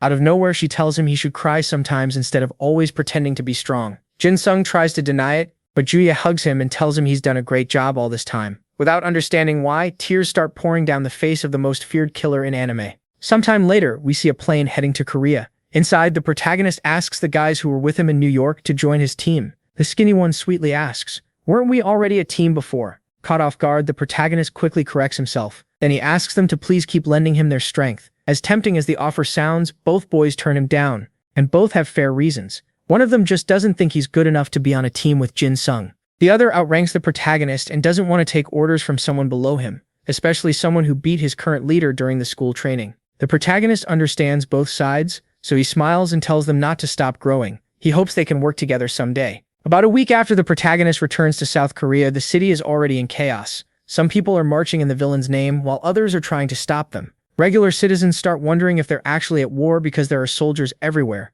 Still, they try to reassure themselves by saying more troops should mean safer streets. The protagonist notices all this unrest and gets a little worried. Yue says that if people like them who've become so famous lately are out patrolling, maybe that will help calm everyone down a bit. Then a fan greets them and the girl kindly greets them back. Right after that, she apologizes to the boy because she and the Jade Goblin got all the credit for defeating the first one. She promises she'll clear that up when she gets the chance. Shyly, he asks her not to. He really doesn't want praise for that. After being a low-ranked student his whole life, being seen as a hero would feel too awkward. Then he asks where she's taking him that day. With a soft smile, she says they're going to an orphanage. It isn't far, so they should get there soon if they walk a little faster. He lags behind for a moment, then hurries to catch up to her. When they arrive, Jari is welcomed warmly by all the children there. While she spends time with them, Jin Sung thinks to himself, "I never thought I'd end up back at an orphanage." Before he can say more, a kid interrupts him by calling him a weirdo. That immediately brings him down. Then the goddess tells him to step back a little because he's scaring the kids. When he still doesn't respond, they move away from him and go back to playing. While everyone else has fun, the protagonist studies each child and one of the kids' Adelas. When he realizes some of them already score better than his whole squad did, as children, he says he wants to recruit them. Then a tiny girl cuts in. Very politely, she asks why he's creeping on everyone. Surprised, Jin Sung says that's not true. He's just doing his job. Then he asks who she is and why she isn't playing with the others. Full of energy, the little girl introduces herself as Jin Chan. "I see. My name is Jin Sung. Nice to meet you." Acting haughty, the girl refuses his hand and says she doesn't greet weirdos or creeps. A little annoyed, he starts to tell her not to call him that. Then he gives up and sits beside her to keep watching the others. As he blushes over how good Yu is with children, the little girl watches him. Then she suddenly asks if that girl is his girlfriend. Nervous, he says no, but she doesn't buy it, because he was looking at her the way people do in romance movies. You don't have to hide it. If she's your girlfriend, that's not a problem. Well, not for you. Honestly, you don't seem good enough for her. Tell me, did you force her to date you? Answer me, weirdo creep. With a quick flick, the protagonist shuts her up. Then he tells her it's wrong to talk to adults without respect. Besides, he doesn't have to explain anything about his private life. With tears in her eyes, the girl warns that she'll go tell Yua and make the story sound even worse. Before she can run off, the protagonist grabs her arm and begs her not to. Looking deeply annoyed, she says she was only joking and that he didn't need to grab her so hard. Jin-sung leans closer and tells her, "I know you're the one controlling the feelings of the children here. Even if they like Yui, those reactions are too strange. I say that because I know that feeling myself." A little frightened, the girl tries to deny it, but the protagonist writes out his Adela, so lying won't help. When the girl asks how he knows those things, he gets a little worried. Then he remembers she's just a child, and he's an adult, so he brushes it off by saying his skill lets him read Adela. Disappointed that that's all it is, Chan says those are basically stalker powers. Jin-sung realizes the girl is going to keep acting like this no matter what he says, so he uses the one tactic that never fails, offering her ice cream. She agrees right away, even though they're not exactly close. Then she asks if he needs a daughter. She says she doesn't need a great dad, just someone who can get her out of there. And if he marries Juye, they'd be a perfect family. Still, she doesn't want to be a spoiled kid. She wants to fight and grow strong enough to kill the monster that murdered her parents. That's why she was so excited when she heard the great white jade goblin would come today. She feels bad for the other kids, but says her life in this place needs to end. Park turns serious, grabs her shoulders and tells her she's too young to carry thoughts like that. She tells him to let go, and says she doesn't care if he refuses to take her. Either way, she's leaving today. Then a notification cuts through the tense moment. He quickly apologizes to the girl and answers his phone. The caller asks if he's with Juyi. When he says yes, the redhead tells him that the plague has called a secret meeting with representatives from every country, and they need to report to the army medical room right away. Once the top officials gather, the man appears on Zoom and introduces himself as the leader of the plague. The room erupts in whispers. People thought the leader was supposed to be King In Yum, and with scales on his skin, some doubt he's even human. Someone tries to calm the room, saying he might be one of them, which would explain how he looks. Fed up with the chatter, the leader cuts in and says he came to offer them a chance. The world leaders snap back, telling him to bring out the real boss. They refuse to talk with a terrorist. The strange man just bursts out laughing at everyone there. When he settles down, he says he knows they all caught the hidden message. Believe it or not, he's the one who stands against everything humans believe. In their books, he has many names: Satan, Beelzebub, Lucifer, the Morning Star. Then he gets to the point. He's here with a threat dressed up as an offer. The leaders can't believe it and wonder if this lunatic is mocking them. He answers that by saying he'll show them what he can do. Then he uses an ability called Godslayer, and strange towers appear all over the world. They're made to trap extinct species inside them. The towers range from the most recently extinct creatures all the way back to the oldest ones, maybe even dinosaurs. Anyone who enters can't leave unless they reach the top floor and defeat the tower's master. The leaders finally panic when reports confirm towers are appearing across the world. Even Chile has several. One leader demands an explanation, but Lucifer only laughs at him. To himself, he says the warning has been delivered. The official who clashed with Park asks what he's trying to accomplish. Lucifer tells them to choose any tower, gather every artifact in the world, and offer them to it. After that, they'll receive the final revelation. That shocks the leaders. Handing over the artifacts is out of the question. They'd rather fight. Lucifer says he doesn't care. It's their choice, but they better not cry when his beloved beasts start taking over their countries. If they change their minds, they can pick a tower. He gives them 7 days. If they want, they can also try conquering the towers, and if they succeed, they can keep their artifacts. He also promises to stay in his current city forever without causing harm. Back with Park, he's shocked by what has appeared in front of them and asks the teacher to wait a moment. The kids are drawn in right away, excited by how incredible it looks. The teacher asks if he can analyze it. He says no. He tried the second it showed up. While he talks with the redhead, the children manage to open the door. Delighted, they say there must be fun things inside. Back at the meeting, an old official tells Lucifer they'll accept the condition of giving up the artifacts. But before the villain can answer, the adventurous kids run through one of the tower doors. The leaders are informed at once and told that someone has already tried to conquer a tower, so the game has begun. It makes no sense that someone fast enough to fight monsters would let these slow kids walk into an unknown place. The answer is simple: plot convenience. Anyway, she tries to stop them after they've already gone in, and only ends up holding one shoe, then looks worried like none of this was her fault. Trying to fix the mess, Juche tells Park she'll bring them back. He has to stay outside and not enter no matter what. His face says it all. He already knows he'll end up going in there too. The teacher, still on the phone, demands an update. He says the squad leader just entered the tower along with several orphanage children. Worried, the redhead tells them to wait and see if they come back out. If everyone rushes in and something dangerous attacks, Korea could lose 2 major fighters. Hearing them talked about like weapons makes Park furious, and he's about to unleash his killing intent. Right then, little Jin Chaon takes his hand and asks him to calm down. The feeling that runs through him is something he can't explain. He thanks her for whatever she just did, then says he'll take her somewhere safe because he's going to find her friends and the White Jade Goblin. Angry, the girl demands to go with him and help save them.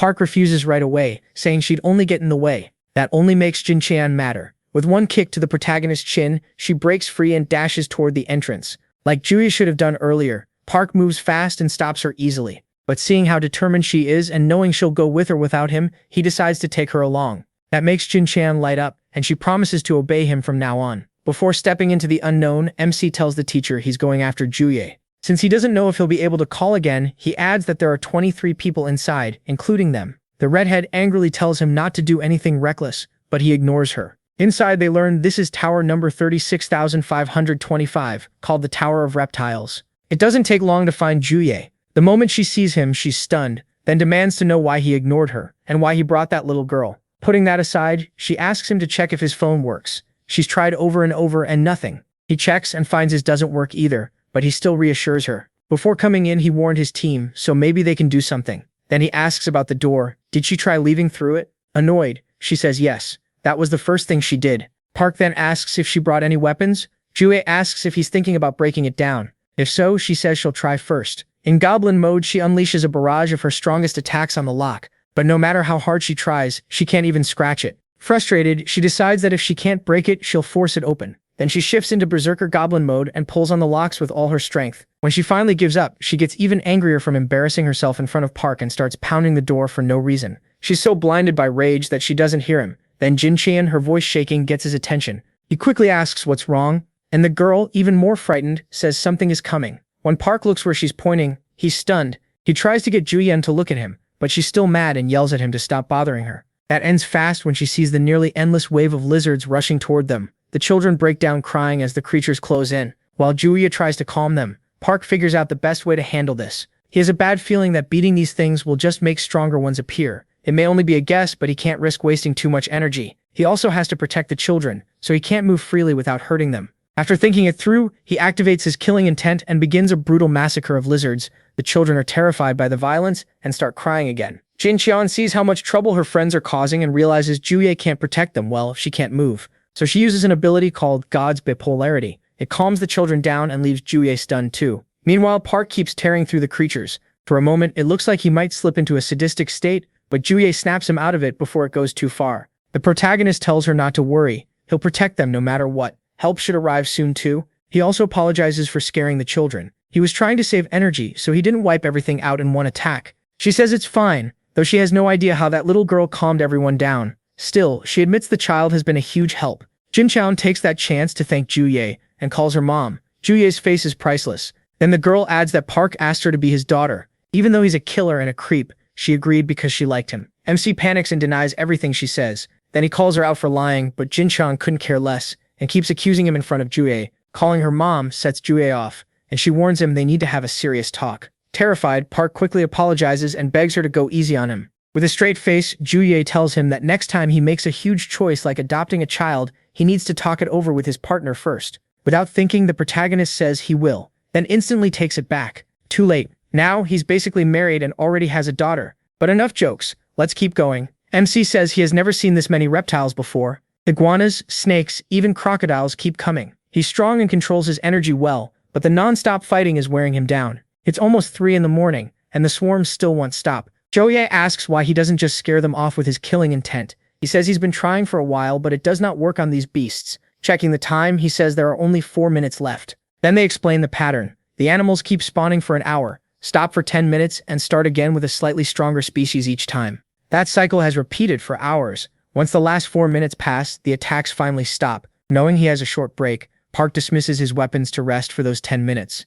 Still, one thought keeps bothering him. What if no help comes? He is not sure how many more waves he can hold off while protecting everyone. Later, the barrier is still being slammed by the reptiles without pause. Inside, Juye and the children are resting. He, meanwhile, is fighting to stay awake so he can keep guarding them. Then he hears his fiancée calling for him in panic. He snaps awake and realizes he had fallen asleep, and the barrier was starting to break down. Alarmed, he tries to rebuild it right away, but Juye tells him not to. He has already done enough. Now it is his wife's turn to handle things for a while. Blushing, Park refuses, saying that duty belongs to the man of the house. Juye brushes that aside and reminds him they only need to hold on until help arrives, so he has to trust her. Then she tells their daughter to put her father to sleep for a bit so mom can take over. Juye obeys at once and knocks the protagonist out in seconds. As gently as possible, the goddess walks up to him, kisses him and says it is her turn to protect them. Outside the towers, the entrances have been sealed so untrained civilians do not run into danger. In Korea, keeping order falls to regular soldiers and an elite unit too, the same one that seemed nearly wiped out before. The teacher, or doctor if you prefer, leaves the area around one tower after finishing the outer perimeter, trusting the rest to the soldiers. Later, she arrives where Captain Sun-ye is waiting, and he welcomes her with respect. From behind them, the leader of the first years, now second years, shouts that they have to save Captain Park and his fiancée. Bai-Dean tells him to stop making a scene for once. That comment is backed up by Lin, who agrees completely. Then the teacher explains the situation facing the two squad members. She also says that ever since these towers appeared, no one who entered has come back alive. Still, they have noticed one thing. Every hour, a tower gains another floor, but if everyone inside dies, it shrinks back to its original size. The towers appeared just a day ago, and many countries rushed people in without understanding the danger. Because of that, they have lost nearly 80% of their armies. After hearing that, Captain Sun-ye asks how many floors the tower holding their teammates has right now. The teacher says somewhere between 30 and 40. That means they have managed to stay alive this whole time. That news eases everyone a little. Even so, the captain says that is the least he would expect from his training partner. Knowing that entering one of these towers is almost suicide, the teacher gives them a chance to back out if they are afraid to die. No one is being forced to join this mission. Sun-ye says everyone there is ready to help. The teacher warns them again. The threat they are walking into could be disaster class, maybe even beyond SSS. If anyone wants to stay behind, they still can. More fired up than ever, the squad says they are ready. Many of them lost family during the winged lion attack, but one member of that same battalion stood alone against the beast, and because of that, many more people survived. So now they will all go help Park and Captain Jue, the White Jade Goblin. Not just because they are teammates, but because they are family. After that, Sun-ye orders the whole squad to get ready for battle. The redhead cannot believe what she just saw. One thing is certain, she refuses to lose any of these kids. Back inside the tower, Cheon is crying and screaming as she tries to wake Park. When he finally gets up, he asks how long he was asleep. She cannot answer, and only keeps apologizing through her tears. Fearing the worst, he tells her to calm down, stop crying if she can, and explain what happened. Then in panic, he yells for everyone to stop crying. Cheon blurts out that Jue told her not to wake him, so it is not her fault. She was only obeying. Then he hears Jue telling him to stop pressuring the children. They did nothing wrong, and if he makes them cry again, he will answer to their mother. Stunned, Park asks if she is okay. As she walks toward him, she says yes, then stumbles and falls right onto MC. Before passing out, she tells him she is fine, she just needs some rest. She also says she protected them for more than 10 hours, so she did a great job and deserves some praise. Park wants to scold her for pushing herself that far, but after what she did, he cannot bring himself to say it. After laying her down on the floor, something huge appears, a massive dinosaur. Without wasting a second, it attacks him, but he does not even flinch and stops it cold. With one look, he makes it clear he is about to tear it apart. Still, knowing how drained he is, Park says he needs a little help first. While shielding everyone with Omnivore, he asks Cheon if she can force his mind into a much darker state. She hesitates at first because she can see a dangerous aura trying to break out of him. But things are too bad now, and there is no other choice. The protagonist urges her to do it. There is barely any time left. Worried, she agrees, but only if he promises to survive it. Smiling, he gives her his word. Then the girl uses her skill, God's Bipolarity, sending the hero into his subconscious. There, his own killing intent disgusts him so much that he forces himself back out. Certain he can handle it, he tells Cheon to release all of it at once, so this ends faster. Determined, the girl uses her skill again. This time, a black aura starts pouring off Park until it swallows him completely. He returns to his subconscious, but now he feels perfectly calm. When he faces his killing intent, he sees it is still disgusting. Even so, he refuses to be controlled by it again. So he takes command of that power, at least in a symbolic way, that causes his idea to evolve into planned murder, a class he thinks may be above SSS. It also lets him control both his urge to kill and his emotions. Since his body was not in perfect shape, the skill starts adjusting it to match the power. In other words, if he had a broken bone that would weaken the idea, the skill heals it so he can use the full 100%. After a painful stretch, the process finally seems to end. In a cold voice, he thanks the girl, then he places a hand on the dome created by Omnivore. Once he senses where the lizard is, he changes the dome and destroys the Tyrannosaurus Rex in one clean move with almost no effort. Not satisfied, he uses even more power to make sure it never gets back up. The frightened children point out that it was already dead, so that was overkill. Focused on his goal, Park remembers the teacher once asked if he could analyze the Eddaiki behind all this. He could not before, but with his new power he finally can. He learns the towers came from an unknown class Eddaiki called Kill the Gods. To escape this tower, he has to clear its stages. Right now, he still has 3 stages left before reaching the top floor. A little scared, Cheon asks MC if he is really still the same person. Without answering her, he orders Omnivore to protect everyone. Before the covering fully closed around them, he says goodbye to the goddess. Once Omnivore finished the barrier, he activated another skill, Murder Assistance, Bone Network. As you may remember, this is the power he used to humiliate that lion before. Since he has no weapons right now, he chooses to use a bone in particular, a rib with high combat power. Holding it, he walks up to one of the tower walls. Then he unleashes a storm of strikes that seem to do nothing at first, but then a crack opens up. That alone is enough for him to blow it wide open with his new skill, Tebeo, which keeps any wound from healing and forces it to spread. The damage shakes the entire tower. Out of nowhere, what looked like a female monster starts coming out of the wall. No time for distractions. Park destroys it instantly. That lets him clear several stages at once. Realizing he found a loophole, he keeps repeating the trick for hours. When only 5 stages remain, he gets tired of doing it that way and says he will jump straight to the final stage. Then he prepares to use his full power. The skill strengthens every muscle in his body, and once he is ready, he drives in the finishing blow. Before we see the result, the story cuts to the hero's friends. The first year, or rather, that black-haired guy is bothering Baizun for moving too slowly, and it is really getting on his nerves. Just then, the girl who was always with Sun Ye warns that something strange is happening inside the tower. Baizun looks shaken and admits the thought of what is happening in there terrifies him. As Sun Ye carries the teacher, she looks at the tower and realizes the kids seem to have reached its final stage. The captain asks what they know about that level. The teacher says many people have reached it, but no one has ever survived whatever waits inside. If they do not hurry, this could be their last stage. Knowing that, the group rushes forward faster. When they get close to the entrance, someone welcomes them. Looking carefully, they realize it seems to be the protagonist in his crazed state, happy to see more prey nearby. Then we cut back to where we were before all that. The boy dismisses his weapon as he reaches the top floor. Then he notices a staircase starting to come down. From it, what looks like the tower's final boss appears. Without wasting a second, Jin Sung analyzes the enemy. His name is Armor King Isaac, and his Adela is Disaster rank, just like his attack power. His skill can ignore all normal physical damage. He can also change the temperature around him however he wants, and anyone he marks as a target cannot defend themselves. On top of that, a single touch can destroy the enemy's immune system. Oddly, Isaac seems confused about where he is. From the way he talks, it is clear he has no idea what is going on. Jin Sung asks if this is the last reptile he has to fight, but before Isaac can answer, the bone net snaps around him and traps him. Isaac seems to recognize the boy's bone ability, but instead of saying how, he asks where he is right now. Touching his ear, the protagonist says that does not matter. He is about to kill him. Right after that, he summons a backup version of Omnivore. A second later, he unleashes a huge attack at old Isaac. Since he could not move, Isaac takes it head-on and says he will not die. That gets on the boy's nerves. He quickly fires part of his bone structure at the enemy, then tells Omnivore to strengthen it and link the attack together. It quickly merges with the bones, revealing a powerful weapon called Cola, which he uses to strike the enemy a second time. To everyone's surprise, the impact shatters the structures and frees Isaac from the restraints. The monster then crushes what is left of Jin Sung's skill and asks if that was all. If so, then tell me where I am. Before answering, the boy thinks to himself that it is incredible how Isaac really can block every attack. He seems like the kind of enemy who never stops pressuring you. After finishing his read, Jin Sung says out loud that he found a way to beat him. Isaac is surprised to see him smiling after all that. Is he really not afraid? He is, but says there is nothing he cannot kill if he has enough time. Here we learn another condition of his skill, Merciless Plan. It lets him find a way to kill his opponent as long as there is at least a 1% chance.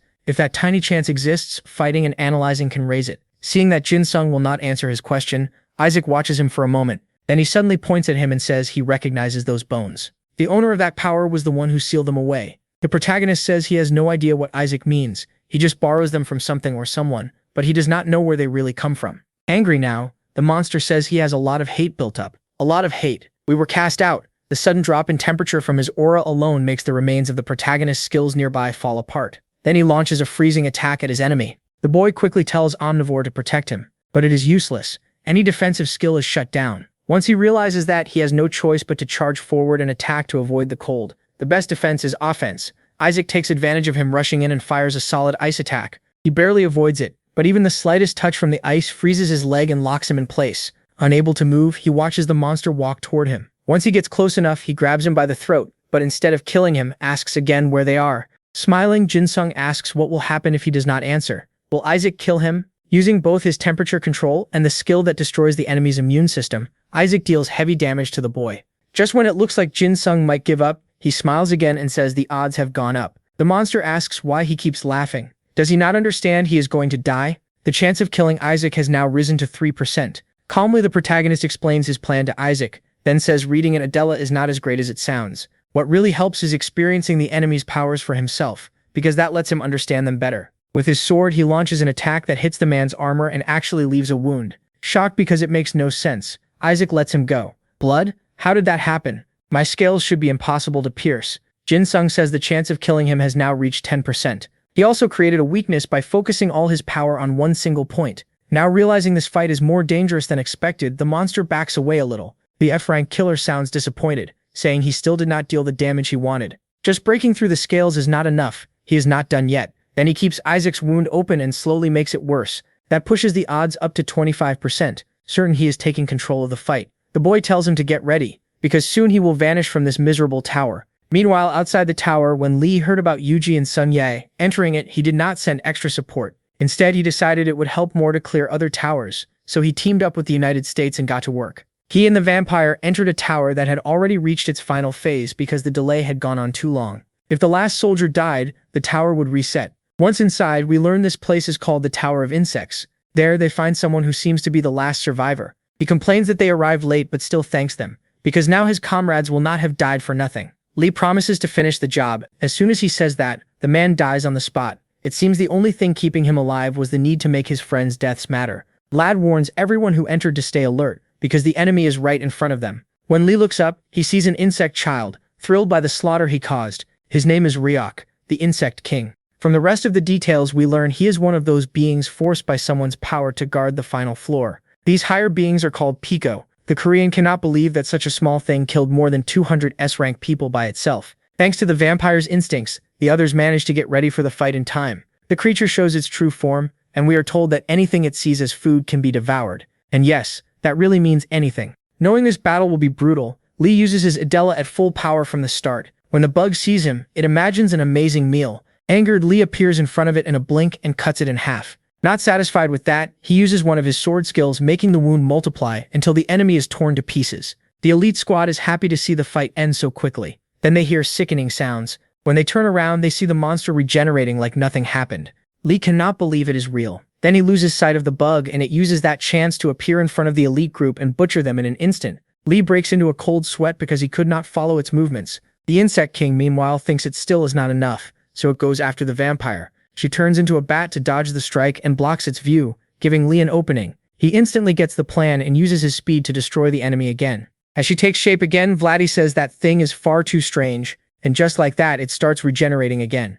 Lee tells the vampire to stay sharp. He will keep attacking and force it until they figure out what is happening. The girl agrees and summons her demonic troops to help. Without wasting more time, they all attack together. The bug dodges Lee's first strike, then tries to counterattack. Before it can hit him, one of Vladdy's creatures stops it. Actually, several of them do. The old man thanks her, and she tells him to be more careful. For now, she will keep it busy, while he finds a way to kill it. Then the monster senses something coming, and when it turns around, it sees a huge ship trying to swallow it. Like it is nothing. The bug smashes the ship in half with one blow. Here we learn its power can multiply, because its skill will not let it be weaker than other beings. The samurai's shocked face is priceless. Excited that it can keep fighting, the king turns its eyes to the remaining members of the elite clan. They try to stay calm, but once it starts slaughtering them, their line breaks and the whole place falls into chaos, making the insect's job even easier. With one hand, Lee saves one of his allies, and with the other, he tries to cut the bug down. It easily jumps back far enough to avoid the strike. Like it is playing with a toy, it lifts the ship it destroyed earlier and tries to slam it into the samurai. Vladdy tells him to take it away from her so more people do not die. Angry that he has been outmatched by a mere child in every way, Lee slowly walks toward it and tells the creature to hand back the ship it is holding, because it belongs to him. The vampire warns him not to fight alone. This isn't the sea, so a one-on-one battle could backfire. He tells her to relax. If he can bring the sea here, he can fight on his terms. She has no idea what he means, so he explains that he used to have a normal power. Then he trained past his limits, and almost nobody knows it. This is his real power, a stronger form of his ability. Ready to move, he tells the monster, the real fight starts now. Out of nowhere, he pulls out a diary. It can copy the power of anything it sees for a while. Right now, it holds the bear summon he fought earlier. Without wasting a second, he tells his partner to get every survivor out if they don't want to drown. The vampire agrees and tells him to crush the roach while she handles the others. Come here. With those words, that monster starts to appear. Acting like usual, it says something smells good, but it can't tell where it's coming from. The Korean tells it to look at its feet. Then it notices it stepped on the king, who quickly started biting it. The little bear yanks its paw back, then angrily starts pounding the bug because it hates being messed with. While that happens, the sailor tells Vladdy to get ready. Then he shouts at the bear to bring the sea here. The summon obeys right away and starts flooding everything. The elite members are lifted above the water by the vampire, but the roach ends up swallowing a few liters of salt water. Lily thanks the bear, then warns the insect king. He's about to meet the rest of the ships under her command. Before the battle ends, the story cuts outside the tower. It goes to the spot where that man showed up. By one asks whose blood is all over him. The man casually checks his clothes and says they feel a little sticky. The teacher, who just arrived, thinks to herself she doesn't know the two people with him, but they seem dangerous. Shaken and angry, Bai Duan asks again whose blood that is and where the guards went. After laughing, the man answers, everyone who was here is dead. Furious, Bai Duan starts walking toward him. Seeing that, the man opens the tower door and before going in, tells them he'll be waiting inside. Without hesitating, they all rush after him to find out what happened there. Back with the Insect King, it gets blasted by the fleets summoned by Li, and they tear it apart. Even so, the insect's power won't let it die unless it takes damage it has never felt before. Just as Li is about to finish the king with one of his strongest ships, he notices another enemy nearby. The man asks why he has no mercy for children. Doesn't he like them? The vampire instantly rushes the newcomer. As she goes, she tells Li to finish the Insect King fast. Even with several attackers coming at him at once, the man dodges them all. Then he activates an Adela, unlike the one we saw before. This one affects not just the elite group but Vladdy, the ships, and even Li's bear. Everyone starts turning on each other. After dodging an attack from one of her own subordinates, the vampire tells them to disable the Adelas. The villain quickly appears behind her. Confidently, he says she's always been a problem for his organization because of that stupid power no mortal could get through. But now he's not the same as before, and it's time to make her pay for everything. Li knows he can't kill the Insect King with his ships anymore because he no longer controls them, so he dismisses all his summons before they hurt his allies. What worries him most is the enemy's regeneration. If it recovers again, they may not stop it this time. Then he asks the North Korean if what he used on them is some kind of mind control power. The man bursts out laughing and ignores the question, saying he only came to talk. The Korean tells him that looking different changes nothing. Covered in tattoos or not, he's still not worth much. I don't think you get it. Then he summons a giant sword, and before anyone can react, he drives it through the Insect King, destroying it in one hit. Elsewhere, the protagonist keeps attacking Isaac without letting up. While defending himself, Isaac says those bones look familiar. Park says he knows nothing about that, but Isaac should die quickly because he's getting annoying. The reptile wraps his tail around the boy's sword and says it's time to show his true power, then shatters it. And that's not all. When the copy of Omnivore breaks, the original disappears too, leaving the kids unprotected. Seeing Park's concern, Isaac asks if he really cares that much. Would it be so bad if those children died? The protagonist answers that he'll kill Isaac before that happens. The bug-like enemy tells him to try. Then he rushes at the children at top speed. Park can't keep up because of the ice left in his path, so he tries to protect the kids with his bones. But Isaac cancels any defense, so it fails right away. Before the villain reaches them, MC uses murder assistance and brings out a special item. It can grow as long as someone is looking at it. We're also told it once belonged to someone called the Ghost of Darkness. Isaac seems to recognize what's in front of him. When he tries to break it, he gets pushed back because only someone stronger than its former owner can damage it. Before Isaac notices, Park gets close enough and drives the dagger into the wound he made earlier. After that, the chance of killing the lizard rises to 50%. Even so, he knows he can't keep up the pressure much longer. Knowing that, he moves through the cloak to ask Jinsung for help. She follows him right away. At once, she notices how badly the enemy is hurt. Then Park puts a hand on her shoulder and asks for her energy or for her to make him feel like he still hasn't hit his limit. She's startled at first, but understands she has to help. After recovering some strength, he thanks the girl and charges at Isaac to end the fight with his last bit of power. Back with Lee, he can't believe what he just saw. Why did that man kill the bug? Weren't they on the same side? The North Korean tells him to calm down. He already said he only wanted to talk, and with that thing around they couldn't, so he got rid of it. Then Lee says he wants to end this fight right now. But the other man tells him to take it easy. He knows Lee wants to leave and save Park, but he won't make it. Then he asks if Lee wants to know why his boss ordered the towers to be attacked. Thinking he might learn something useful, Lee keeps listening and asks if that boss means the one calling himself Satan. Exactly, that one. He says creating dangerous towers and wiping out most of the world's strongest fighters with that plan alone was genius. But someone kept getting in the way. Student Park. He killed the strongest beast from Daniel's book, and the boss decided it was better to deal with him now before he becomes a bigger threat. Lee says there's no way Satan can reach where the protagonist is right now. The man says he's wrong. In fact, his boss will meet him very soon. At that moment, the boy is about to finish Isaac. His planned kill chance is almost at 100%. But seconds before he can land the final stab, the villain fights back by setting him on fire, revealing he can use not just ice but fire too. Right then, those guys who seem familiar arrive, along with the brat, happy that they made it just in time. Lee fires back that it's impossible for Satan to move without the International Crisis Cooperation Agency noticing. The North Korean says they knew that from the start, so they took plenty of precautions. First, when Lee fought the bear at the airport, that was just a distraction, so their group could kidnap Park's uncles from the psychiatric hospital. Lee is about to ask why they took them, but then he hears the name of the boy Bayan met at the tower entrance and is stunned. The villain says that was their second trick. Since people have been watching his group's faces closely, they used someone from the other team. Then he adds that his own job was just to stall for time, and now that he's done that, he'll be leaving. Back with Bayan, he realizes this is not the boy he met before. The man mocks the accusation, then admits Bayan is right. He killed the owner of that skin and wore it to blend in with them. Still, he says they shouldn't worry, because everyone there will join him soon enough. After seeing the self-proclaimed Satan's scaly skin, Isaac asks if they're the same species, and if so, whether there are more like them on the surface. Annoyed, the villain tells him not to compare him to exiled trash. He planned to kill all the tower guardians eventually, but not at that moment. Scared out of his mind, Isaac tells him to calm down. He understands the plan and won't interfere, since it will even help those trapped in these places. Satan can't believe a lower being thinks it can use him for its own gain.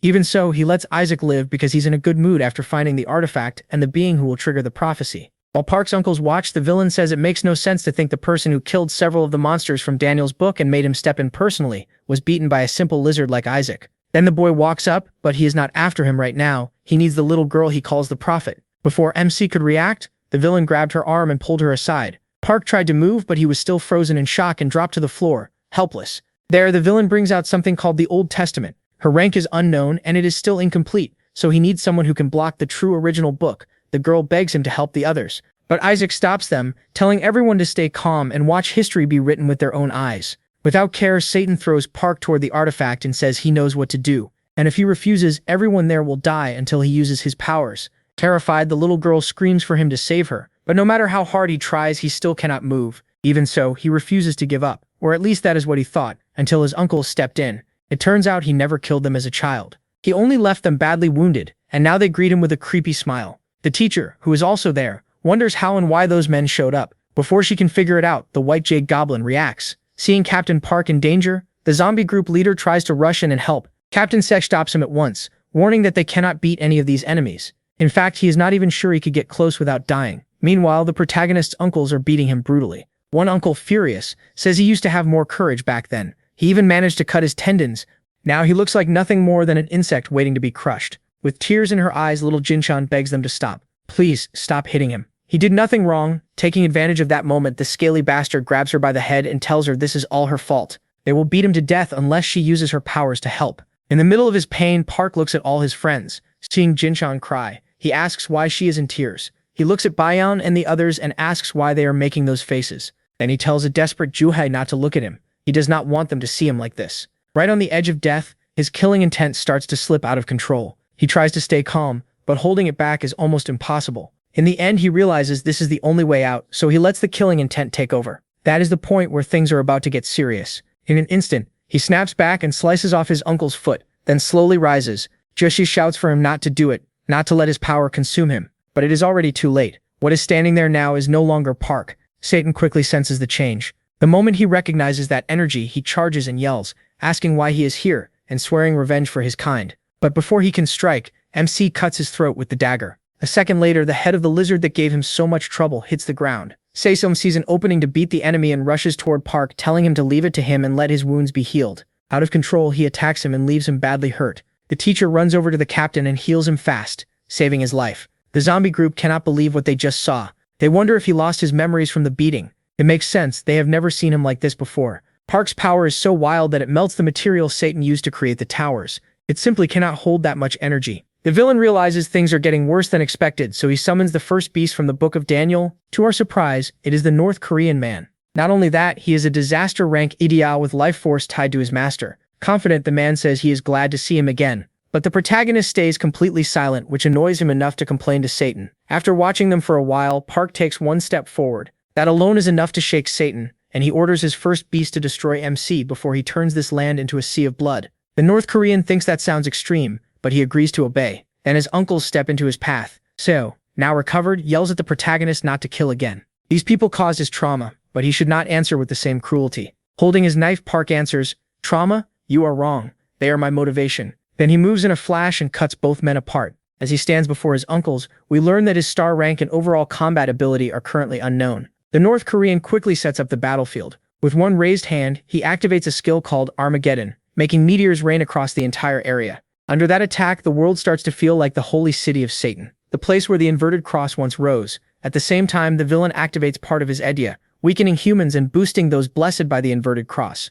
That shift weakens everyone there except Park. Even Satan is stunned. He says he took in all the knowledge in the world to ascend, yet this is something new. What is MC supposed to be? The madman does not even react to the villain's words. Angry Satan shouts that it does not matter whether he speaks or not. He has already won this war. Then he calls every monster from the Book of Daniel to gather there, and just like that, they all appear. The cat, who once suffered because of the protagonist's transformation, says he is glad to see him again. But this time, the protagonist has gone past the point of no return. MC is so far gone that he even holds the dagger in a strange way. Putting that aside, the lion suddenly stomps down. He keeps smiling and stops the beast's paw with one arm. The three-headed tiger, who has never met the protagonist before, asks why everyone is making such a big deal out of him. Weren't they there to rule over all? The dragon tells him to be quiet, saying that if he wants to live, they should focus on sealing that human. Once the beast managed to pin him down, the villain reminds the little girl that all of this is happening because she refuses to use her powers. The meteor rain killing people everywhere, and the arrival of those monsters. He says all of it is her fault.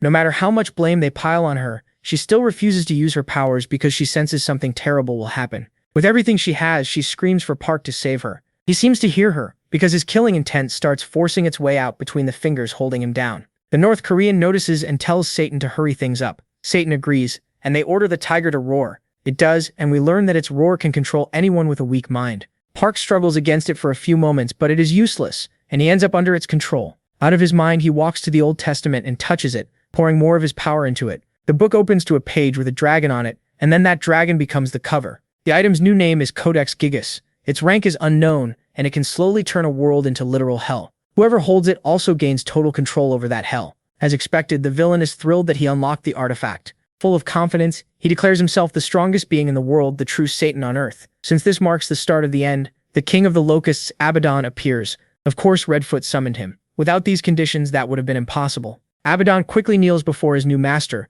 though he soon complains when he sees his own unit was not the only one summoned. Then we are shown another race, or something like that, appearing too, and not just that. There are 200 million of them, and each one is rank A, just like the locusts. King Abaddon complains because these leaderless troops are a mess, but then he notices that the guide of those knights is there. Angry, he orders him to summon every locust he can to help. At first, the king does not understand why they need so many troops, but after a harsh threat, the dragon promises to do it. Meanwhile, Park blasts away the claws of all the beasts. The poor dog gets it worst of all. MC drives straight through its leg, then he charges at the strongest presence he can feel there.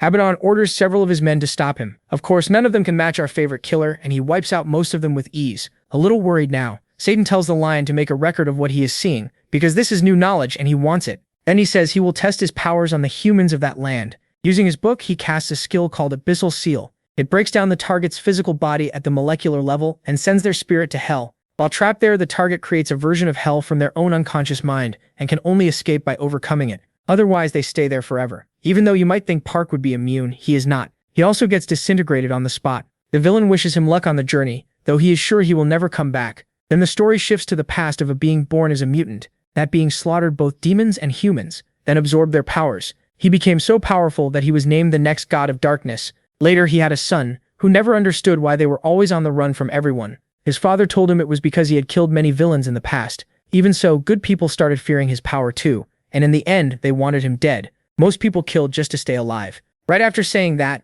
the boy's father was ambushed and killed by the people of that time. After seeing it happen, the boy swore he would kill every human just to survive. From that moment on, the child who had lived while running from death became death itself. He wiped out 80% of humanity, and even that wasn't enough. Then he turned his eyes toward the heavens. The rulers of that realm noticed him too. They tricked him into entering their domain and turned him into their strongest weapon of death. This is the record of the death demon that was erased from the world. Back to the main character, he has been fighting the god from his past for 1,000 hours, but no matter how many enemies he kills, he still can't escape. After 2,000 hours, he faces his Season 1 self, beats him too, and still remains trapped. That goes on until hour 43,799, when the men who were about to kill his parents appear. Desperate, he asks what he has to do to get out. Then his father's voice suddenly answers. He doesn't have to do anything. If he wants freedom, he just has to be free. Jin-sung is shocked to hear a familiar voice. Then his emotions crash. He says freedom feels impossible because he can't control his own power. At that moment, Captain Sun Yai appears and reminds him of his goal to prove that all souls are equal and that everyone sets their own limits.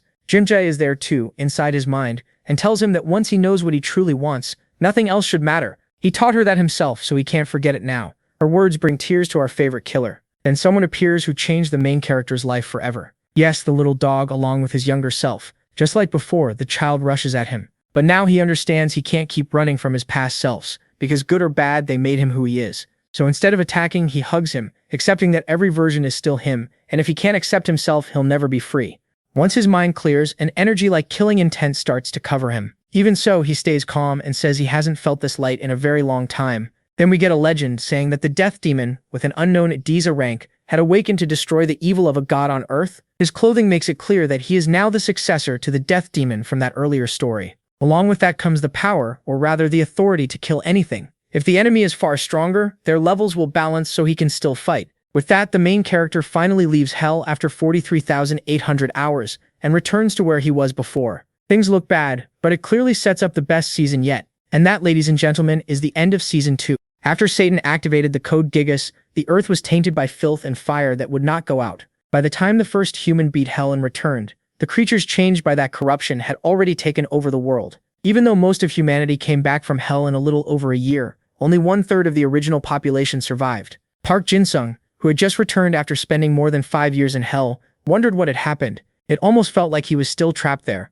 He had noticed signs that people had been taking supplies, but even after walking for a long time, he still hadn't found a single human. Then Omnivore gets his attention and points something out. When the boy realizes it's a person, he rushes over and asks if he's okay. It doesn't take long for him to notice the man's many wounds. It looks like some beast bit him all over and left him alive on purpose. The man keeps repeating the word them, and just before dying he begs him to go to the bank and save his wife. Park tries to learn more about what's happening in the world, but it's useless. The man dies right there. Switching scenes, we move to the city bank, the same place where the main character first lost control. Here a girl is moving at incredible speed, and seconds later she lands a heavy hit on her opponent. That seems to win the fight, and the crowd goes wild. Even though she's at her limit, the announcer, who to our surprise is a filthy rat of a man, says there are still more matches and tells everyone to place their bets. The crowd, completely fired up, demands that the girl get back up and entertain them more. According to the rat, her next opponent is a weapon made by his master. Can the current champion survive another round? Through tears, she begs them to stop. The rat kicks her in anger and orders her to stand. He says she has no right to ask for a break today because her husband was heard, and that made his master furious. The crowd pushes the announcer to start the match. Nervously, he asks for patience and says he's having a technical discussion with the human. Then the main character shows up and asks what's going on in this place. Why were so many monsters gathered here? And was this because of Satan's power? The rat asks if he's a new fighter. He ignores him and notices the huge man beside him and how drugged up he looks. Before he can react, he has to get ready to dodge or block a blow. Calmly, he asks Omnivore to help, then stops the punch. The announcer is stunned, but when he hears the crowd wondering if they should pull their bets, he introduces the newcomer as a new fighter. He really doesn't like the idea, but ends up going along with it. Then the rat says it's a surprise event and that betting will continue. The girl wonders who this newcomer is, but there's no time to think. Park Jin-sung dodges, and with one strike boosted by Omnivore, destroys the giant. After that, he looks at the girl and tells her to run. She asks how he knows that. Without hesitation, he says he can read her thoughts, so she should start running, because he'll be fine. After wiping away her tears, she apologizes and starts building speed. As she circles around the park, the crowd goes crazy and screams for her to kill him already. To the woman's surprise, the boy matches her speed. While they run, he asks why she never escaped if she can move this fast. She says it's because of Ilchan, the boss and organizer of this event. If she tries to go against him, her body stops moving. The main character understands. Then he asks if she knows how many other ability users are here. She says she doesn't know the exact number, but there are definitely more than a dozen. The crowd grows restless because they can't keep up with the fighters' movements, but they still cheer for their champion. Jin-sung tells the girl that speed is more than enough. Now he's going to count to 10, and when he finishes, he'll open a way out through those bars. Before she can answer, he sees the rat host talking to someone over a radio. It surprises him a little, but he's starting to get used to this new world. The woman says her only way out is to fight. Even if they escape the cage, they still can't beat the boss. Then Park spots a larger rat and asks if that's Ilchan. She says yes, and curses that bastard, because thanks to him, she now has to kill other humans. With real focus, the boy starts counting down. She decides to trust him. Right when the count reaches 0, Park tells Omnivore to move. It quickly opens a path, and the girl takes it. Furious, she asks the crowd if they're enjoying the show, then charges at them and kills them all in seconds. After that, she turns to the rat host, who is trying to sneak away. In a firm voice, she asks where he thinks he's going. To make sure he doesn't get away, she moves fast to finish him off. But to her bad luck, Old Splinter uses his ability and freezes her body before she can do it. Even then, she isn't afraid and warns that she'll kill them no matter what. Ilchan ignores her and looks at the main character, asking who he is and why he dared interfere in his business. Jinsung answers, I don't think it's an exaggeration to say I'm a messenger of God. That answer does not sit well with the rat at all, so he demands a better explanation. The boy barely cares and says, I know it sounds arrogant, but it's true. Angry, the rat master warns that if his mind isn't right, he'll fix it himself. Then he snaps his fingers, causing a group of the people he experimented on to appear. Seeing them, the girl seems to recognize several of her friends and tries to bring them back by calling their names. But it's no use. Furious, Jinsung speaks to God and asks if he also wants to kill that filthy rat. Either way, it doesn't matter. He's going to destroy him. And somehow it seems he gets permission, because the thought called People of God activates and gives him not only power but a huge surge of aura. Before fighting, he reads his enemy's thoughts. He quickly realizes that Master Splinter's strength is mind control magic, and that thanks to the code Gigas that power is boosted to 100%. With that in mind, he calls him a weak little rat. The old rat points his staff at him and uses his magic, ordering him to kill himself so he can experiment on his body. The girl shuts her eyes so she won't have to watch. The rat yells that he is God in this place, so his will must be obeyed. But then his expression quickly changes when he sees that nothing happens to the intruder. Park tells Omnivore to handle it. As reliable as ever, it stops the monsters that were still left and the ones the rat had just summoned. Ilchan is stunned and can't believe what he's seeing. Panicking, he pushes harder to take control of the boy's mind. It still does nothing, and Park makes that clear. Ilchan is far too weak to shake his mind. Then the protagonist takes a step and suddenly appears right in front of the rat, asking if he remembers who he is. Thrown off, Ilchan asks what he means. Park presses him about his past. Does he remember any of it? And do any of the monsters here remember theirs? That question shocks everyone. The old rat admits he remembers nothing, though he believes he's lived over 10,000 years. MC shuts that down. The truth is much simpler. They were normal animals forced to mutate by some outside power. Angry, the rat snatches back his staff and insists that's impossible. He says he's a 10,000-year-old yokai. He tells him again that he's wrong. They're just ordinary animals. Parasite mutters that if the world is full of things like this, beating Satan is going to be a huge pain. Omnivore gets it, gives him a comforting pat and tells him to take it one step at a time. While Park is distracted, Ilchan tries to slip away from the area, but Omnivore had already pinned him down. Before anything else, the protagonist asks if the humans Ilchan experimented on can be turned back to normal. The rat says no. Humans are evil anyway. Why would he ever make something that could be undone? Park nods. In that case, he says his job is to avenge them. Terrified, the rat starts screaming for someone to appear before he dies. MC senses something coming, and suddenly a dog-like monster called Mic appears. Its rank is unknown, but the worst part is its trait. It grows the more it eats, and it feeds on children. Park studies it closely. The moment it opens its mouth, he realizes this is the thing that wounded that man in the street. Ilchan orders the beast to kill him, but he easily dodges the first strike and with one hard kick sends it flying. Here we see Park's new skill again, the one that lets him match an enemy's power to even the fight, but it comes with a price. Once he turns it off, any damage he took hits him back twice as hard. Giving off killing intent, he wonders how dangerous this new ability really is, but drops the thought and leaps up to bring down a deadly kick on poor Mic. While standing over the creature, he asks the rat if he was the one who fed it, the 199 people it ate. The rat won't answer. He only says brute force won't be enough to kill his pet. Park raises his foot slightly, then slams it down on the monster and asks again if Ilchan was the one feeding it. Now terrified, the rat begs his pet to get up and promises double the food if it does. That's all Park needs to hear. Now he wants both of them dead, fast. He orders Omnivore to bind the bigger monster. Then with a full power kick, he finishes it off. With that done, Park tells Ilchan it's finally his turn. Using one finger, he hooks the ring in the rat's nose and drags him over to the woman from earlier. Still unable to move, she asks where he came from and how he managed to humiliate Ilchan like that.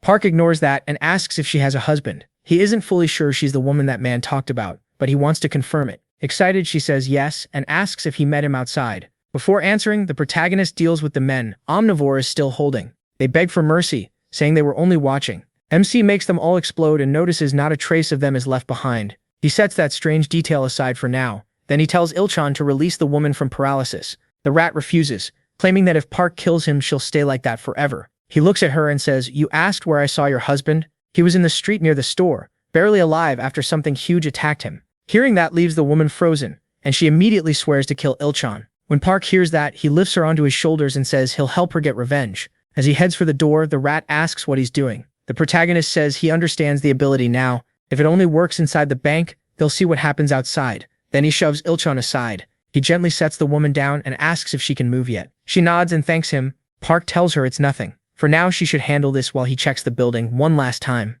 The rat begs him not to leave him alone with her. MC ignores him and adds that since Ilchon is so good with magic, all he has to do is aim well, though he doubts he can keep up with her speed. Blinded by rage, the woman tells the rat to try running if he thinks he can. She doesn't enjoy hunting useless prey. Back inside, Park looks weak. He sits on the floor, saying how exhausted he is and how badly his leg hurts. The pain is still manageable, but he's afraid of what will happen once he turns the skill off. Omnivore shows up to encourage him. More calmly now, Park starts to deactivate it, but the moment it ends, the bone in his leg snaps in two, causing unbearable pain. Here we see his partner has grown stronger. Now it can act on its own. Using some of the protagonist's killing intent, it repairs the fracture. Park is shocked by what just happened, though this healing has limits too. Even so, he sincerely thanks Omnivore. The door behind him opens. The woman returns looking sad and tells him it's over. Park gets to his feet, but before he can say anything, she thanks him for everything and hands him a strange stone. After studying it for a moment, he asks what it is. She says the rat dropped it after dying. That stuns MC. What is happening to this world? Is everything like a video game now? She says he should keep it. Without him, she'd probably be dead right now. Park accepts the gift and properly introduces himself to her. We never learn her name, but she wishes him luck on his journey and hopes he finds at least some of his people alive. Later, Park walks through the city's sewers while reading the directions the woman gave him. He's surprised by how clean they are. It almost feels like the world doesn't belong to humans anymore, and they're the intruders now. A little later, he checks the directions again and says he should be close. Still, one thing bothers him. Why did the ranking system change? It feels like whoever made it was deeply religious. To make it simple, the weakest are now level 8, angels. Then comes 7, 6, 5, and so on. The strongest are level 1, seraphim, with 2 and 3 right behind them. Even so, Park is still amazed that the sewers smell better than outside and are this clean. Even the water running through them looks clean. When he touches it, he realizes it's seawater. That confuses him, but before he can think more about it, he hears a disturbance. As he moves closer, the noise turns into human voices. It sounds like a combat squad. Hearing someone say "Captain" brings back memories of the zombie unit, so he quickly heads out to see what's going on. As he climbs the stairs, he jokes to himself that his people will laugh when they learn it took him 5 years to crawl out of hell. When he reaches the surface, he finds a troop in the middle of a fight and goes silent when he sees the enemy. Abaddon's locusts. One of the boys tells the others to stay together, but when more enemies show up, he says they should retreat into the sewers. The girl beside him shuts that down. They still haven't covered their tracks well enough, so leaving now would fail the mission. So the only option is to die here? The boy asks. That's when Park steps in and offers help. Instead of accepting, the squad wonders if even the sewers aren't safe anymore. He starts to wonder if he made a mistake. Still, one thing is certain. He's helping them. He jumps up and meets the bugs in the air. They rush him at once, but in just a few moves they're dead. Park is surprised by how weak they are, but he can't relax, because more of them lock onto him and charge together. That only excites him this way. Wiping them out is easier, and that's exactly what he does. Not satisfied yet, he says it's time to farm experience.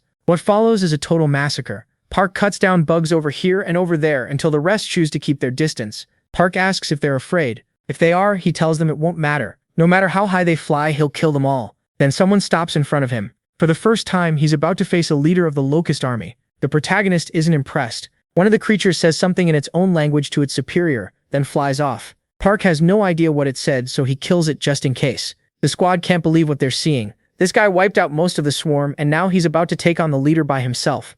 The Centurion lunges at Park, but with a burst of speed, he dodges and focuses on the other bugs first. Right in front of their leader, he kills as many as he can. In his own language, the Centurion orders the survivors to fall back, but Park does not let them go. He leaps up to meet them in the air, and then he wipes out every last one. The squad is stunned, and even the Centurion calls him a monster. A few seconds later, only the Locust leader is still alive, and it tries to run. Of course, Park is not about to let that happen. Even after he saves them, the squad is still scared of him. He just asks if there is somewhere he can take a shower. One of them, terrified, is about to tell him to stay back, but the girl covers his mouth and says there might be a place to wash up at the base. Then they invite him to come with them. As they move through the sewers, Park notices they are walking fast, like they want to leave him behind. He thinks about getting closer, but worries that will make him seem even more dangerous, so he tries asking them something instead. A nervous boy will not even let him speak and quickly says they are almost there. Just then, red lights begin spreading around everyone before returning to the person who made them. Here, Jin-sun runs into the first familiar face he has seen.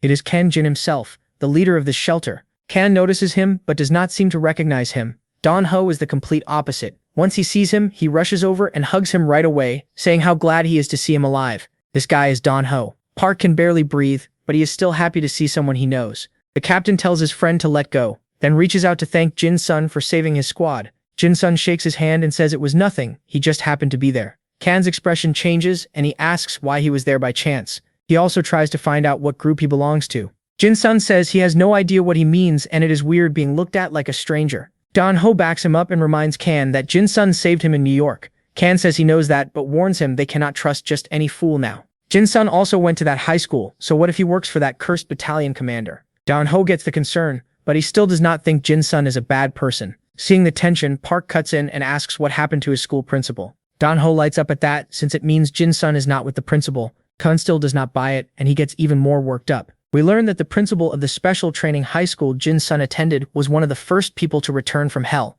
After coming back, he gathered a lot of people and took control of what little supplies were left. Now everyone outside his group is paying the price. Back with them, Kan says he appreciates the help, but he cannot let a possible threat get near his people. Park says he understands but explains he just got back from hell, so there is nothing to worry about. Kan laughs at that. How could it take 5 years when everyone else got back in one at most? Jin-sun does not get why that is funny. Now that he thinks about it, even the woman at the bank laughed when he said it. Dan-ho grabs him by the shoulders and demands to know how he got into and out of the bank. Everyone who goes there gets enslaved by a giant rat and ends up as food for its pet. Park tells him to stop shaking him. Then he pulls out the jewel and says the rat dropped it when he killed it. Kan cannot believe it. He never thought someone could beat that thing with physical attacks. Jin-sun says to be exact, he only killed Mick. The fast woman was the one who destroyed the rat. That shocks the captain. Then he gets an idea and grabs Jin-sun by the hand because he wants help with something. Jin-sun asks why he is in such a rush. While handing him a backpack, the captain says they need to reach that place before the principal finds out. Jin-sun still does not understand what Kan is trying to do. Kan explains that the principal already looted every other place, but now that Ilchin is dead, that area is safe and has not been picked clean, so they might find supplies that can help with the shortage. That is usually how his people survive, but they are weak right now, so he needs help. At last, Park understands and agrees to go. At the same time, the principal's soldiers report to him that seawater had been brought into the sewers, which is why some survivors were able to stay safe there. He says that was a smart move. It also makes him want to take the place, even if that means fighting other humans. While they head for the warehouses, Park tells Kan he has changed a lot. He says Kan used to be a mess. Back in the interschool drill, he only cared about himself. Kan says he has not changed at all. It is just that people depend on him now, so selfishness is not an option. To himself, Park thinks that is exactly why he has changed. Kan is even making him carry 2 bags so they can bring back more, which means he really is thinking about others now. He jokes that Kan feels like a different person and says he never thought he would become this smart. Kan tells him to shut up and walk faster so they can get back soon. When Kan reaches the surface, he is surprised by how quiet everything is. That rat really does seem to be gone. Like he read his mind, Park says, "See, that rat is really dead. You did not have to doubt me that much, right?" Right before they enter one of the warehouses, the captain stops in front of a pane of glass. Then he pulls the boy over and tells him to look at himself. Jin-sun does, but he has no idea what Kan is trying to show him. Kan points out that he still looks exactly like he did in high school. That alone means time does not pass in hell. Nobody noticed because most people got out in about a year. That explains things, but before he can finish, he changes the subject and drags Jin-sun inside because they cannot waste any more time. Inside, the boy grabs anything useful, and Jin-sun asks if he even knows what all of it is. Kan says no, but in this world, everything has value. A little later, they come out with all 4 backpacks full. Even so, the captain feels it is not enough, so he heads back inside. A few minutes later, he comes out with 1 more bag stuffed with supplies and says now he is ready. Without wasting time, they head back into the sewers to bring everything to the base. On the way, Kan apologizes to Jin-sun for doubting him. Park is too lost in thoughts about the others, so he does not hear what Kan says. Then he asks if he knows anything about them. Kan says maybe. The workout freak and the horned woman might still be alive. He heard that she has been chasing a rumor, one about gathering 5 swords to make a wish. It is just a legend, but she wants to find someone badly enough to check if it is real. Without meaning to, Jin-sun asks if the person she is looking for is him. Kan laughs and says he does not know. Maybe if their relationship had gotten that far. Either way, he can ask her himself when he sees her. Just before Kan can explain what happened to Captain Sun Ye, he notices a strange smell. He takes off toward the base at once and tells Park to follow if he can. At the same time, the place they were heading to is already under attack with fire. Dan-ho quickly realizes the enemy is inside, judging by the way the torches were thrown. 2 attackers in masks tell everyone to die already, like the rats they are. The girl from earlier tells everyone to hold their breath as long as they can until the fire dies down. Another guy, panicking, says if only they could rip off those masks. Dan-ho manages to put out 1 torch, but he sees smoke everywhere. That makes him realize the nearby sewer tunnels were probably attacked too, so the best move is to get out. One of the boys is already trying that, but to his surprise, the enemies are waiting when he reaches the surface. Without a word, they hit him hard and send him right back into the sewers. Even so, he warns the others. His friends still try to get out again, but the result is the same. Dan-ho is already there this time though and catches them before they get hurt. Then he somehow manages to get outside with both boys, and when he sees no one around, he wonders where his people went. The principal appears behind him and asks in a mocking voice how he keeps getting so fat when even he, living like a king, still cannot. The boy tells him to shut up. The man says he should calm down, he already got what he wanted, so he is leaving before the locusts arrive. Donho tells him this is not how it ends. The principal mocks him again and asks if he thinks he is Kan Jin. Maybe Kan could do something, but you cannot do a thing. Donho charges at him, but the man uses his Adela and slips past Donho's attack. After looting everything, the enemy soldiers pull out because the mission is done. Then we see a military truck, and from it the principal says goodbye to the boy. He says he wanted to take Kan too, but since he could not, he will take all his people instead, and use them as slaves in his mansion. Still, he says they do not need to worry. If they work hard, it will not be that bad. Donho tries to run after the truck, but his friends beg him to stop because the locusts are already coming. As helpless as they all feel, they have no choice but to go back into the sewers. By then the smoke has cleared, so that part is no longer a problem. Even so, the group's spirits crash. They lost almost all their people and many of the rest are badly hurt. Donho even admits to himself that if the locusts find them, it will be the end for everyone. The squad gathered around Donho and begged him to save their families. They told him he was the only one who could help. Donho knew that was true, but if he left and the locusts attacked, he doubted anyone here would survive. The girls said that did not matter. They would do everything they could to stay alive. Right now, the kidnapped people came first. That made him stop and think, but they were right, so he decided to go save them all. Before leaving, he warned them to stay alive until he came back with everyone else. Park, Jin, Sung, and Kang reached a sewer where the enemy was still spreading smoke. The furious captain did not hesitate, and with one brutal charge he dropped one of them. The other man used his power to make a weapon and struck back. It did not even faze Kang, thanks to both his Adela and his body. Burning with anger and aura, he demanded to know where his friends were. He even called out the enemy boss to face him alone. Terrified, the men begged for mercy and offered to reveal where their commander was and where the captives had been taken.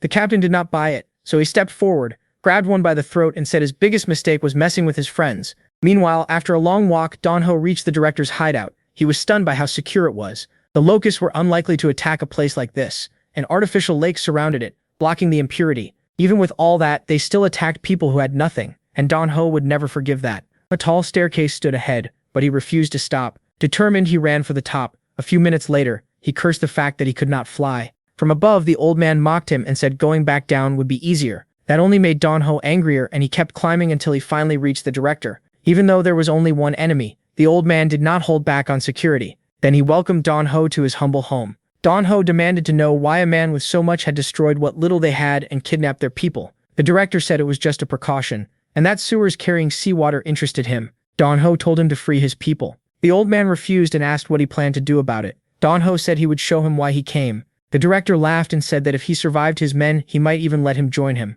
You do not get it. Do you think Kanjin is behind everything? No. I am the true master and the locust hunter. No matter how impressive Donho looked, the old man did not care and ordered his men to crush him. They all rushed in. A huge cloud of smoke rose as the director watched closely. Just when he thought his men had stopped the boy, all of them were sent flying. Then he froze when he saw Donho's hidden ability. Even I was shocked. If you were not expecting this, the soldiers came at him even harder. To everyone's surprise, their attacks actually landed, but Donho made it clear there was no point in hurting him. As he healed right in front of everyone, he declared that he would leave no one alive. And he grabbed one man by the throat and hurled him into a wall, taking him out of the fight, not from the hit but because Donho changed his weight mid-air so the fall would finish him. One higher-ranking soldier told the others to attack, but another refused. There was no way to hurt him. Donho focused and made his body grow even bigger. Not just that, his combat power rose too, jumping from 550 units to 11,000. Then, with one stomp, he blew all the enemies away. Still not satisfied, he moved at high speed and one by one sent them to their end. When he was done, he turned to the leader. The man admitted he never expected the muscular locust hunter everyone talked about to be Donho instead of Kanjin. He called him valuable and asked if he really did not want to work for him. Director, say whatever you want. I came here to save my people, so stop talking. If you want them freed, I can do that, but you become my bodyguard. Donho said he would never agree to that. With his own fists, he would take his friends back. Even with the man right in front of him again, his attack still missed. The director said it was useless. No matter how strong Donho was, the distance between them was endless. Donho cursed the man's power and instantly charged again, throwing out attack after attack. Even though none connected and the director mocked him, Donho swore he would not stop. Then chains wrapped around him. He looked back and saw enemy soldiers were behind it. Furious, he struggled and screamed for them to let him go. His power was reaching its limit, and the director noticed. The wound on Donho's arm was not healing right away anymore. Confident now, the director said he still had plenty of troops left. But Dong Ho could not keep fighting. It was nice meeting him, but this was the end. Right before the soldiers finished Dong Ho off, Omnivore appeared, and the protagonist said, "Do not leave yet, director. I have a few complaints." Dong Ho quickly realized who had come to save him. Excited, he shouted the boy's name, but he had no strength left and dropped to his knees, worrying his friends. He apologized to Kan, but Kan praised his courage. Meanwhile, the protagonist was furious at the director and said he would never forgive him. Then he asked Kan if he felt the same. Overwhelmed by his friend's killing intent, Kan could not answer. Laughing like a maniac, he asked Dong Ho if he should rescue the captives first. Dong Ho said yes, but warned him that the leader used a strange ability, so he had to be careful. Jin Sung thanked him for the tip and added that he looked cute now that he had lost weight. That did not feel like praise. It terrified Dong Ho. Before things got out of hand, Kan grabbed his friend and decided to leave everything to Jin Sung. The boy, now serious, walked toward the director. The old man asked if he was really that useless F-rank trash who disgraced his school, and Park answered yes. "I did not think someone worthless like you could crawl out of hell." But before he could finish, the protagonist attacked. His power saved him, but he still swallowed hard because he never saw it coming. To top it off, the boy spoke his Adela out loud and charged again. Even though he missed, the director felt something was off. The protagonist told him that sooner or later he would reach him. The man mocked him, but inside he was scared. He remembered that the boy only used a dagger, so where had these new abilities come from? Jin Sung said there was no way he would escape his hands. The director answered that an infinite distance separated them, so no one in this world could touch him. The protagonist switched his dagger for a sword and said making claims like that was dangerous. The leader laughed at the idea and said it did not matter what weapon he used, he would never land a hit. Jin Sung stayed quiet, raised his sword, and the moment the man made the slightest move, he lunged. The blade passed near the old man's head, and just as he was about to mock him again, he got punched in the face. He had no idea what was happening, and Jin Sung was not about to explain it. By overusing his own ability, the old man barely escaped, but not for long. Ready to kill him, the protagonist cornered the old man with non-stop attacks until he gave up and begged him to stop. Park took that chance and grabbed him by the neck. With his sword at the old man's throat, he asked how much innocent blood he had spilled to reach that size. Scared out of his mind, the director offered to give the boy his position if he spared him. Then the protagonist was interrupted by his allies who had rescued the hostages. In that brief opening, the old man landed a blow that sent him flying, then tried to escape. Before leaving, he ordered what remained of his army to begin Plan C. They obeyed at once and set the place on fire. The rescued civilians panicked. Even hurt Dong Ho led everyone down the hill. The old man refused to leave, saying he would not go until he saw his enemies die. While Jin Sung tried to stamp out a torch, Captain Kang was told that everyone was safe. Kang told the protagonist to come down with them because the danger was not over, and then we saw a huge swarm of locusts flying their way. The boy found them fascinating, and against his friend's warnings, he said he would stay and fight. They only needed to kill a few, and the rest would probably scatter like before. Using his Adela in his eye, he checked the average power of each enemy until he finally found the commander leading the 1,000 targets. The commander said it was disappointing that there were only 3 of them. This fight looked like it would be very boring. Jin Sung somehow understood and answered that he would show him something interesting. Then he shot straight toward him, ignoring all the other creatures until he reached the right height. With a new skill called Predator's Contempt, he trapped himself and the commander inside a space and killed him seconds later. That made all the locusts on that side scatter, and Park wondered if the same thing had happened on the other side of the mansion. While checking that, Kang ran into the director. The old man begged for forgiveness, but Kang grabbed him by the throat and threw him off the cliff, right where a swarm of locusts was waiting. That was the end of his rule. Later, they got the fire under control, saved the kidnapped people, and finally thanked Jin Sung for the rescue. For helping them, he says the least they can do is buy him a meal. He's starving. Kang looks let down, but Dong Ho gets it and says he's right. They owe him a good dinner. The captain agrees and tells everyone to head back to the base. Dong Ho notices Park limping, lets him lean on him, and thanks him for saving his life again. A few hours later, Dong Ho tells MC that Bayun Gyeong and the nurse from his school are both in that city. That shocks him, because the place is stuck in non-stop war with the Third and his Hellhorse army. Kang cuts in and says southern Busan is somewhat safe, but moving through the battlefield with so many civilians is impossible. Still, if Park goes alone, he might find Jue there, at least that's what Dong Ho thinks. That instantly gets the protagonist excited, and he asks for more. Dong Ho brings up the sword legend again. He says Jue is chasing it, and one of the 5 swords is rumored to be in Busan, so she's probably there. MC gets fired up and says he wants to leave right away. Dong Ho warns him that it's far too dangerous. He'd have to cross a real battlefield, so he should think it over. He brushes that off. He has to meet Byun and the nurse, and doing that will raise his chances. Knowing he can't stop him, Dong Ho just tells him to be careful. Later, Park goes back to the bank. He checks Predator's Contempt and realizes it's still on cooldown. Until that ends, he can't make killing intent. That also means Omnivore can't heal him, so he's still limping from the pain of his broken leg. Then he wonders if the runner is still around. She suddenly appears and answers for him. Yes, she is. She greets him and jokes that she's impressed he's still alive. The heavy backpack nearly knocks Park over, but she catches him. He uses the moment to ask her a favor, saying it could help gather all his friends in one place.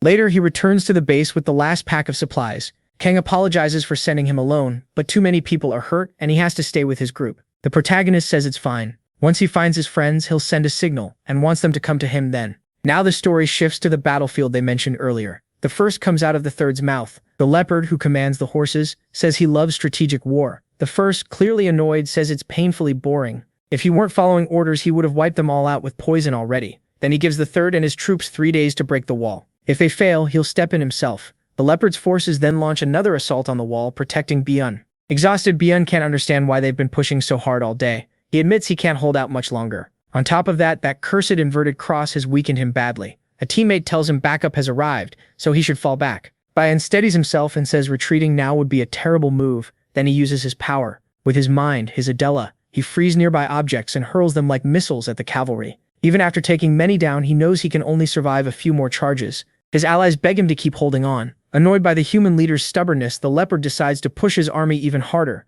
With a thunder-like roar, he boosts his troops' power and weakens the defenders a bit. One of Byron's allies asks what they should do now, and he tells them to retreat. He'll face the whole cavalry himself if he has to. Then one fighter warns that the enemy is stacking bodies to climb up, and before he's killed, Byron Ji-young saves him. With the cavalry close to breaking through and Byron Ji-young nearly spent, it looks like the battle is about to end. Then Park arrives. Looking at the enemy, he thinks Predator could wipe them all out at once, but he has to watch out for the third. Certain that monster is linked to Il-young, the North Korean from earlier, he decides to stay unnoticed. If stronger beings notice him now, or even Satan himself, everything could get much worse. So he hides who he is, which means no bones, no killing intent, and no omnivore. Now he can only rely on his body. A second later, he speeds past the leopard and jumps into the fight. For the next hour, he absolutely tears through the riders. The longer he fights, the more he feels himself getting stronger. But the strain from every hit is starting to wreck his body. The leopard curses Byron Ji-young's luck. He never expected some stranger to jump in and help. Before his body gives out, Park decides it's time to leave the fight.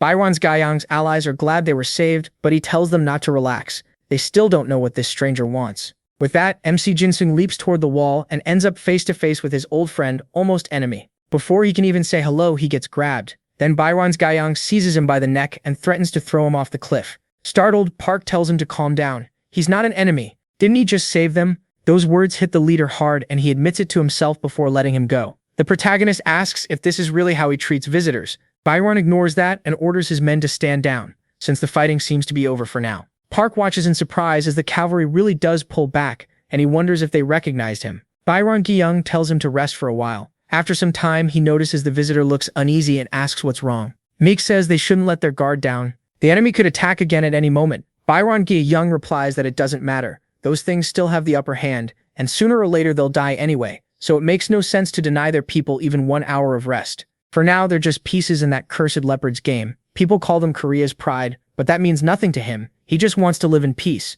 Hearing that, Park understands how hopeless things are and admits he himself wouldn't have survived like this for 5 years. After a quiet pause, Byron Ging asks where he came from. A stranger showing up out of nowhere to fight for them is suspicious. He doesn't know what to say. In his mind, though, he knows the truth. He came to repay the loyalty Byron showed him when he was trapped in the reptile tower 5 years ago. Back in the moment, he simply answers. He came to help. Byron Gingak says that's not what he asked, then warns him he won't allow intruders here. A little nervous, Park insists he's not an intruder. His reaction makes Byron laugh. A moment later, he apologizes for attacking him. He's not cold enough to reject someone who helped them. The protagonist says it's nothing, while quietly being surprised by how much Byun has changed for the better. Byun says he's rested enough, so it's time to head inside. Then he asks, "What's your name?" For some reason, Jinsung answers, "Zombie Mask." Byun Ji-young says that name is awful, but whatever, if he wants to hide who he is, that's his business. As the blonde walks off, he notices Park is limping, so he asks if he's hurt. MC doesn't know how to answer, but he doesn't need to, because Byun Ji-young offers to help him walk.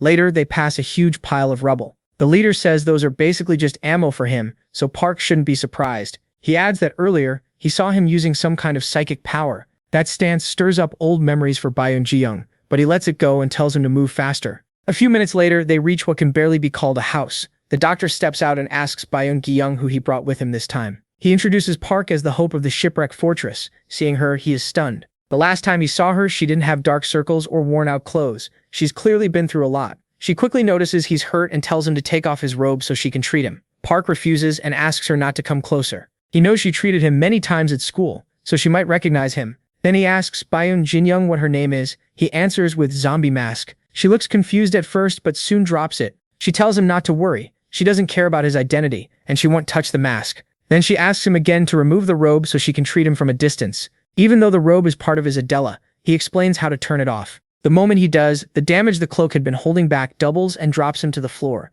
She doesn't hesitate and uses her ability on him. After a while, she finishes healing him. Park thanks her and almost calls her nurse, but quickly corrects himself and calls her the hope of the shipwreck shelter. She tells him to just call her Miss Jung. The protagonist says that with this, he only needs 1 day of rest to recover fully. The woman praises his mental strength. From the injuries she saw, most people would have passed out during treatment, but he endured it. Park thanks her and says it's because he's used to pain. Then he asks if he can see one of the 5 blades that's there. That instantly puts Byun Gyeong on alert, and he uses his power at once to aim at MC. He tells him to relax. He doesn't want it for himself. A friend told him something, and he only wants to check if it's here, while he waits for a girl. Byun Ji-young says there's no chance he'll show anything to someone calling himself Zombie Mask, especially someone he met just hours ago. Park tells him fine, don't show him anything, just stop calling him that. The nurse says there's no harm in showing it to him. He doesn't seem dangerous. Sure, he wears a goblin mask, and calls himself Zombie Mask, but that just makes him weird. That finally convinces Byun. A little later, they show him the sword. It's called Guillotine,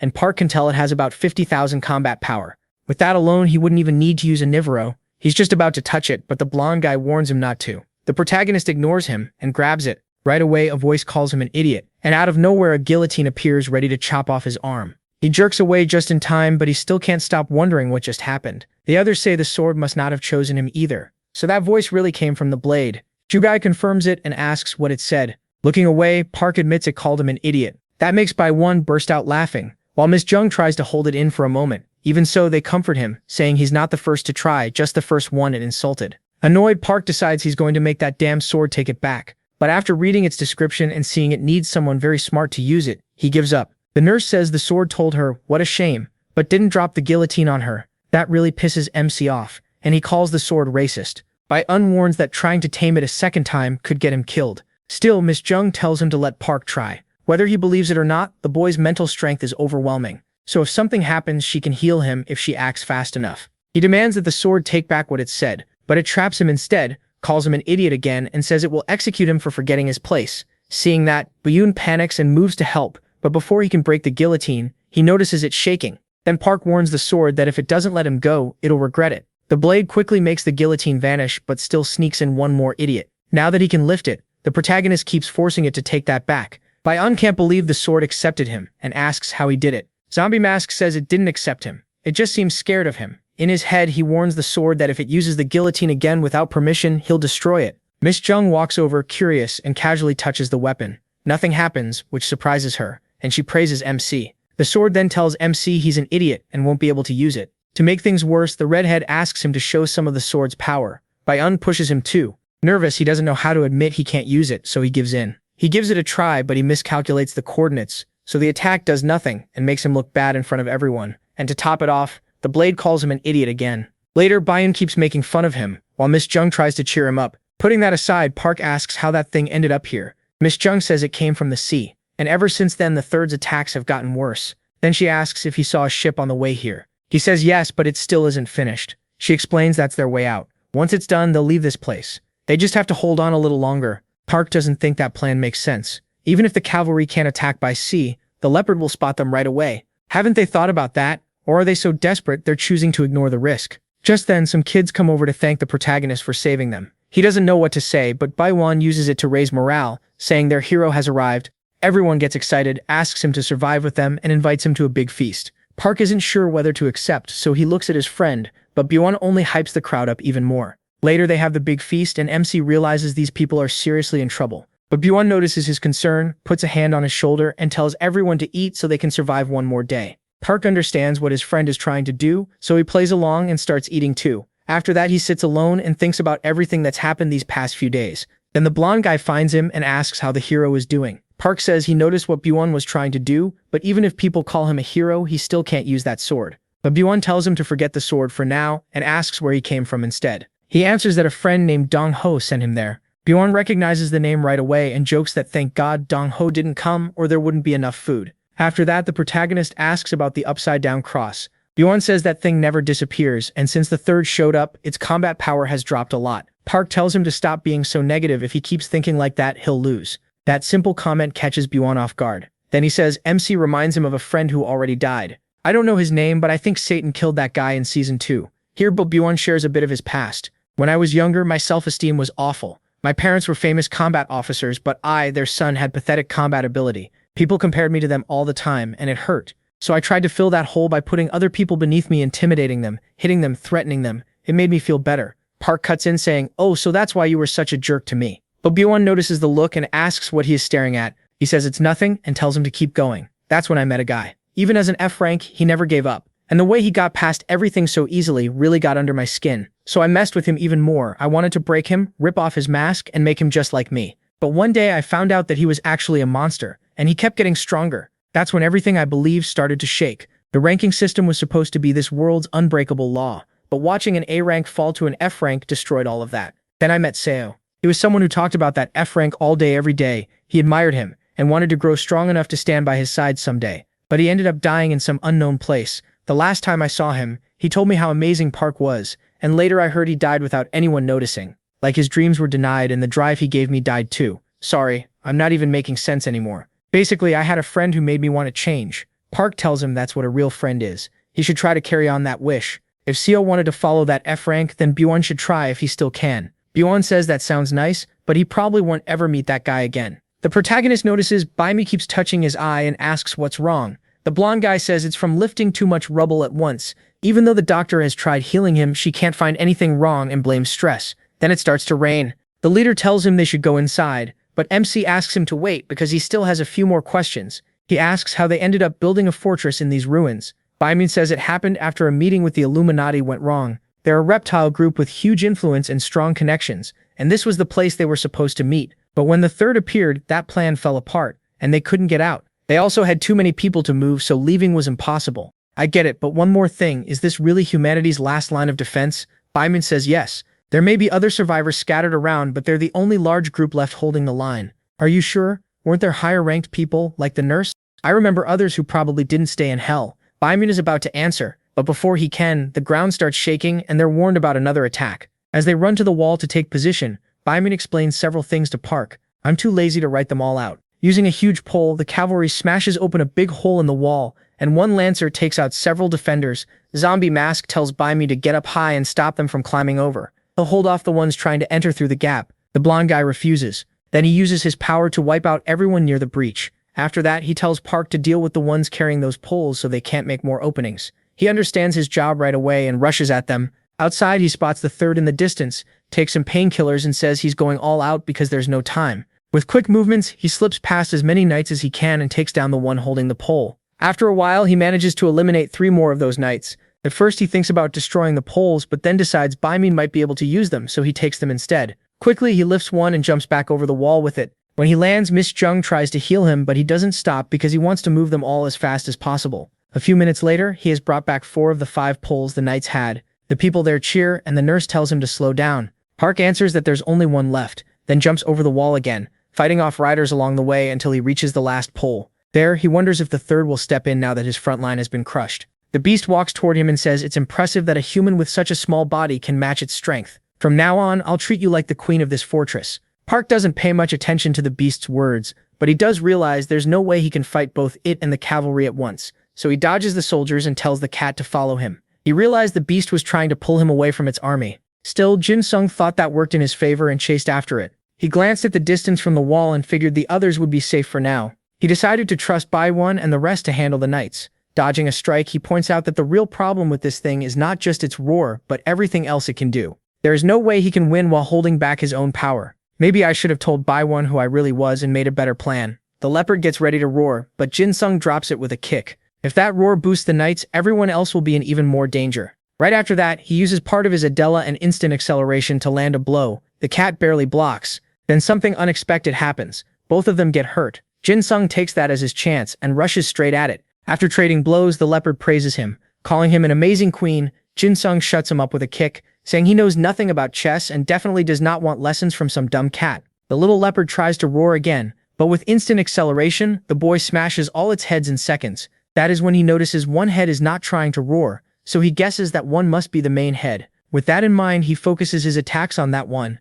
But then Jin-sung, clearly thrown off, asks why Park is inside that thing's mouth. The protagonist says it helped him sleep better, then warns Jin-sung he will pay for waking him up. Before dealing with MC, he orders the third beast to finish off the base already. If it disobeys him, it will regret it. The cat grumbles but agrees and uses its skill, splitting into 2,664 bodies. Every one of them has decent fighting power, and just one goal. The wall must fall. Bayun tells everyone to stay sharp and not let their guard down. Even smaller, those things are still the third beast. Under his breath, he curses that leopard for playing with them this whole time. It could have wiped them out fast, but hid its real power instead. Angry now, he fires off attack after attack at the third beast. One of the leopards slips in behind him, but Byuan blocks the hit. Staring him down, the leopard admits Byuan was always an interesting enemy, but the game is over. Byuan tells it to shut up and knocks it flying. Then he spots another one soaring past nearby with the sword they were protecting in its mouth. After that, all the third beast's copies begin gathering on top of the wall. Byuan sees what it is planning and warns everyone to get back.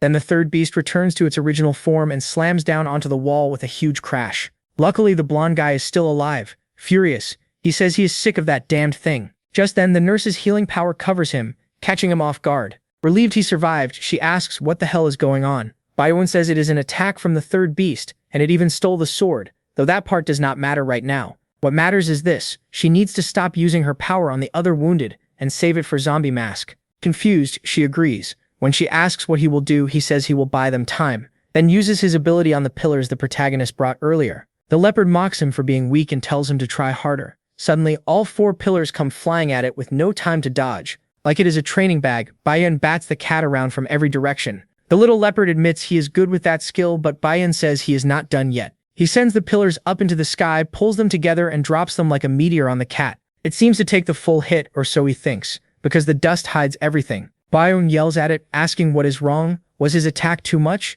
He smiles. Sure, he destroyed it, but that confidence fades fast. The beast shielded itself with its wings, so it did not take even a scratch. Disappointed, Bayun says fighting that monster is harder than escaping the friend zone. The third beast, calling him White Knight, says it enjoyed playing with him, but cannot waste any more time. Then it shouts, "Kill yourself," and Bayun's hands move to his own throat. Back with the protagonist, all he has been doing is dodging the North Koreans' attacks. The man mocks him for running so much, but Jin-sung knows that bastard is a monster. His combat power is 1 million, not something Jin-sung can handle while still holding back. Then he hears the third beast shout. Knowing exactly what that means, he ignores the enemy at his back and vanishes from the fight with instant acceleration.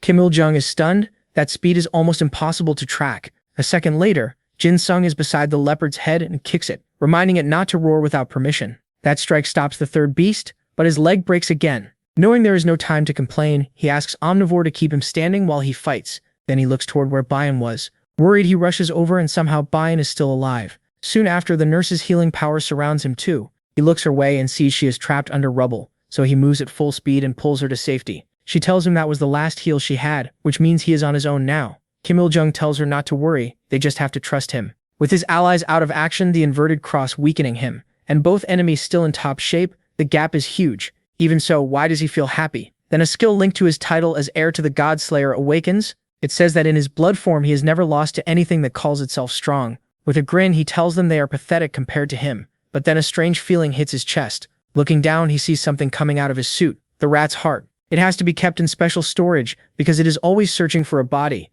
After checking its traits, Kim Il-jung says he will give it one. He tells Omnivore to summon bones, lots of them, small ones, so no one gets suspicious. Omnivore follows the order, and right away the heart starts absorbing them until it turns into a huge dragon. The creature thanks its summoner for giving it such an amazing body. We get a quick look at its stats, and honestly, it is pretty strong. Then it asks its summoner to give it a name and complete their contract. The boy says it talks weird, then names it Bongye. The summon hates the name and begs for something cooler. Kim Il-jung had suspected this boy might be Park Jin-sung, but after seeing necromancy, a totally different power from that disgusting Adela, he decides it cannot be him. Angry, he tells the third beast to deal with them, but first hand over the sword. The cat agrees and gives it to him at once. Kim Il-jung manages to hold it, though he admits to himself that a weaker person would have died instantly. The feline then charges at the dragon. The dragon complains that it should not interrupt the naming ceremony, and smacks it with a tail swipe so hard it crashes into the wall. Kim Il-jung orders it to get up, but before it can, the dragon attacks again and bites him badly. It says that is punishment for interrupting its naming.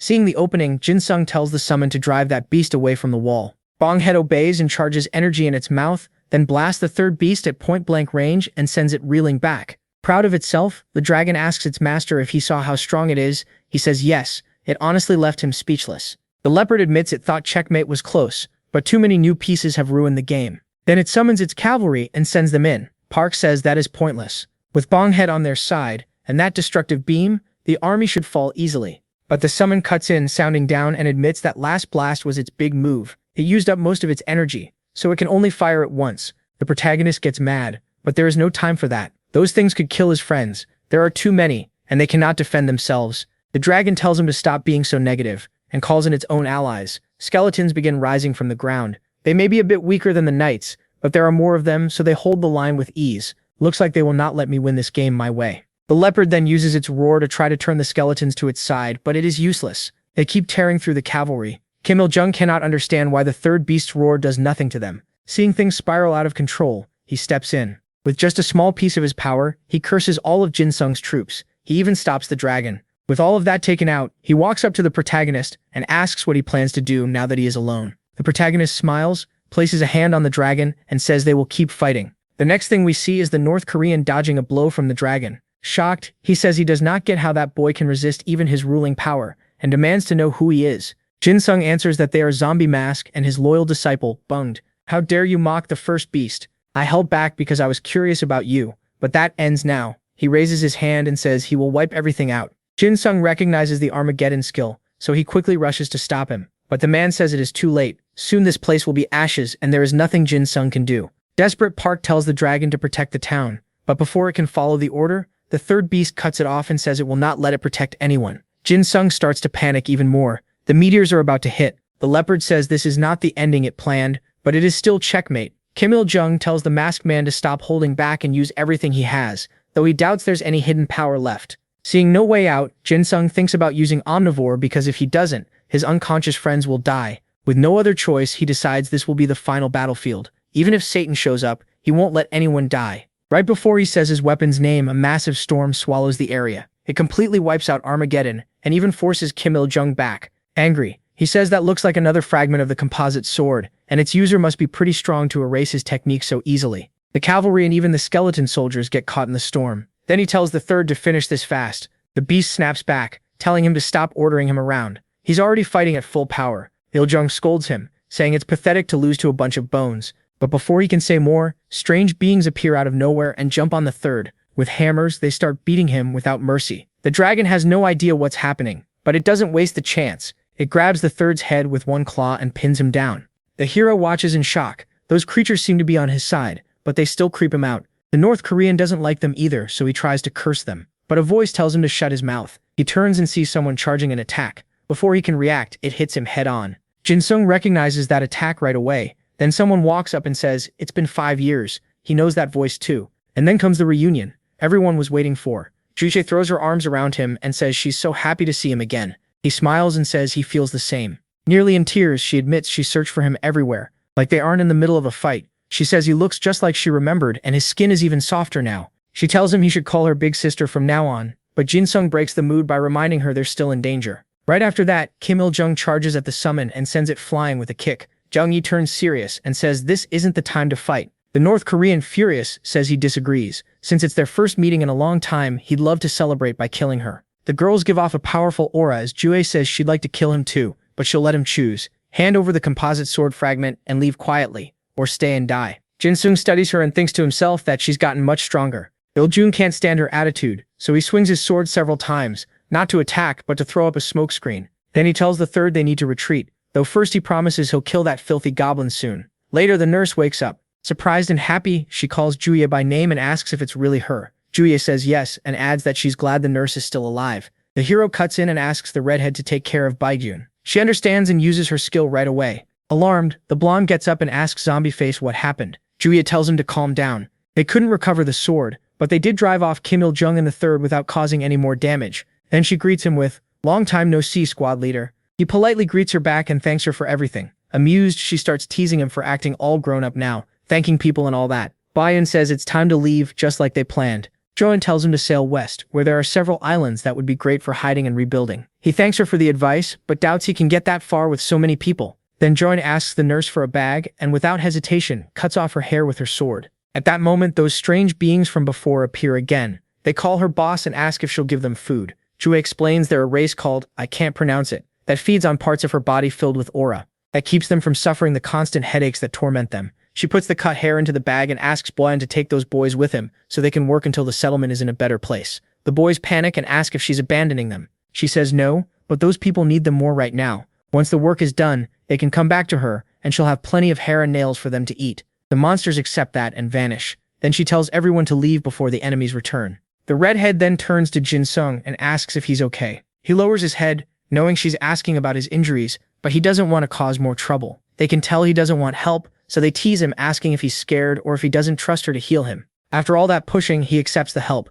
but asks them to meet again soon. Happy? She says they will. Bayan just blushes. Once everything is ready, Jin Sung tells the nurse he'll deactivate his Adela, so he's trusting her to heal him. His suit starts to fade, and just before the pain hits, Bayan thanks him for everything and calls him F-rank trash. With a faint smile, the hero finally passes out. Then the scene shifts to another building. Most of the beasts from Daniel's book are resting there until the primordial beast appears with the third, both badly beaten. The lion asks what happened and gets told it's none of his business, so he should shut up unless he wants to be destroyed. Then Kim Il-jung asks where his lord is. A voice from above answers that he's right there, and demands an explanation for their sudden return. Kim Il-jung drops to one knee before him, offers up the sword, and says he found it in South Korea. Satan notices something odd about the weapon's shape. Feeling insulted, the sword is about to kill him, but then senses his high intelligence and turns into a wand to serve him instead. Satan praises that choice, but before he can keep talking to the sword, the first explains that he fought a boy who at first seemed to be Kim Il-jung, but it couldn't have been him because he used bones and summons instead of that disgusting Adela. As soon as he says that, the lion cuts in to say that must be the same boy. If he remembers right, that kid trapped him in a bone prison and even gave a weapon a soul. If he's using summons now, then he's definitely gotten stronger. Kim feels a terrifying chill when he realizes it really might have been him. Then his master traps him and asks what he thinks should be done now. Keeping calm, Kim Il-jung says killing him would be a waste. They should think of another plan. To his surprise, his master agrees and says he was only testing his new weapon's power. Still, he warns that if Kim doesn't solve this problem, he won't get another chance. Then he orders the lion to go with Kim Il-jung on the mission. The lion gladly accepts at once. After another scene change, the hero wakes up. With her face so close to his, he wonders what's going on. Then he realizes she's carrying him like a princess. His pride takes a hit, so he quickly jumps down from her. Annoyed, she asks why he reacted like that. He fires back with his own question. Why carry him like that? Wouldn't a piggyback ride make more sense? She smiles and says she did it because she wanted to see his face. It had been 5 years, so she wanted to enjoy the moment. Besides, he looks cute when he sleeps.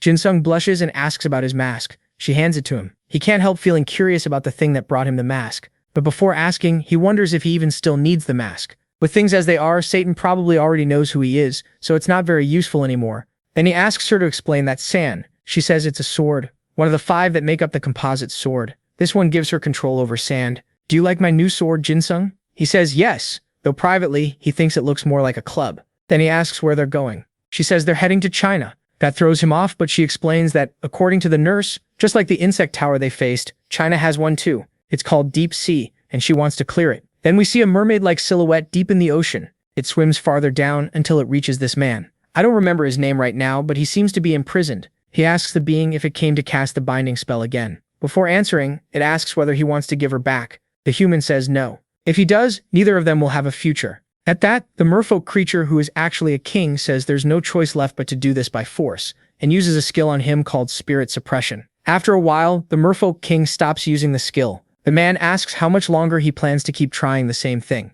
Coral, that's the creature's name, answers that he'll continue until he gets his friend back. Lil says he won't do it. If he does, he won't be able to handle both of them at once, especially since he can't kill him even with his Adela. That answer angers the king, who threatens to kill him. But Lee, sounding confident, warns that if he dies, his friend will die with him. Then someone cuts in, asking when they'll stop fighting over that stupid cockroach. As the figure comes closer, we see it's Vladdy the vampire. Annoyed, she asks Coral whether the people outside are still guarding that place. If not, they should kill that squid right away. Coral gets angry at her words, but before things can go too far, before things get worse, the man trapped there stops them and reminds them that if they fight, the ones outside will take advantage. The blonde is clearly fed up, but she cannot do much, so she reluctantly says she will calm down. Lee then explains that this creature once lived at the top of one of Satan's towers. Tired of being trapped, she used her power on herself, bent the tower's rules and escaped. Her Adela can limit anything she wants just by locking eyes with someone. It cannot force instant death, but the effect gets much stronger if the target has seen her true form. After escaping, Coral went to the tower that held her friend,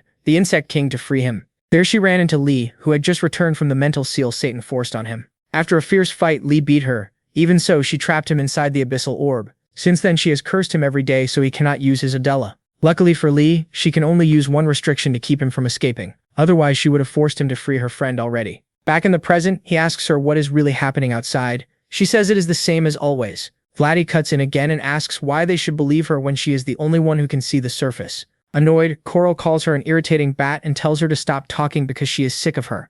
Lee thinks to himself that Vladdy already knows what is happening outside. She is just angry because she cannot do anything. He then explains that once Coral created the abyssal orb, the infernal cavalry surrounded it. Giant beasts have also been seen nearby, and even Il-young himself. They assume no one has attacked because both sides fear the others might join forces. For now, they can only wait for something outside to break that balance. Back with the main group, the protagonist says this is taking longer than he expected. At least they did not have to swim across. The dragon gets offended that they are using him like this with so little respect. Park shuts him up, saying it is amazing that a dragon still cannot fly. Then Jin-sung asks Yuji if she has been traveling alone this whole time. Excited, she says yes and adds that she wants to tell him all about her adventures. But before she can start, he cuts in and asks if she has seen Captain Sunjae or the zombie squad. Her mood drops. She says she really does not know where they are. The last time she saw them was 3 years ago, when they headed north in Korea. Jin-sung cannot understand why they would go there. She explains that a resistance force was gathering there to fight the primordial monsters. But one day,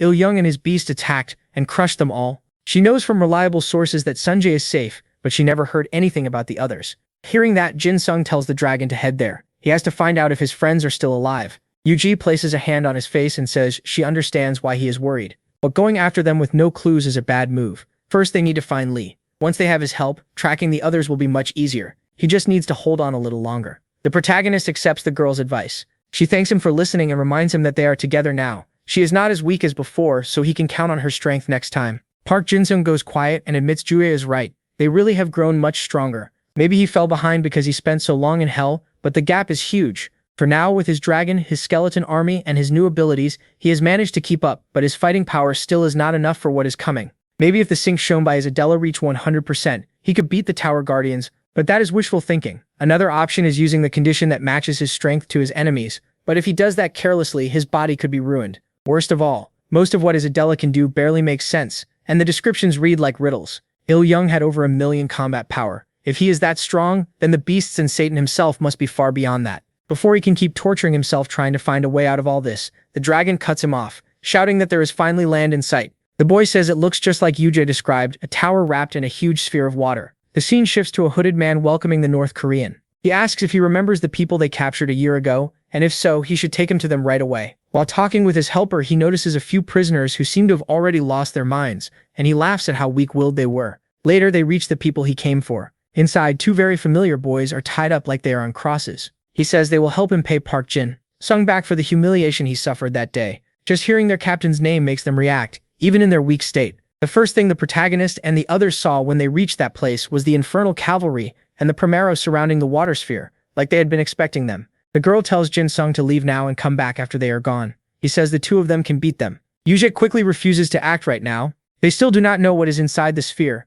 and if they waste energy out here, they could walk into something deadly and die. Park is surprised by how sharp her analysis is. The gap in experience between them is clearly huge. Yuji adds that the enemy can move their forces instantly, so the smartest choice is to wait until they leave, since they usually do not stay in one place for long. Right then, a beam of light drops near the primero. The one who arrived is the North Korean. The lion asks why he took so long, and the man says he was just getting a few things ready to welcome the brat. That answer amuses the beast, who says he hopes it will be entertaining. Il-young smiles and orders the knights to uncover the gifts prepared for Park Jin-sung's arrival. Watching from a distance, the protagonist is left speechless and instantly boils with rage. Yuji asks what is wrong, but when she turns, she sees what he just saw. It is the bodies of 2 zombie group members, crucified. Yuji tries to talk sense into him, but before she knows it, he is already gone. The enemies quickly notice him, and even the lion says he could not hold himself back after all. Furious, Jin-sung warns Il-jung that this time he is going to tear him apart. Il-jung ignores the threat and only asks the lion if he knew Park was there. The beast says yes. He and one other person arrived on the island about 30 minutes ago. Hearing that, the protagonist realizes they never had another choice, so he slowly releases his killing aura and vows to finish them fast. The lion and the North Korean mock his power, saying that even with that nasty aura, he is no match for them now. Angry, the protagonist raises his arm and calls for Bonghead to appear. Slowly, the dragon takes form, wrapped in green aura. Bongs asks his master if they will use the same plan as last time against the leopard. The protagonist tells him to be quiet and summon the army. Without hesitation, he gets to work, and seconds later the full army is out. He also activates Omnivore in Kraken mode and gets ready to fight. Right before he charges in, the girl tells him to stop. He only apologizes, then keeps going. Of course, Bonghead and his army do not leave him alone, and chaos breaks loose. Jin-sung wastes no time and rushes straight at poor Il-jung. The man calmly says he was only saving a surprise for him, so there is no need to glare like that. Before the attack can land, the North Korean moves fast and says he would rather go play with the goblin girl. Even though he is worried about his wife, the protagonist decides saving his friends comes first. When he asks if they are okay, they say yes, but also that he took way too long to rescue them. As Jin-sung unties them, he apologizes and promises he will not leave them again. They thank him, but then something changes. Laughing like madmen, they tell him they are angry at him. That is why they stabbed him. When Omnivore sees they are a threat, it lunges to protect the boy, but before it can finish them, the protagonist stops it with his own hands and begs it not to hurt them because they are his friends. At that moment, he is struck again. The zombies use the opening to stab him once more while begging him not to let them die. Yujie screams her man's name in panic, but she cannot run to him because Il-jung steps into her path. He tells her they are going to play like old times. Furious, she lets her aura surge and tells him to move once and for all. Not getting the girl's full attention, the North Korean warns that this time he will not let her live, then uses his new Adela on the goblin girl. This power carries every curse in the world and drops them all on its target, in this case her. Not even 10 seconds pass before Yujie, despite trying to stay on her feet, starts to fall.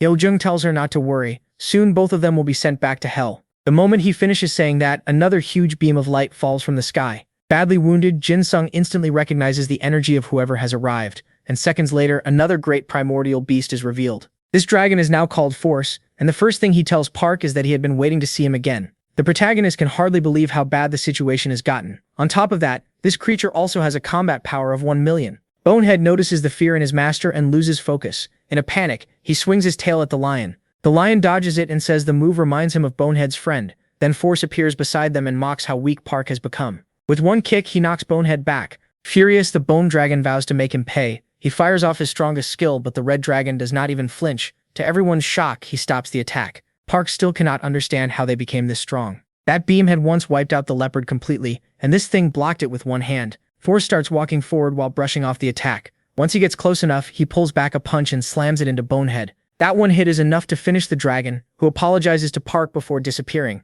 Wrapped in a fierce aura, Force tells him to try again, when he has some flesh on his bones. That only makes him seem more worried, because compared to 5 years ago, this monster is on a whole different level. Then he notices another attack from his friends and barely dodges it. Keeping his distance, he wonders why they are acting like this. That is when Il-jung steps in and asks if this is not fun. Angry, Park orders him to turn them back to normal. The villain smiles and says he did not do anything to them. This sword just made them think they are insane.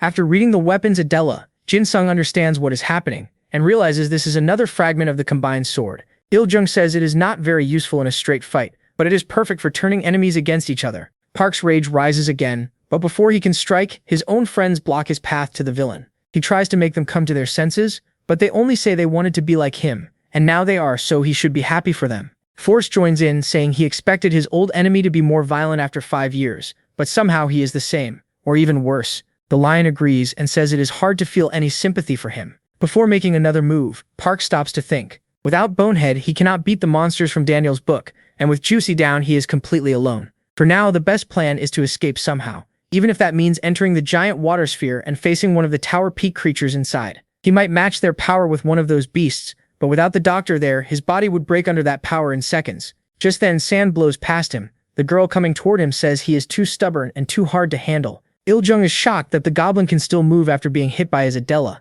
and, as one warrior to another, he says he will let her say goodbye to the man she loves. Park tells Juyi he will get her out of this. She gently touches him and thanks him for coming into her life. Then she says her time is up. She kisses him. Jin-sung blushes, and before he can say anything, she presses the sand sword against his chest. It takes Park too long to understand what is happening. He tries to stop Juyi, but it is already too late. She only smiles, tears in her eyes, and admits she really likes him. When the sword finishes covering the boy, Il-jung orders the lion to stop her, but he cannot do it, and the ball of sand enters the water sphere. Disappointed, the North Korean walks up to the girl and asks if she understands what she just did, and what kind of state she is in now. Smiling, she says of course she does, and she regrets nothing. Il-jung asks the lion why he did not foresee this with his empathy. Il-della. The beast says love not hate caused this, so he could not read it. The one taking Park's escape the worst is Force, who is ready to challenge the Tower Peak beings inside the water sphere. With fear in his voice, the North Korean tells him not to do it, and asks if he understands what that would start.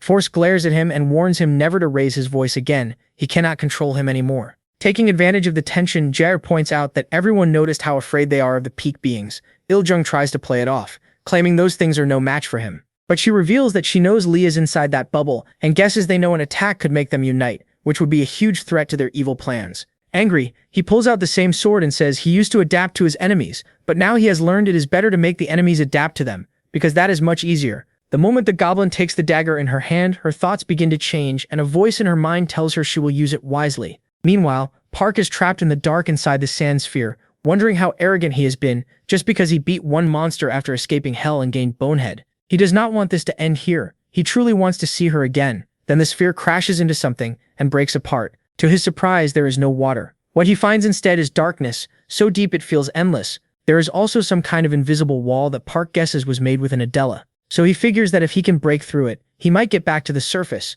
Then he activates Omnivore in killing intent mode. Right then, Coral appears behind him and complains that the aura is disgusting. Park spins around and asks who is there. Coral realizes he cannot see her in the darkness, so she creates a ball of light. With the area lit, he finally sees the huge being in front of him, and after checking her status window, he realizes she is a peak being and a very strong one. Calmer now, he asks if she was the one who trapped him there. She says yes, and quickly adds that she will not let him meet Lee. Before answering, Park studies the situation. After a few seconds, he says that if she will not let him meet Lee, then she should at least let him leave, since he ended up there by mistake. In a serious tone, Coral says sending him back changes nothing. In his current state, he cannot save her. He has also become pathetically weak. Killing intent. I never thought you would take such a pathetic human form. Do you really think that body could seal us away again? The protagonist quickly realizes they are mistaking him for the original owner of that power again, so he explains that his name is Jin Sung. His power is killing intent, but he has no connection to whoever she knew before. To everyone's surprise, the girl understands the difference.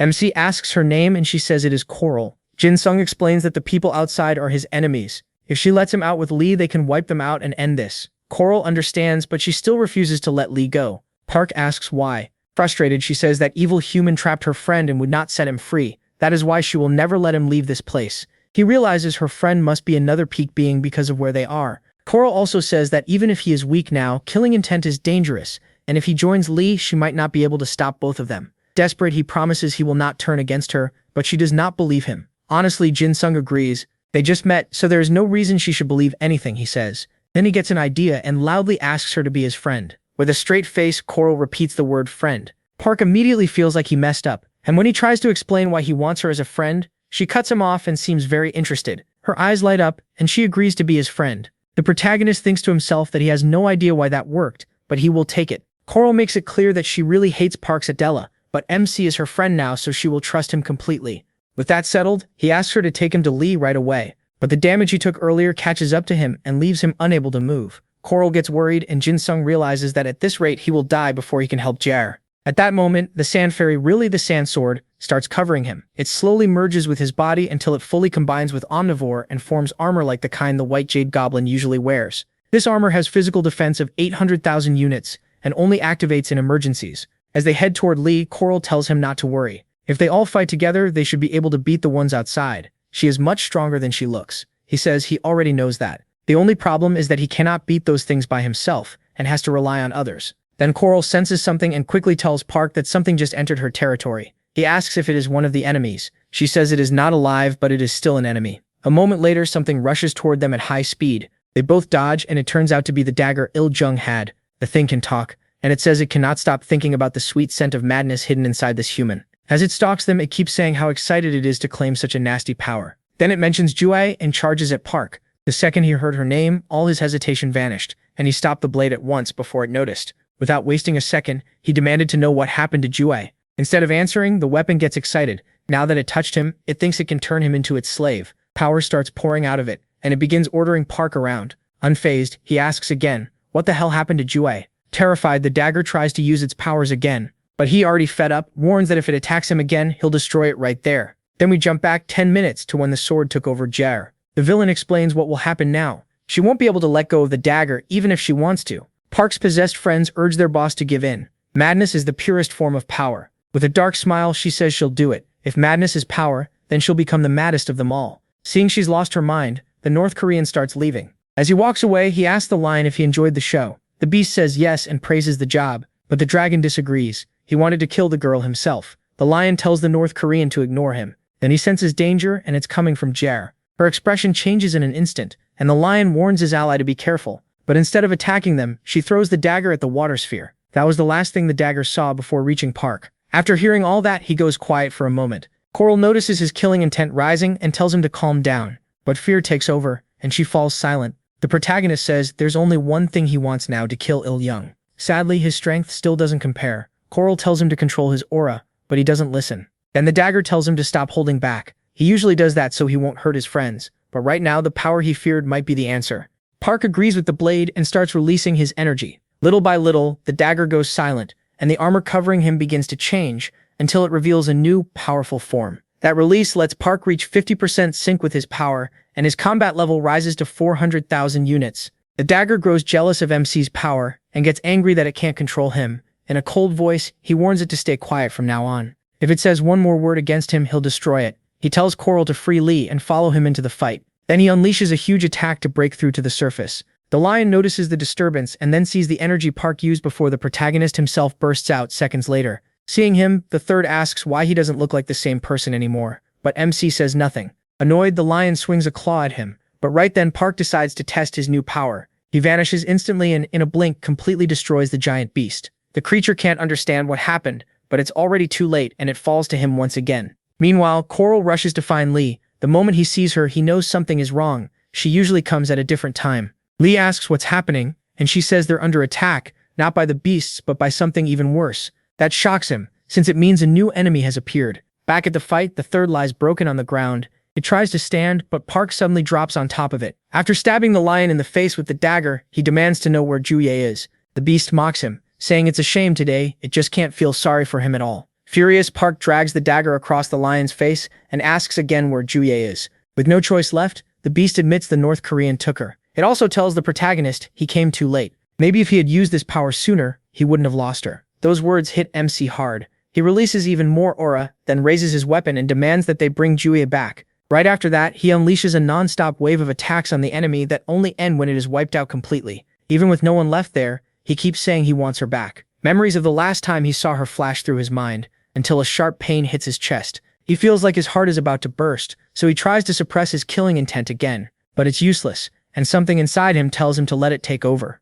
A few minutes later, Coral arrives. She looks everywhere for him until she finally spots him, and before she can say Lee is coming, real terror hits her. She says that energy is unmistakable, the same as that being's. That means Park's mind is being swallowed by the wild side of his power. Then he rushes straight at her. She manages to block every attack, but no matter how hard she tries, she can't make him come to his senses. Park tells her to shut up because she's too loud. She calls him her friend and begs him to stay strong, but gets no answer. Coral realizes she has to beat him to stop him, but her human form won't be enough. She has to use her real monstrous shape. Seconds later, she transforms into a monster. This form is called Kraken, and it stands at the top of the new power rank. Right away, she tries to trap him, but it won't be easy. Park is insanely fast. She also tries to use her Adela on him, but can't keep him in sight long enough. Angry, the protagonist says he'll destroy her right now. Then he boosts his speed and gets close enough to be a real threat. Someone yells at Coral to duck. Then Lee appears from behind her and stops Park's attack. As their powers clash, the samurai says he's glad to see MC again, but he won't let him hurt Coral. Then he forces him back. Completely enraged, Park says Lee is just making noise and all he wants is to shut her up. Lee says he finally understands what the protagonist meant about losing control, but he didn't come here to watch him be eaten by madness. He has to snap out of it. They still need to fight the real enemies. Somewhere else, Il-young reports everything to Satan. He says they cornered MC, but the goblin girl helped him escape into the habitat of the spiked being in that area. Satan doesn't understand how that's possible. Weren't their current power levels enough to kill that boy? Is he still a threat to their plans? Force, who is also there, says there's no reason to worry. That kid is weaker now than he was before. Alarmed, the North Korean says that may be true for now, but that stubborn boy always finds a way to get stronger, and if he teams up with the spiked being and Lee, things could get messy. At that moment, a beam of light like the earlier ones bursts in. Shocked, Il-jung asks if it's the first one, and why the hell it returned to base without permission. Satan, being sharper, says something is wrong. This isn't a return. It looks like it was killed. The North Korean can't understand what could have changed so fast, but promises to find out right away. Satan tells him to wait. Something else matters, more about the first one's return. Usually its power restores Daniel's beasts as soon as they are near it, but for some reason that isn't happening this time. It seems someone erased its influence over this summon. Il-jung says that's impossible. If anyone had that kind of power, they'd be a huge threat. The leader says he's right, but it isn't a person who can do that. It's an object, that cursed fragment of the composite sword. Registry release. Elsewhere, the vampire and her elite squad, who were also trapped by Coral, head for the sphere's exit. They ask if it could be a trap, and she says no. If it were, Coral would have drowned them the moment they started running. To herself, Vladdy angrily says that damn squid took Lee away fast, while leaving the rest of them behind without a word. Not long after, they reach the outside and hear the huge shockwaves from the fight. As always, the vampire gives orders to her allies and reaches the exit first. Just the shockwaves make her wonder who the hell they're fighting, especially with Coral in her final form and working together with Lee. After dodging a strike from Coral's tentacle, Park stops for a few seconds and says they're making too much noise. That's when Vladdy finally recognizes the enemy, and she can't understand how he turned into that monster. Lee asks Coral if she can use her ability. She says he's too fast, and she can't catch his eyes. That worries Lee. He never imagined that kid could become this strong. Park proves just how bad an idea it was to fight him and lunges at Lee. Lee smiles and says round 2 will be different, but that's just talk. By pure luck, he manages to block the charge, and he still can't even touch him, even while going all out. Then Park gets behind him and slams him with a sword strike that Lee barely stops. As he gets pushed back, Lee tells himself he has to stay sharper because one clean hit from the protagonist would end the fight. Before that could happen, Kraken form Coral throws a punch at Park, and he easily dodges it. Coral asks MC if he lied before when he said he would not give in to the killing urge and that they could be friends. He says he meant it, but he cannot stop. His heart is pounding too hard. Maybe if he kills Il-jung, the beasts, and everyone else, it will finally calm down. After hearing that, Lee realizes the villains were there and that Yuya and Park came to save him. Furious, he jumps back into the fight. He grabs his attention right away, and before he can react, Lee is already in front of him. For the samurai, though, he never sees Park's strike coming, and ends up taking it head-on. Even while hurting, he tells the protagonist to stop carrying everything by himself.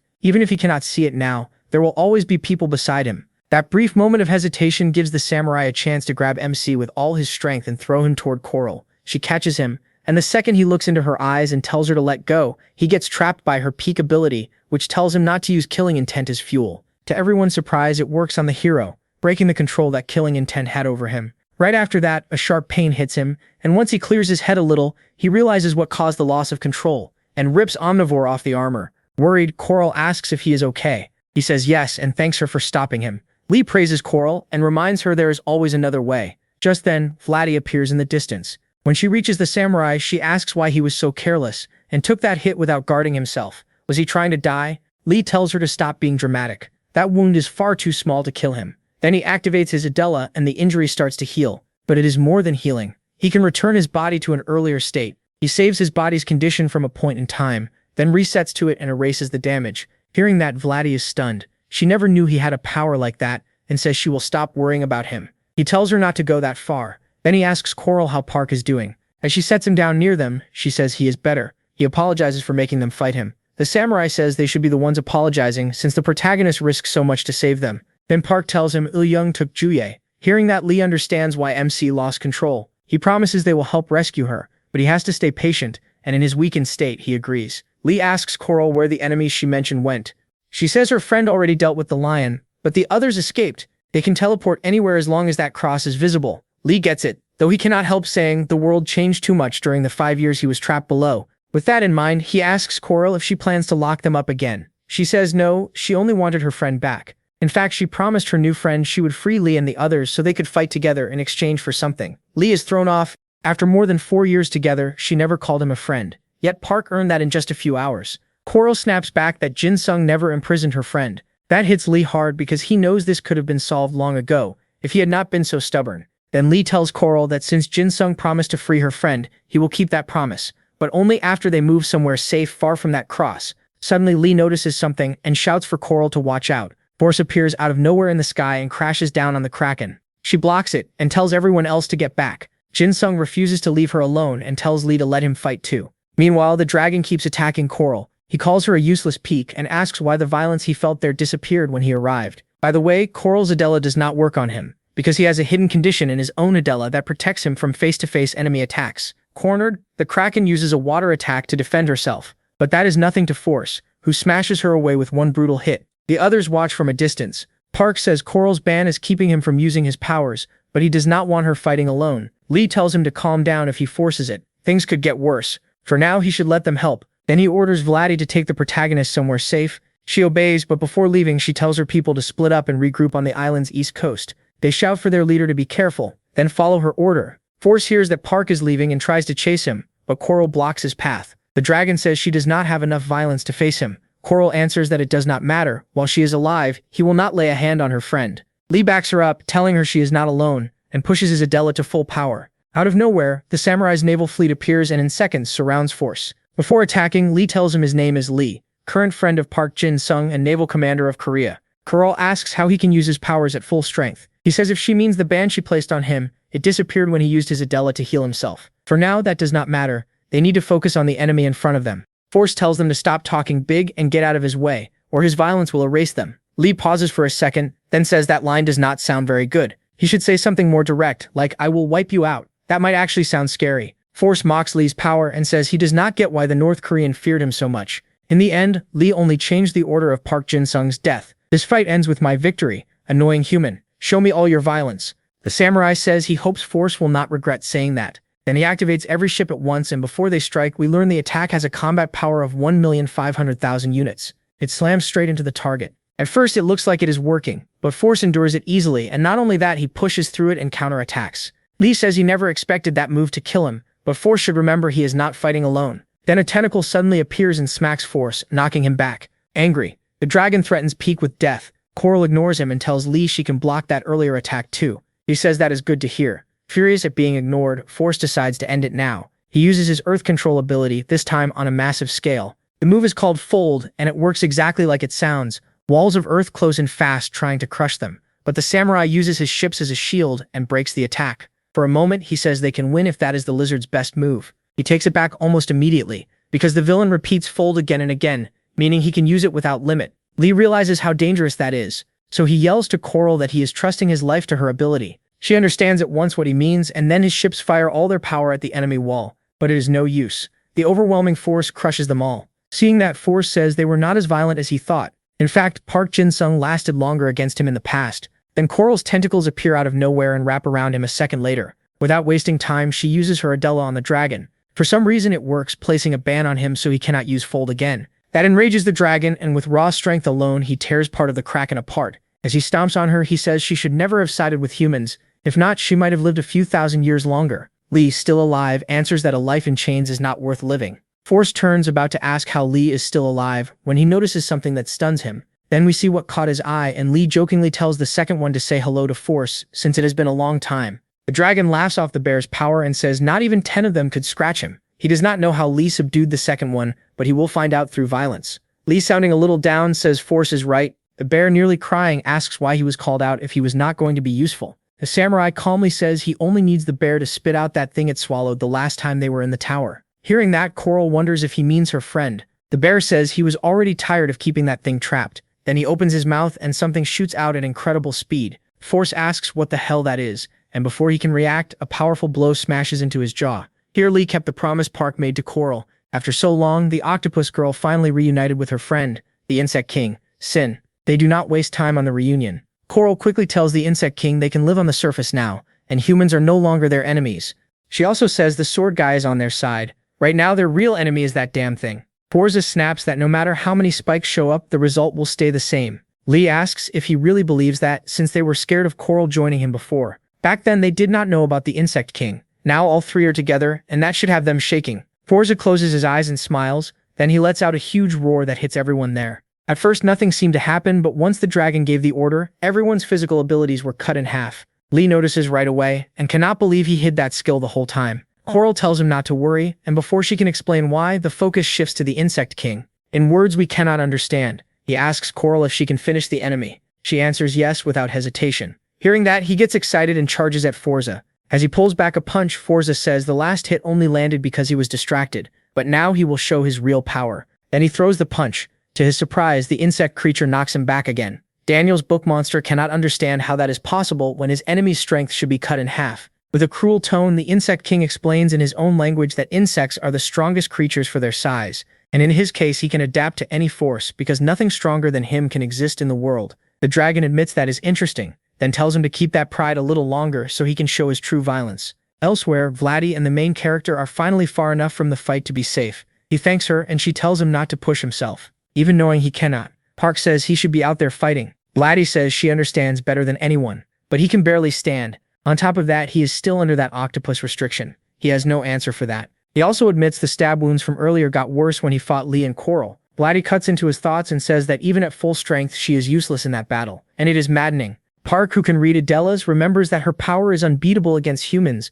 but useless against monsters. He also remembers she was trapped by the spike for over 4 years, so her frustration at being unable to help is even greater than his. Then she says goodbye, because she has to lead her team here safely. Once alone, the main character starts blaming himself for what happened to Juye. If he had not been so reckless, she would still be safe, and if he had controlled his powers, the team he promised Coral and Lee would have helped a lot. Without thinking, he considers breaking the girl's seal so he can at least trigger her recovery. To his surprise, he manages to call out his killing intent, and he has no idea how that is possible. If this restriction were that easy to break, Superior Lee would not have been trapped so long. That means his Adela somehow slipped past the restriction on its own. Maybe if he learns more about his ability, he can use his powers at full strength like his seniors without losing control. Park says he needs more than 50% synchronization, because that much was not enough against Forza. With that in mind, he starts searching deep inside his power. This time, he is not trying to release killing intent. He wants to find the power hidden inside him. Then he pulls out the dagger from before, the one that once pushed his senses to the limit. He thinks that if he uses it to look inward, he might find something.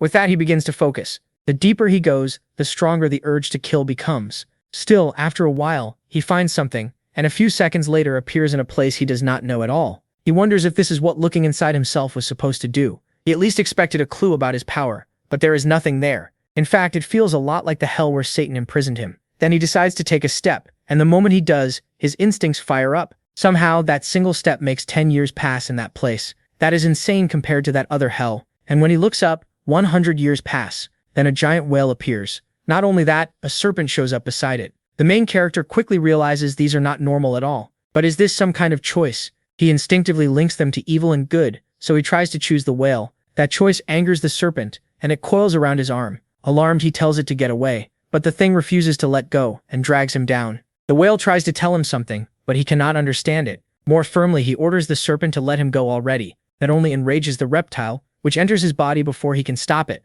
Seconds later, the status window appears, and Park sees his synchronization rise by 1%. But it does not stop there. Out of nowhere, the percentage starts rising out of control, causing him unbearable pain. He also realizes the power growing inside him is the Godslayer's original power before it was sealed, and it came from his evil deeds. Then the giant whale uses a skill. The main character quickly realizes it is assassination assistance, and wonders why it appeared. That skill should only show up when a disaster is serious enough for the gods to notice. When he sees his synchronization nearing 100, he realizes that must be the coming danger. Then a sword emerges from the crack made by the whale. It is aimed at Park, who cannot move, and just before his synchronization reaches 100, it drives into him. To his relief, it does not hurt him at all. Instead, he feels a strange satisfaction, and notices that his synchronization finally stops rising. Then the serpent from before leaves his body, badly wounded. Jinsung says he understands now. That thing is the evil side of the Godslayer, and the whale is the side born after the gods purified him. He also figures out what that new sword does.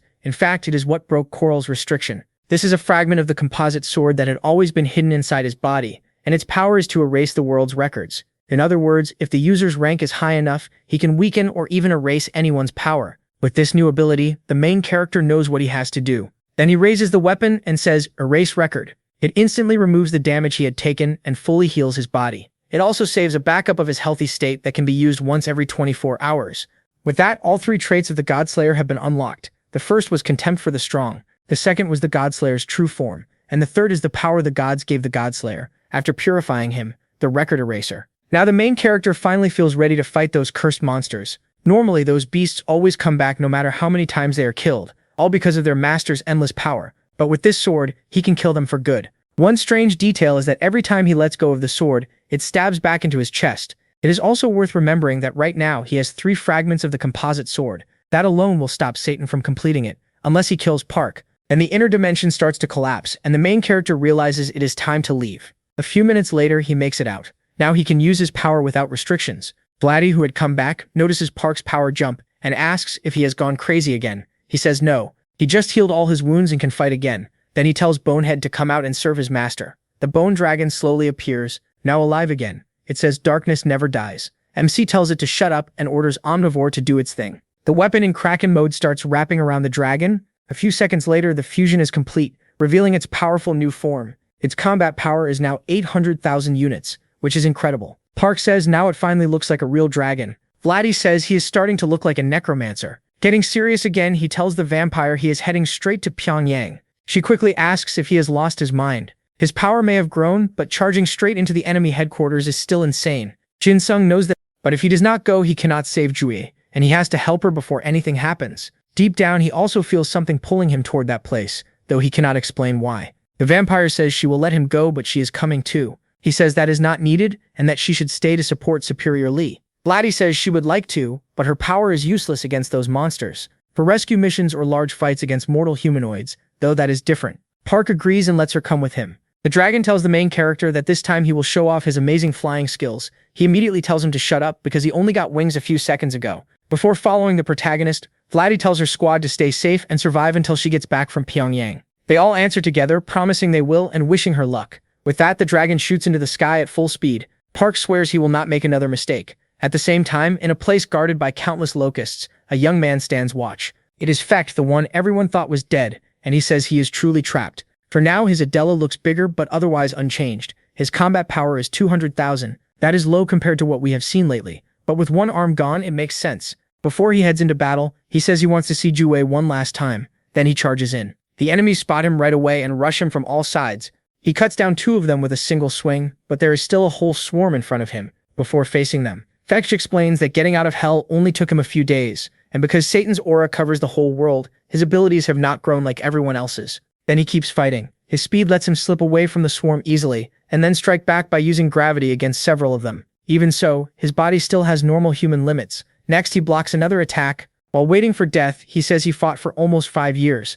and none of it seemed to matter. What hurts most is that he did it believing that fools saying that souls have no rank. Then the sword in his hand starts to glow, and raindrops gather around it. Fecht can hardly believe it, but from what he knows, this looks like a fragment of the composite sword. He grabs it at once and uses its new power to slam every locust into the ground. I do not fully get how this sword works yet, so for now all that matters is that his combat power jumps to 890,000, more than double what he had before. Once the enemies are gone, he sits down to rest. Then a voice says it came to help, though it seems that is no longer needed. Fecht is stunned that it is really him. The speaker is Captain Sun Ye, who asks Fecht to come with him. Later, they move to a nearby building. There, a member of the zombie squad, whose name I do not remember, welcomes Fecht. Fecht, who also does not remember the guy's name, thanks him and calls him Slant Eyes. The offended boy says he told Fecht his name 5 years ago, and it is rude not to remember. Before he can keep complaining, Lion, who is there too, tells him to calm down and bring the soup already. Sun Ye asks Fecht why he came all the way here, and why he left his homeland. Fecht says he was heading to Pyongyang.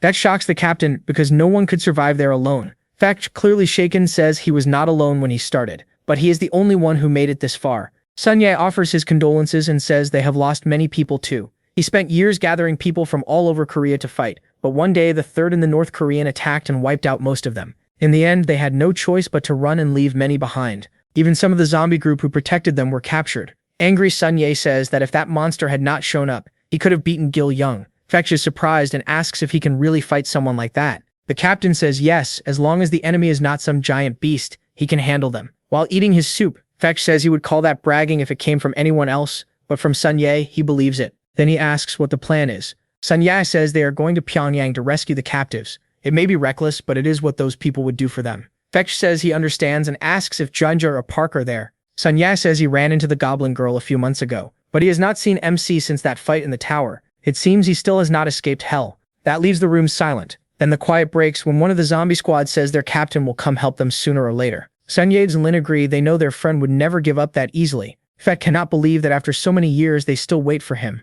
Still, deep down, he believes Park will return soon. Then someone rushes in and reports that the scout in Pyongyang found no monsters there, and the cavalry is gone too. That makes Fecht wonder if this is a chance or a trap. Either way, there is no other choice. They are going there right now. Since Fecht was already headed there, he says he will join them. He needs to see his friends one more time. Later in the mountains near Pyongyang's presidential palace, Sun Ye's group arrives. Lin confirms the report was true, and Sun Ye tells them to search until they find where the captives are being held. Fek asks what they will do if their people are dead or corrupted. After a long pause, Sun Ye says that if no one is alive, at least they will not carry regret, and if they are corrupted, they will end their suffering. Hearing that, Fek apologizes, but Sun Ye tells him not to. It is better to be ready for every possible outcome. Not long after, someone reports that they found the prisoners. Before the infiltration starts, Sun Ye asks everyone if they are ready. They all answer yes. Then he tells Fek that he and the zombie unit will slip inside the palace, and Fek should hold off the locusts if he can until they finish. He makes one thing clear: saving the others comes first. If they can avoid fighting, they should. With that, the mission begins. Lin, who got the same order as Fek, asks how wide his sword's ability can spread. As he draws it, he tells her not to worry, then covers the whole enemy area with the sword's rain. The attack hits every locust there and wipes them out fast. Everyone is stunned by the blue-eyed fighter's power, but he says there is one big problem. Lin asks what he means, and he explains that it is not very useful against enemies who can endure the rain, like the one coming at them now. Lin cannot believe that thing can still fly while inside rain from a composite sword fragment. The three of them instantly get ready. Seeing them, the enemy says the sudden rain felt strange, but he is glad it came from a fragment, because once he kills the intruders, he will take it to his master. Meanwhile, in the palace's underground prison, Il-jung tells someone it makes no sense that he stepped out just to report to his lord, and in that short time, everything turned into chaos. Then we see he is talking to Park's wife, who says she has not caused trouble yet, she is only getting started. Il-jung tells her to stop talking and quickly tries to use his Adela on her. To his surprise, she blocks the curse with her sword and says his nasty words will not work on her anymore. Angry, the North Korean says that cursed sword has caused him trouble ever since the incident at the bank. Mocking him, she says it is his own fault she still has it. Just then, Park's friends regain consciousness. Oh-young is shocked that the goblin girl somehow brought the mad ones back to their senses. He admits he let his guard down, but says things still favor him, then asks Jue what she plans to do now. With a smile, she says the least she can do is keep him stuck there for a few days. More relaxed, Il-jung asks what good that will do. She says she does not really know, but for some reason she feels it will give her a huge advantage. For now, one thing is clear: he still has not killed her, and that must be for two reasons. First, she is a valuable hostage. Second, he does not want to waste even a bit of power unless he has to. Put those together, and it means Park got into the water sphere safely and joined forces with Superior Lee. The North Korean smiles and says that even in a mess like this, her mind works well. Still, whatever is happening outside does not change her situation in here. Then he adds, if that sword's purification power is so great, why did she not use it back then? Can it not purify while she does something else? He figures it out. She could have escaped, but came back for her allies instead. Is that not right, Goblin Girl? That crushes the others, because they know their leader is in trouble because of them. They apologize, nearly in tears. She tells them to stop thinking that way and trust their boss's wife. In a cruel tone, the North Korean says that is touching. But there is more. They already sent force back to where Park is. That leaves Jue stunned. She only saw that thing for a few seconds, but even then she felt its terrifying power. With a smug look, he says he likes that panic on her face. But now they will see how long they can hold out. Will he get there first, or will the Goblin Girl die from exhaustion? Then one of the North Korean's men interrupts him. He brings bad news, and the man cannot hide his reaction. One of the zombie squad jokes, asking if that face means Captain Park has arrived. Yuje thinks that is impossible. There has not been enough time. Still, something has reached this place, and it is strong enough to put everyone on alert. Using his distraction, she asks if he's really going to leave because if he does, she'll kill his men and get out. That threat makes the North Korean furious. Still, he reins himself in and says he can't leave intruders or prisoners unattended. But he can remind her of what happened at the bank. He unleashes a barrage of attacks aimed at one place, the ceiling. As it starts collapsing, he walks off and says that if any of them survive the rubble, he'll come back and finish them. Without hesitating, the girl uses her Adela to shield everyone. Once the cave-in ends, she wonders if she pushed him too far. The exit is completely blocked. Yuya says carrying the sword in the sand wouldn't be a problem, but quickly takes it back and refuses to regret her choices. The zombie unit thanks her for protecting them and offers to dig, since hard labor is what their unit does best. Then they notice her Adela is weakening. She explains that even though she purified the corruption controlling them, their minds are still unstable from the contamination. Before she can offer to do the digging herself, the boys rush at the wall. Seeing their daggers barely work, she tries again to say she can handle it, but they flat out refuse. One of them asks if she remembers when they fought her at the school under Byung-gyun's orders. She says she remembers. She crushed all of them with no effort. He says that back then she told them to stop whining and learn from Park Jin-sung, who always kept pushing. Since then they decided to be like their captain. They didn't want his Adela. They wanted his unbreakable spirit. That's why they won't give up. Like their captain says, Adelas don't measure their souls because they're greater than that. Their resolve is so strong that the daggers begin to glow and suddenly return to their original forms. Not only that, they're stronger than ever. With even more drive, the guys keep digging, while the girl watches with pride and swears she'll soon show the protagonist how hard his teammates have kept working and growing. Back outside the palace, Blue Eyes tells King Abaddon to take the sword from him, if he can. Abaddon figures that skill works great for wide attacks, but against one strong target, it seems lacking. If that's true, then let's see what you can do against me. With that, he starts absorbing energy from all the men around him, and his combat power steadily rises. The power shocks Link, but he keeps calm. A few seconds later, he asks the girl and the others to cover him. Then he readies his sword for battle, because if that monster keeps powering up, everyone's in trouble. In a mocking tone, Abaddon asks what he plans to do. Is he really? Before he can finish, he's struck by the rain and slammed into the ground. Angry, he wonders how that happened, but quickly realizes Fetch released the rain around them and packed it into one point. Confident, he steps away from where the water is falling and starts saying it's easy to dodge. Then another drop nails him and drives him into the ground again. As he gets up, he claims it was just luck that Fetch guessed his movement and it won't happen again. But Fetch humiliates him so badly he ends up begging him to stop. By the way, in exchange for that huge power boost, the sword took away his ability to copy Fetch and the experience he gained from using it. Still, he's grateful his battle instincts are still intact. Furious, the Roach says this is getting annoying and summons more locusts, ordering them to attack. Too bad for him, Lin and the others step in and get ready to protect Fetch. The girl quickly raises a shield, and when the locusts crash into it, she drops it, giving the others the chance to wipe them out. Blue Eyes asks the Locust King what he plans to do now. Completely enraged, he just says, "Leave." He repeats it over and over until a huge bottomless crater opens under the group. As they fall, the now free king asks what they're going to do. Meanwhile, on level 1 of the palace, the infiltrators say they didn't expect the place to be this huge. It feels like a giant dungeon. Sanjay tells them to stay extra alert because of the darkness. The slit-eyed one moves to the front to use his Adela, since it can sense energy. It doesn't take long for him to detect many enemies, and soon they show themselves. The captain quickly takes point and orders everyone to activate their Adelas. Then he easily takes down 4 of them. The others cheer their leader's strength and jump into the fight with him. One of them manages to knock an enemy down, but when he's about to finish it, the monster's cries of pain make him hesitate. The captain notices and kills the mutated human himself. Then he tells the boy that hesitation could turn him into one of them. If he really wants to help, he has to end their suffering. For a few seconds, the whole unit feels awful, but then they understand what their job really is. The first corporal praises their spirit, then says that if they keep this up, they'll kill Il Jung too when he shows up. Right then, the North Korean appears behind him and asks him to repeat that. As he raises his sword, he tells the boy to survive this and strikes to kill him. At least that's what it looked like for a second. The captain actually blocks the attack and saves the slit-eyed one. Angry, he orders his teammate to get back. The North Korean quickly recognizes who he's facing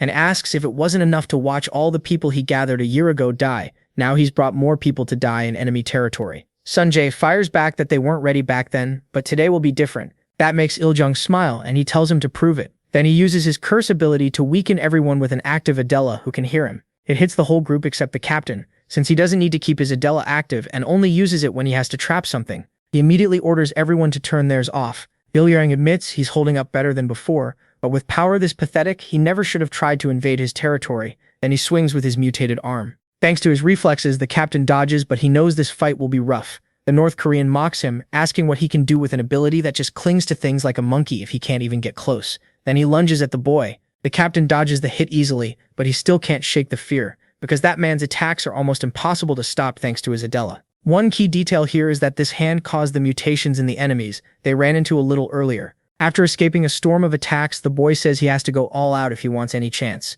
Tired of chasing him, the North Korean uses another ability. It's Armageddon. But instead of raining meteors, he can now fire long-range weapons made of flame. And just so you know, that hand alone has 1,700,000 combat units. At that moment, the zombie unit calls for their captain's help, because without Adelas, the mutants are overwhelming them. Seeing them in danger, the boy decides to bet everything on this fight. This is the chance he needed, because for the first time, Il Jung is alone. When he sees him close his eyes, the North Korean asks if he's given up. With more resolve than ever, the captain answers, no. The look in his eyes makes Ilg wonder where that sudden confidence came from. Then Sanjay tells his unit to use their Edijulas and handle the rest of the enemies. Hearing that, the villain laughs at the idea that the young man thinks he can beat him alone. Then the captain suddenly asks how much he's trained since getting all that power. That catches him off guard and he can only smile. But the smile quickly vanishes when he sees Sanjay's aura starting to rise. Not only is his power going up, but that energy is also canceling out the influence of Satan's holy city.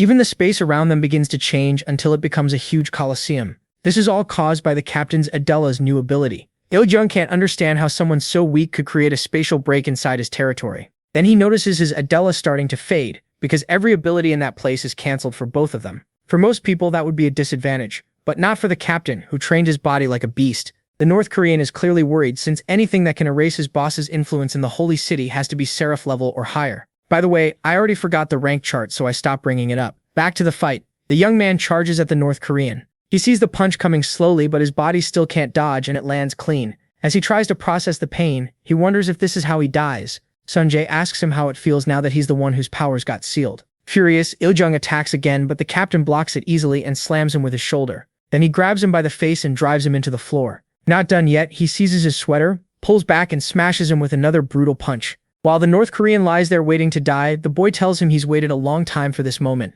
Trying to stall, the man says he never expected him to have power like this. He says he's glad the protagonist used that power on him instead of his lord. Then he adds that the protagonist is an even bigger threat than that goblin girl, and that killer. That shocks MC, and he asks Il-jung where he saw them. Il-jung says he would love to explain, but since he is about to die, he can wait and hear it in hell. Furious, Park swears the last 10 seconds of his skill will be the last 10 seconds of Il-jung's life. Il-jung just smiles and says, the protagonist is already out of time. Then he calls for the third one. The moment he says it, the many-headed cat tears through part of the space MC created. Then it asks what they think they're doing. He knows that with the third one here, there's no way to win this fight. So he decides to finish Il-jung with one final blow, but he's too late, and the third one forces him back. Even without taking damage, Park knows his chance to kill Il-jung is gone. That bastard starts gloating because he survived. He's already realized that even if the protagonist tries to use that skill again, having the third one here still gives him the advantage. MC pauses to think, until one of his teammates asks what they should do. Park says their mission was to rescue any prisoners, but since they found no one, they should at least buy time for the people outside to escape, even if that means dying here. Then he tells the other three to target Il-jung while he takes on the third one. That makes the North Korean laugh. Even hurt, his powers are back now, and he says he can kill them easily. The zombie unit ignores him and charges in. But before they can throw their lives away, someone in the distance praises their spirit, saying that's exactly what she expects from her husband's unit. Anshin recognizes the voice right away, and the villain does too, looking shaken. It's the goblin girl. She greets the boys and says she's glad they're still alive. The reunion is cut short when Il-jung says he won't allow this. He jumps toward the third one and orders it to crush them all. As the beast's paw came down at them, the goblin girl told Park and the others to stay sharp. Then she unleashed her Adela at full power and knocked the third one's paw away. That gave everyone the chance to reach the surface. There, Park notices the rain Fetch had made is gone. That means something happened to him. But this wasn't the time to check. First, he had to kill Il-jung. Without wasting a second, he used his binding Adela to grab Il-jung by the arms. Terrified, Il-jung begs the leopard to help him. Meanwhile, Jo-ye sees that the villain can't move and gets ready to land the finishing blow. The third one tries to stop her, but she uses her clones to throw it off. And once she gets close enough, she throws the strike that should end all of this. Somewhere else, the Codex demands results from Satan. Satan tries to explain that more than half the earth is already in his hands. By now, they should have shown themselves. The book repeats that he must produce results, then shuts itself at once. Satan sighs and says it looks like they still won't help him today. Right then, a huge tremor shakes the place. He wonders if the intruders caused it, and tired of everything, decides to summon force to deal with it. A moment later, the giant inverted cross lights up, and for Il-jung, the timing is perfect. He was just about to die. The goblin girl stops at the sudden light, and before she can act, force appears in the sky. He says he was enjoying his fight with those spikes, but if his lord personally called him, then things here must be even better. Then he readies a strike and uses gravity to wipe them all out. The zombie unit, Park, and our goddess all know there's no way to dodge it. The massive attack falls, and the screen goes dark. When the darkness clears, Il-jung is smiling and says that's why he believes in Lord Satan. One prayer was enough to solve all his problems. What do you think, goblin girl? Jose says nothing, but inside she knows that even after covering herself with her cloak, she took heavy damage, and one of her arms is completely ruined. The others who took Jino's hit are down for the count, and with force here, things have gotten far worse. Then the Locust King arrives too, shamelessly mocking how miserable Il-jung looks. Il-jung ignores that and asks where he left the other intruders. The king says he trapped them in his abyss. Il-jung tells him to bring them back, but the insect hesitates and says it would be better to finish these ones first. Confident as ever, Il-jung says that with force here, nothing can go wrong, no matter how many enemies there are. Abaddon understands and without delay releases his technique, sending the others back to the surface. Fetch says falling forever was one of the worst things he's ever felt. He can barely even stand. Then Jo-ye, surprised, calls his name. He asks what the hell she's doing here too, but before he can say more, he spots the massive creatures in the distance. As he gets up, he admits to himself that compared to the one he fought before, these things are on a whole nother level. Then he says out loud that since he was ready to die anyway, he'll at least do as much damage as he can. Abaddon doesn't look impressed, but the North Korean seems curious to see what he can do. Before Fetch attacks, Il-jung asks the king what kind of punishment they deserve. The furious Locust answers that they should be cut into tiny pieces. Il-jung says that's not good enough. He has something much better in mind. He'll use all of them as an example for anyone else who thinks about rebelling. Then he snaps his fingers and something horrible starts to form. Fetch recognizes some of the people inside that monstrosity and tells Il-jung he's no longer human. Proud of his creation, Il-jung says he simply made fair use of the remains of those who followed him. After all, killing them and leaving their punishment to God wasn't any fun. Then he tells the monster to begin the ritual. It starts twisting in pain until it fires a beam of light into the sky. Then a giant screen appears, showing Il-jung's face. He says he loves how this thing works and starts a speech aimed at every place in the world under the hellish influence Satan has spread across Earth. He says the people on screen dared to commit the worst sin possible, attacking the holy city where the great leader lives. Because of that, they'll suffer the cruelest punishment. He says everyone should enjoy the judgment, and since he's so merciful, he'll let one of them live, but only if that person is the last one standing after killing the rest. Hearing that alarms Park, who had no idea things had gotten this bad. The dragon asks whether they should keep circling in for a surprise attack or just go straight in. Before answering, he studies the situation, but before he finishes, the girl tells him to look down. There, the cavalry is heading for the holy city, and the hero says that if they reach it, rescuing the others will get much harder. While he's thinking, Bloody tells him she'll handle it, and before he can object, she tells him to trust her. Then she jumps from the dragon, looking seriously cool. It doesn't take long for her to get ahead of the army. Then she tells them all to stop because from this moment on, no one is allowed through. With that, she summons every servant she has left and starts the war. Park thanks her and without wasting time tells the dragon to fly straight to the holy city. Back to the moment when Il-jung told them that whoever killed the others would survive, the blue-eyed one instantly refused. After coming this far, there was no way they would turn on each other. Il-jung laughs and says they all heard that resolve, so he hopes the boy won't regret it later. Angry, the boy orders the sword to strike the enemy. A single drop of water appears above Il-jung, and seconds later, the full downpour slams into him. The bastard endures it, but he won't forgive Fetch for that humiliation. Then he uses his full power to crush them with pressure. The one-armed fighter is worried but stands firm, trying to buy time in case Park or the goblin girl can recover somehow. Without thinking, he attacks again. Even badly hurt, the enemy easily dodges every drop and asks Fetch if he forgot something. Fetch is about to ask what he means, but before he can, the dragon smacks him away with one hit. That tiny blow is enough to show the huge gap in power, but he still refuses to quit. The enemy uses the same move again and sends him flying once more. With stubborn resolve, Fetch says he'll fight until he dies. The dragon, now annoyed, says this is over and hits him even harder, dropping him to the ground. Il-jung celebrates, saying the boy finally gave up, while Abaddon tells one of his underlings to bring Fetch over. Il-jung says that since Fetch attacked first, he'll be the first to be punished. Then he creates a disgusting blob, holds it in his hand, and tells Fetch to open his mouth. When Fetch refuses, he gets smashed with a brutal punch, and Il-jung uses that moment to force the substance down his throat.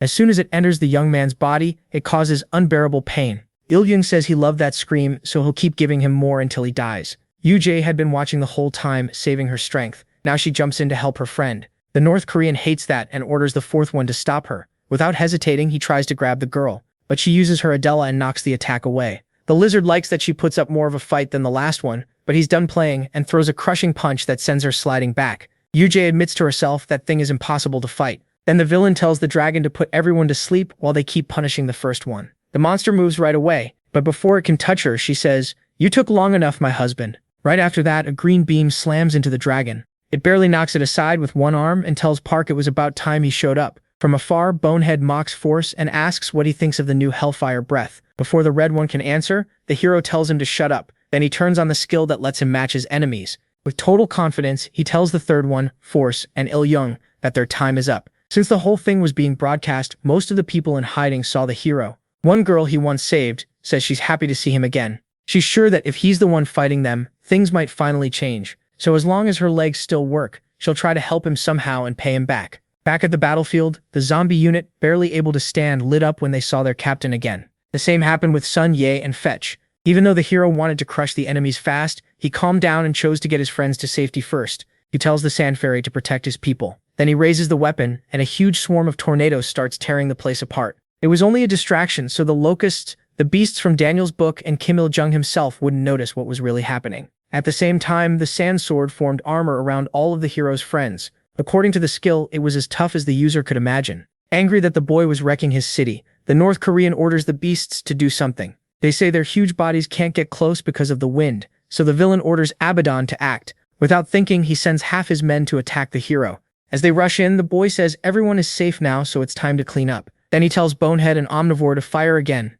They get ready at once, and after a few seconds, a massive beam blasts out and starts burning through all the enemies coming their way. To Liu Zhong's shock, the beam doesn't stop, and when he sees it heading for the palace where his boss is, he orders the beasts to stop it no matter what. They move at once and throw themselves in front of it, barely managing to push the energy off course. Abaddon, meanwhile, can't understand what just happened. He lost more than half his men in one hit. Furious, he swears this won't go unanswered and charges at Park. Unbothered, the boy tells the fusion to handle everyone for a while, because he needs to speak with someone below. Then he jumps off the dragon. Of course, his first concern was his wife. He looks at her for a second, then pulls her into a tight hug and admits his worst fear was never seeing her again. After a moment, he tells her to fall back. She quickly refuses, but he shows a piece of his power and asks her to trust him and let him handle it. She smiles, noticing how absurdly stronger he's become, and agrees to step away. Then the villain shows up, saying he's tired of their boring melodrama and will kill them himself right there. Park Jin-sung turns and, calm but firm, says they're thinking the same thing. Today, this has to end for good.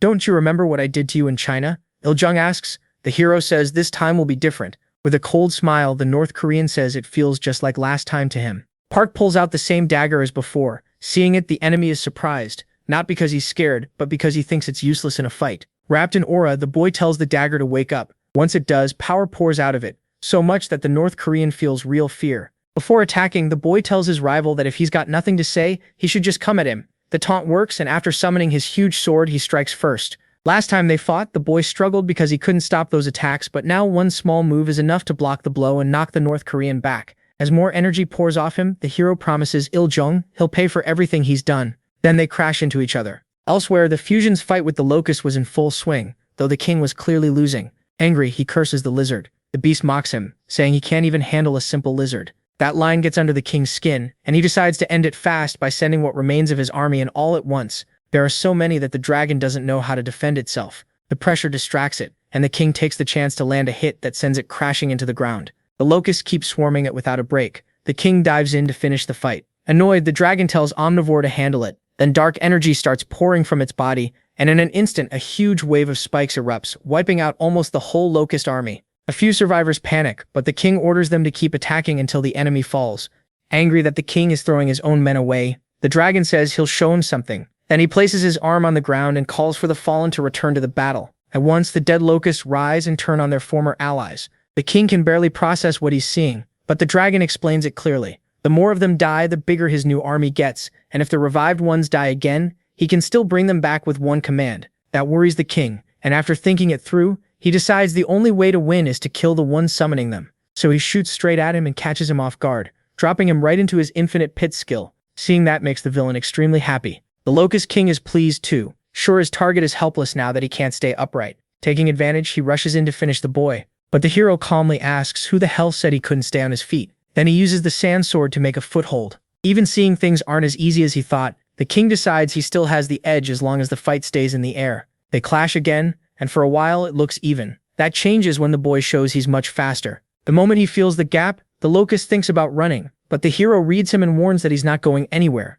Desperate, the king tries to use the locust he still has alive to raise his power, but Park doesn't let him. He blocks it all with the sword's sand. Tired of dragging out such a simple fight, the hero says he'll end it now. Then he bursts forward, and before the king can even react, he's cut to pieces. As the boy walks toward the king's remains, the creature warns that even if he won this time, he'll soon return to serve his master again, and Park will be the first to face his revenge. The hero drives his sword into the bug's head and tells it to be quiet. Then he says it will never come back and activates the record erasure skill. Before vanishing, the Locust King says it feels like something broke. In a serious voice, he says that's right. He erased its link to Satan. Then he thanks it for attacking him first. He honestly wasn't sure how he'd deal with the locust making skill in that annoying pit, but now it doesn't matter. The king tries to beg for his life, but it's too late and he dies by the hero's hand. Both Force and the third one notice what happened, but Il-jung is more shocked by the huge blast that came out of the pit. When he asks what just happened, the dragon tells him Abaddon has been erased. Furious, he says that Locust was too careless, but the next time it revives, he'll make sure it hears about it. The third one asks if he seriously can't feel it. He snaps back, asking what the hell he means, and the beast tells him the king died for good. That leaves the North Korean frozen, and Force says it seems to be the same thing that happened to the first one before. Just then, the hero comes back to the surface. The dragon greets him by asking what kind of power he used. Couldn't he stop changing it every time they fought? Park tells him not to worry. That was the last time he'll ever get to see that power. And remember, Iljung was broadcasting all of this, so everyone saw the insect trap the protagonist in the pit, and only the hero came back out. Then the fusion moves over and asks his master if he's okay. He says yes, but points out that he was told to keep King Abaddon busy and failed to do it. With tears in his eyes, the dragon apologizes and blames the Locust army. Then he tells the boy that his own forces are finishing off the king's last survivors. The hero praises them both for their work and thinks to himself that things are going well. That only makes Park Jin-sung's insolence infuriate him even more. So he says he's done holding back and will kill all of them right now. Then he raises a hand to the sky and summons Armageddon. Meteors tear across the sky, ready to crash down on everyone, but the boy pulls out the fairy sword of sand and shatters the giant rocks with ease. He tells his enemy that if this failed against Juwei, it has no chance against him. Desperate, he orders the fourth monster from the Book of Daniel to handle it. The beast snaps back, furious at being ordered around, and with one swing of his hand, he clears all the sand away. That catches Park off guard. He didn't expect raw strength alone to do that. On top of that, he can only use 70% sync right now. Even if that is way better than before, it's still not enough to face force. The dragon asks why he's gone so quiet. Does his violence scare him? Then he activates Fold, raising a massive wall of earth. For a moment, Park wonders if the coral restraint power wore off, but he quickly realizes it just can't work here. They're right under the inverted one, the center of Satan's power, so the restraint was bound to fail. The black dragon asks what they do now. MC answers at once they have no choice but to kill them all, and he calls Omnivore back. Once he gets it back, he closes his eyes and after a few seconds, raises both daggers and suddenly drives them into his legs. The moment he does, an even stronger aura starts pouring out. Force, who usually doesn't care about anyone's power, admits the boy's violence is monstrous. Holding Omnivore against his leg, Park says, "Fusion." The dagger changes color and gains the power to completely swallow its owner's killing intent. It also turns him into a combat machine. The longer he uses it, though, the more his soul breaks down, and sooner or later his fighting power will drop, and that's only Omnivore's power. The Mad Sword has even more traits, but before any of that can be explained, he pulls both weapons out of his legs and asks Force if he's scared of him now. Then the blades are shown fused together, boosting Park's combat power to a huge 2 million units, and he decides to finish this fast. Not wasting a second, the dragon controls the ground and strikes first. He, now fully crazed, takes his stance and with a burst of super fast slashes tears the attack apart. Seeing that, Force goes on guard, and that was the right call because Park uses the falling rubble to move through it and close the gap. The instant the dragon spots him, he tries to grab him, but the protagonist uses the sword sand to dodge the grab and slip behind him. Then he mocks Force's speed and slides down his back, carving a huge wound. Force swings backward to defend himself, but Park dodges it easily and says he's surprised the dragon is still this tough. After that, he starts circling at high speed, hunting for an opening. Annoyed, the big dragon uses his tail to stop him, and after swinging it around for a while, loses sight of Park. A moment later, MC is revealed clinging to the tail. The reptile tries to smash him into the ground, but he lets go first. Enraged, the dragon throws a punch. Instead of blocking, Park throws one of his daggers at him. Then he moves in like he's in a titan fight and tears through the poor monster like Captain Levi. Even after taking all that damage, the dragon gets excited that violence is exactly what he wanted to see. Then he throws another punch, and when Park uses sand to boost himself aside, the monster drops toward the direction he was heading and lands a heavy blow that buries him underground. While buried, the protagonist starts laughing like a madman, and seconds later his face appears. Force gets angry that even a direct hit didn't do as much damage as he wanted. Then Park says that was a great punch, and out of nowhere the damage reflects onto the dragon. That happened because of MC's power to stop any wound he sees from healing. That worries Force because that same power is how Jin-sung beat the third. And speaking of him, the third also took serious damage because the last wound Park gave him in their earlier fight still hadn't healed. An tells the monster to join the fight too. He doesn't want to risk that boy getting any stronger. Before the beast can move, the new Bonehead appears and warns him he's going nowhere. The North Korean gets angry at Bonehead's disrespect and tries to use his curses on him, but only tries because this dragon is immune to mind control and to curses weaker than himself. Han curses the fact that his power can't do anything here. Then the dragon shouts that it's time to show how great the true king of monsters is. When An sees the Locust army, he gets worried. Still, he refuses to be intimidated. The one who actually hesitates about helping is Force. Before he moves, Park asks if he's already bored of him. Then he attacks and Force blocks it easily. Annoyed, he warns that his violence doesn't amuse him anymore, and it's time to end this fight. With that, he starts saying fold again and again until Jin-sung is completely surrounded.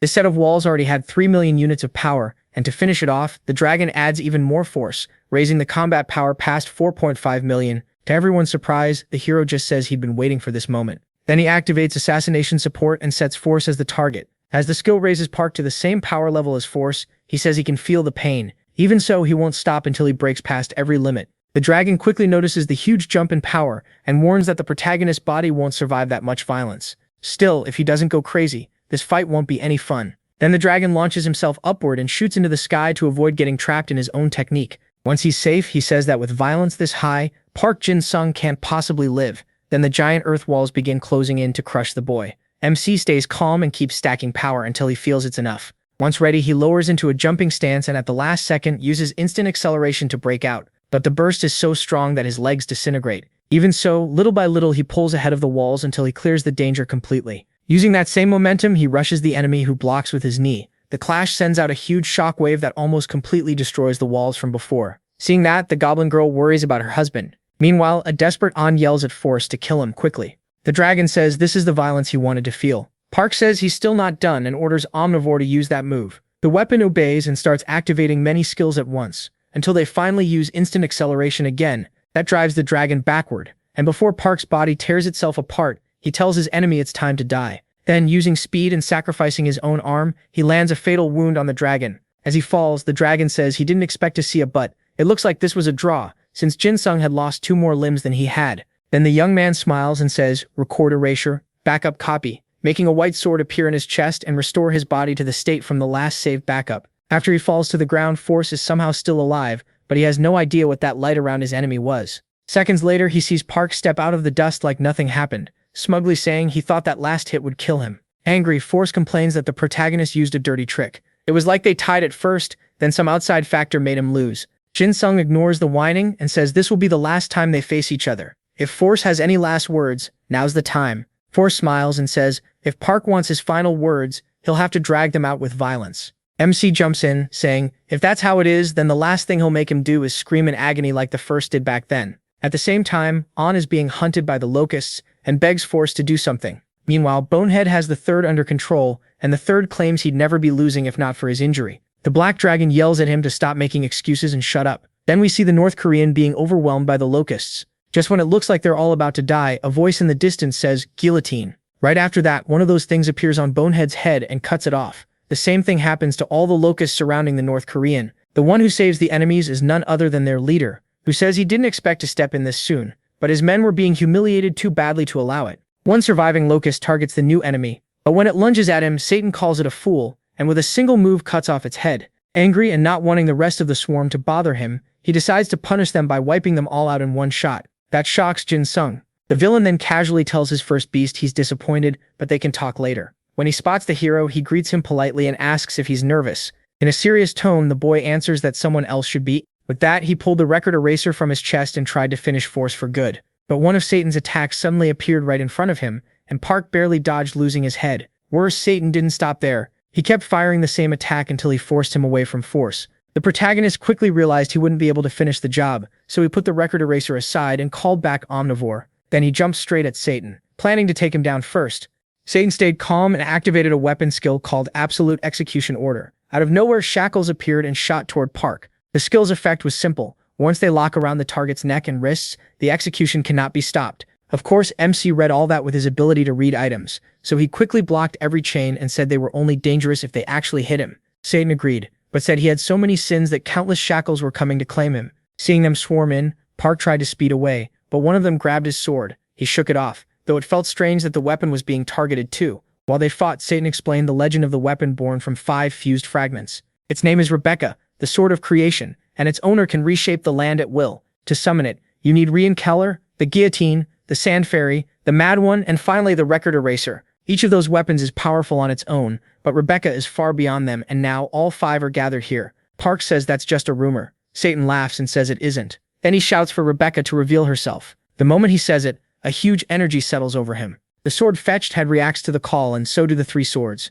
Jin has? With a mocking grin, Satan thanks Park for bringing them all together. Then the energy from the weapons starts to merge, and after a blast, the long-awaited Sword of Creation Rebecca is born. This weapon has the highest rank seen so far, yet its combat power is only 100. That makes no sense to Park, who can read the weapon's description. Satan tells him not to overthink it. The sword's records were altered. He says he'll show its real power right now. And he shouts, "Come here, Leviathan." An endless amount of energy pours out of the sword, and the ground starts shaking. As Satan laughs, the legendary monster slowly begins to rise. It takes so long to fully appear that only near the end do we finally grasp how insanely huge it is. When Park sees it, he recognizes the serpent from his dreams. Meanwhile, Satan welcomes it to Earth and asks it to help him take this world. Thrilled, he thinks the time has finally come. If Leviathan kills Earth's guardian, Behemoth, the erosion will speed up. Once the world turns into a true hell, he can gain both the right to challenge God and the trust of true hell at the same time. Then the serpent suddenly goes on alert. A huge portal opens in the sky, and after a moment another giant beast emerges.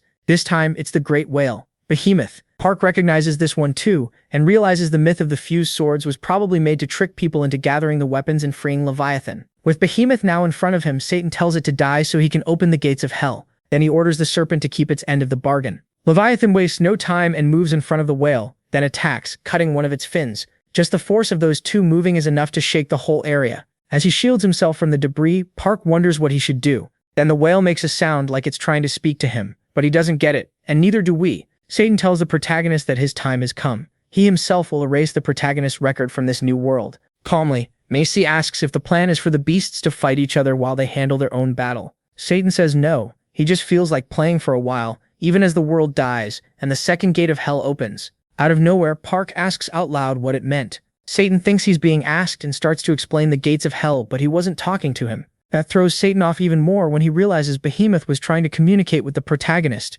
We still can't understand the whale, but MC seems to slowly be getting it. Seeing that, Satan goes on guard and decides he won't allow any surprises, so he orders his helpers to kill Park now. Even in terrible shape, both subordinates have no choice but to charge in. Then he suddenly feels like his brain is being blasted. The whale starts glowing, and once it's fully covered in light, it fires a beam at Park. That ray stops Force and Jung from landing their attack. Satan clearly hates what's happening. As the light pours over him, the protagonist finally understands Behemoth's words. It wants him to protect Earth using the proxy. Even though he doesn't know what that means, he accepts the mythical being's will. The instant he does, a huge pain hits him. Satan, who seems to know what's happening, yells at Behemoth, asking why it's letting God's will possess Park Jin-sung. A little later, MC looks much calmer. Then he raises his head and says, "Future proxy." As soon as he does, a strange skill activates and starts changing his body, until the transformation is complete. Without turning around, the man says he didn't expect things to happen like this, and it feels strange to arrive almost uninvited. Satan, clearly surprised, asks who the hell he is. The newcomer greets him like it's been years and says he would normally smile at a moment like this, but he hasn't done that in so long that he forgot how. Here we learn this person is apparently at the very top rank, and Park's sync rate shows 100%. Leviathan seems to recognize him too. The white-haired man looks at it and says it's been a long time. Now we finally get told who this person is. It's the strongest future version of Park Jin-sung, and he came here because this moment will deeply affect the future. He only lasts 3 minutes, but he can use the current body's abilities at the absolute peak of their potential, and of course, he can't reveal anything that would change the future. The enraged mythical beast charges at him. Future he calls it noisy, then tells Omnivore to help. The little one tries to argue, but can't go against him, so it has no choice but to obey and reveal the strongest Kraken mode Park will ever reach. That form is so absurdly powerful that it can stop and knock back Leviathan like it's nothing. While Omnivore protects him, the man notices the current the protagonist has the Mad One, but only in its normal state, so he calls Omnivore over to do something. When it gets close, he suddenly stabs it. Before explaining, he calls it a drama king and tells the dagger to wake up. Then he drives it into his own hand as usual and instantly fuses both weapons perfectly. Leviathan says something in its own language, and the man tells it to relax. He was just getting ready so he could start his turn in the fight. At the same time, from the point of view of the hero's friends, Fetch says it's impossible for them to help at all.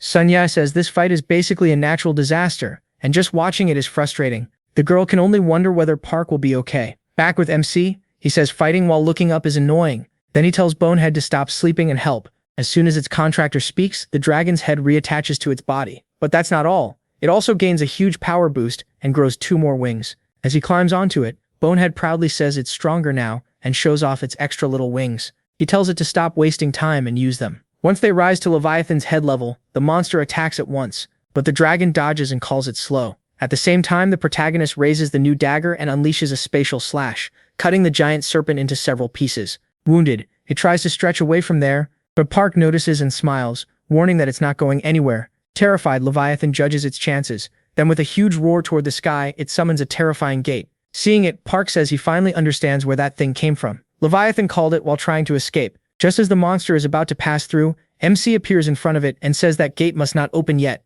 Then he says its divine punishment is about to begin and creates a giant cross from 100% Kraken mode, slamming Leviathan back down to earth. As he lands beside it, he asks if that was too much. The serpent gets furious at that and opens its mouth to attack. Park, sounding totally relaxed, tells it his turn isn't over yet. Then he points to the sky, and an almost endless number of crosses start falling onto poor Leviathan. Seconds later, they all crash into its body and deal massive damage. Even though Leviathan had almost no chance to defend itself, Park still asks if it can survive what's coming next. Before attacking again, the hero says this is the holy gospel, handed down by the killer demon fetus. Then he forms a cross out of his energy, and says this is the end. As the ritual ends, the crosses still stuck in Leviathan begin to explode. One by one they go off until the mythical beast is completely reduced to dust. Satan can't make sense of it and wonders if God sent an angel to save humanity. But he quickly takes that back. There's nothing holy about that being. To him it's more like a demon that was chained up and trained to hunt other demons. In desperation he tries to use the guillotine on the hero,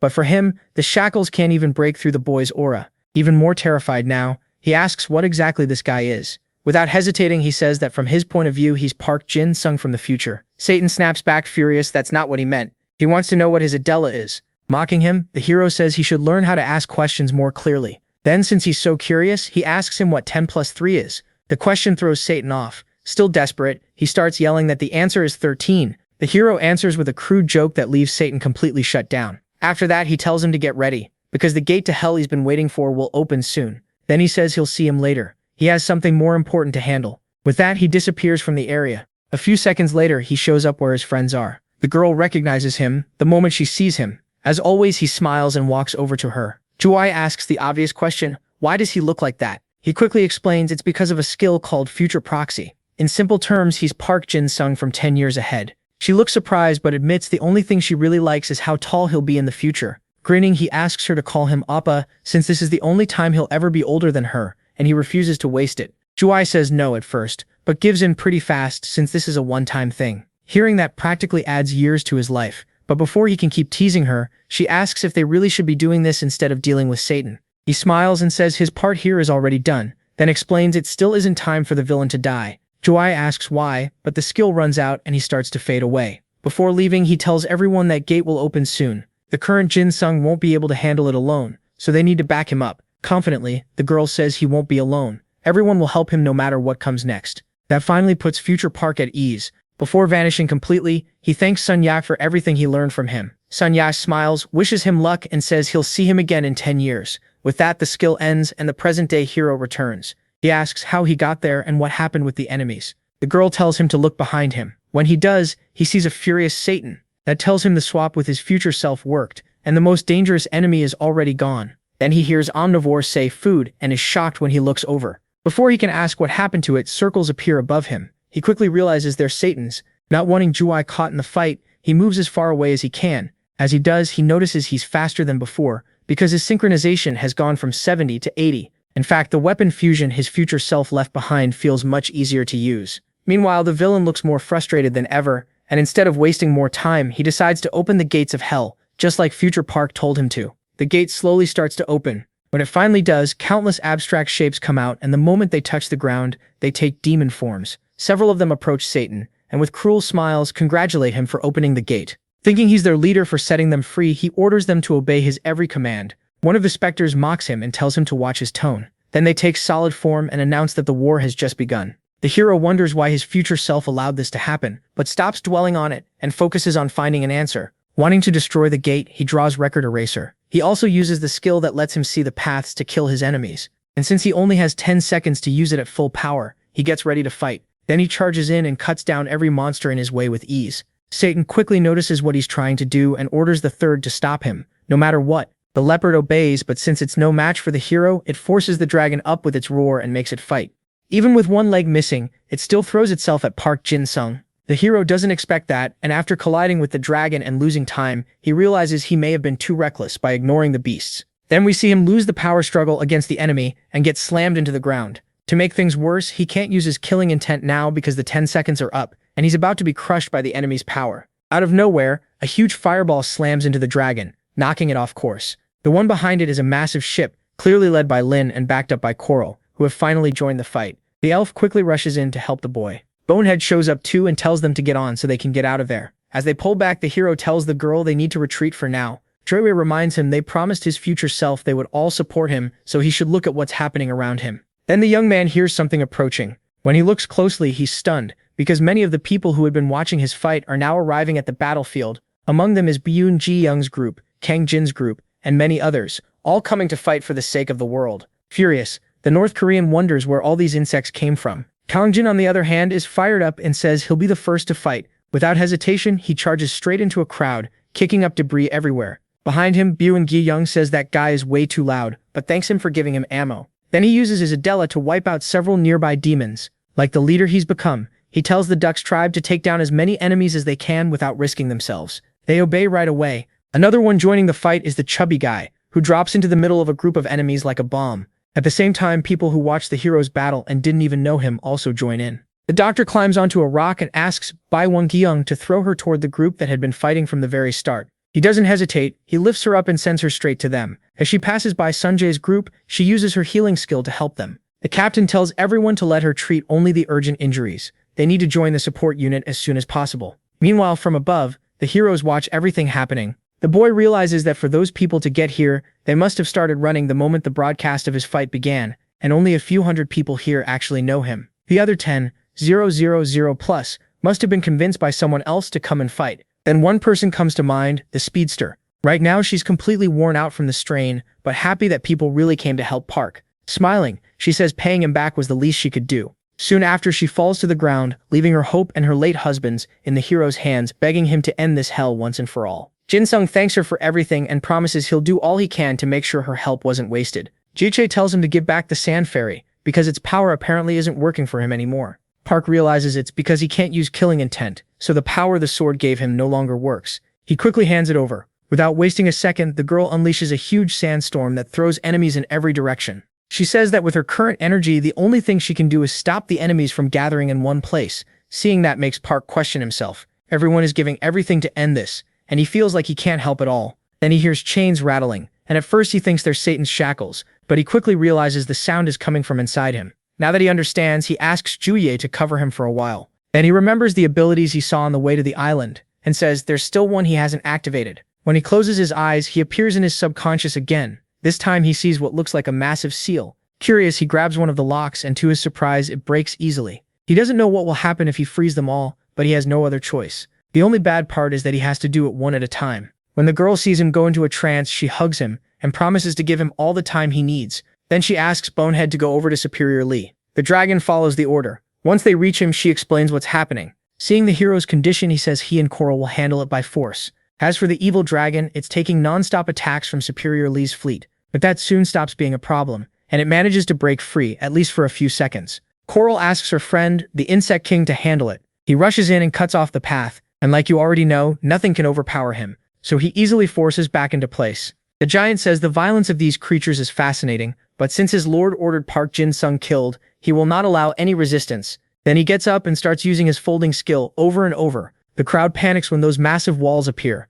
Even so, Superior Lee fires everyone back up and tells all the long-range fighters to attack together, while the defensive Adela users hold the line. Without wasting a second, everyone joins in and launches a huge attack at the wall. Force made. To everyone's surprise, they break the wall, and with it, Force's confidence. He cannot understand how those pathetic humans beat his violence. Using the dragon's confusion, Superior Lee orders everyone to push toward Force. The dragon tries to strike again, but the beak stops him with a kick and slams him back into the ground. Lee immediately redirects all the power from his ships and fires it straight at Force. That sight fires up Kang Jin and Dong Ho, and by pushing their Adelas to the limit, they charge into the demon army. Vec gets fired up too and uses his sword to call down a huge storm that wipes out many demons with ease. The zombie squad goes all in as well, and the elders jump in too, refusing to be outdone. Little by little, the battle starts to lean their way. Furious, Satan says he cannot believe his plans are falling apart, just because Park Jin-sung showed up. The infernal army cannot even form because of the non-stop attacks. Then he tells the third to do something.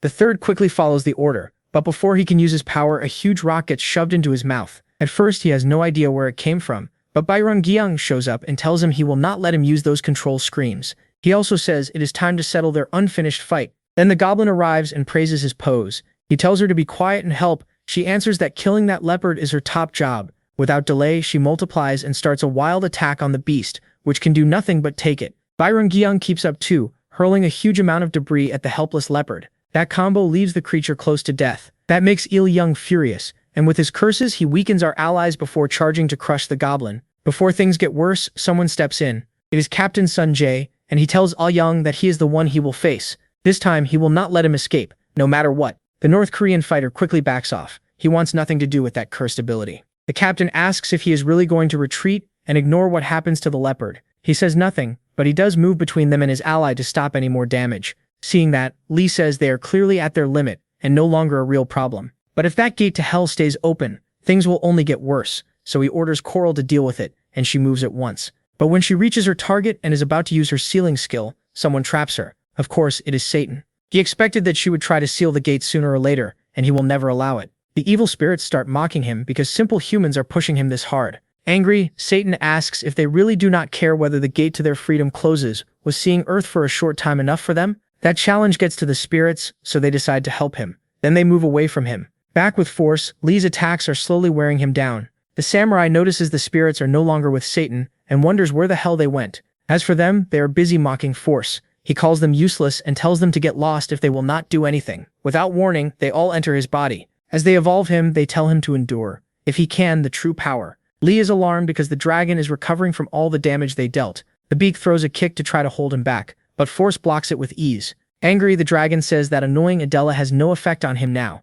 Then he uses telekinetic power to slam the beak into the ground, leaving him completely out of the fight. Lee says this is a huge problem. He thought weakening Force would be enough, but now he has not only healed, his power has grown even more. Just surviving now feels nearly impossible. Still, Lee keeps firing attacks at the enemy. Force takes them without even flinching. Then he moves toward the ship where Lee is, ready to smash it in one brutal hit. Not stopping there, he grabs 2 ships in his hands and hurls them into the others. The blast is huge, and many people are hurt by it. The samurai tells everyone to run, but Force says that will not be possible. Lee braces for the blow. Even though he blocks most of the damage, the dragon warns that he will not let him live. The samurai is sent flying toward the explosion from his own ships. Just when he thinks it is over, bats save him. Then Bloody appears on the battlefield and mocks Lee for the state he is in. He smiles and blames her for showing up late. She asks where Park Jin-sung is, and Lee says he is preparing something, so they need to buy him time. With blood running from her eyes, the vampire says this is getting very interesting. Then she gathers a huge amount of aura and summons every unit she killed on the way there.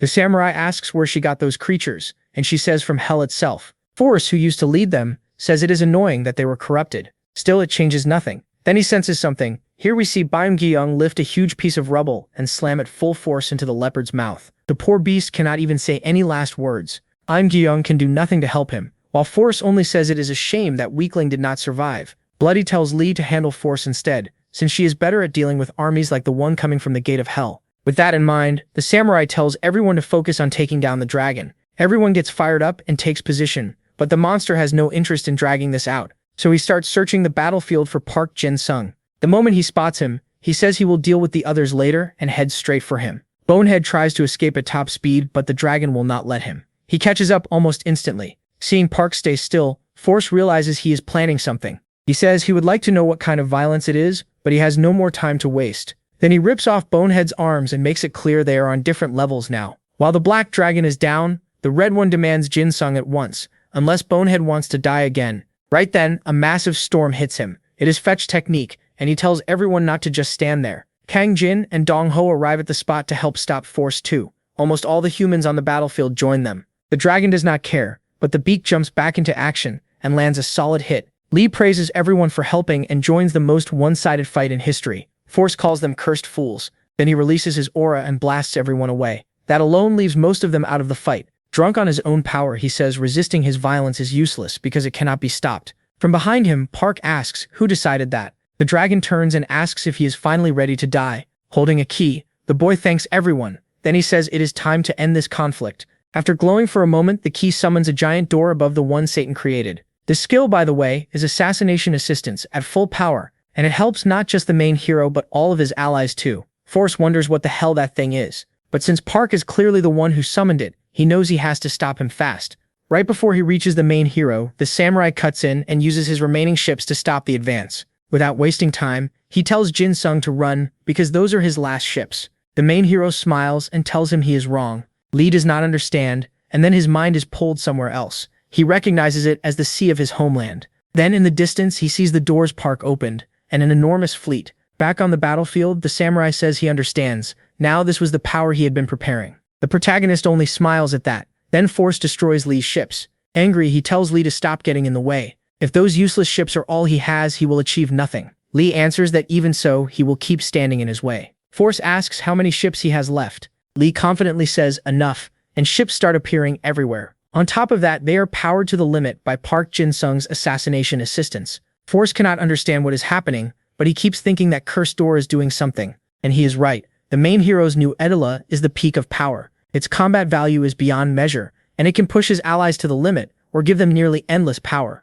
Lee asks Force if he still thinks his ships are useless. If so, then you should stay right there and feel the new power of the fleet. As every ship prepares to fire, the dragon jumps away, knowing how dangerous it is to take the blast of more than 160 ships at once. As he moves, the samurai warns that a body that big can't dodge forever. He also reminds him he isn't fighting alone. Right after that, a heavy hit slams the lizard into the ground. The ones behind it were Byung-gyung and the others. Furious, Force asks how they recovered so fast. The doctor answers that the gate didn't just boost attack less, it also made her healing power far stronger. Lee tells Force not to lose focus. Then he orders every ship to fire at once. From Il-jung's reaction, it looks like the dragon finally got hit hard. The elf facing him tells him to finish this quickly. Then we see her Adela at full power. She calls this form White Dragon, and honestly, it's completely broken. Panicked, the North Korean fires an attack at her, but she's already behind him, and before he can react, she cuts him with her sword. Then she splits into two. Fed up with her tricks, he attacks and destroys one of them,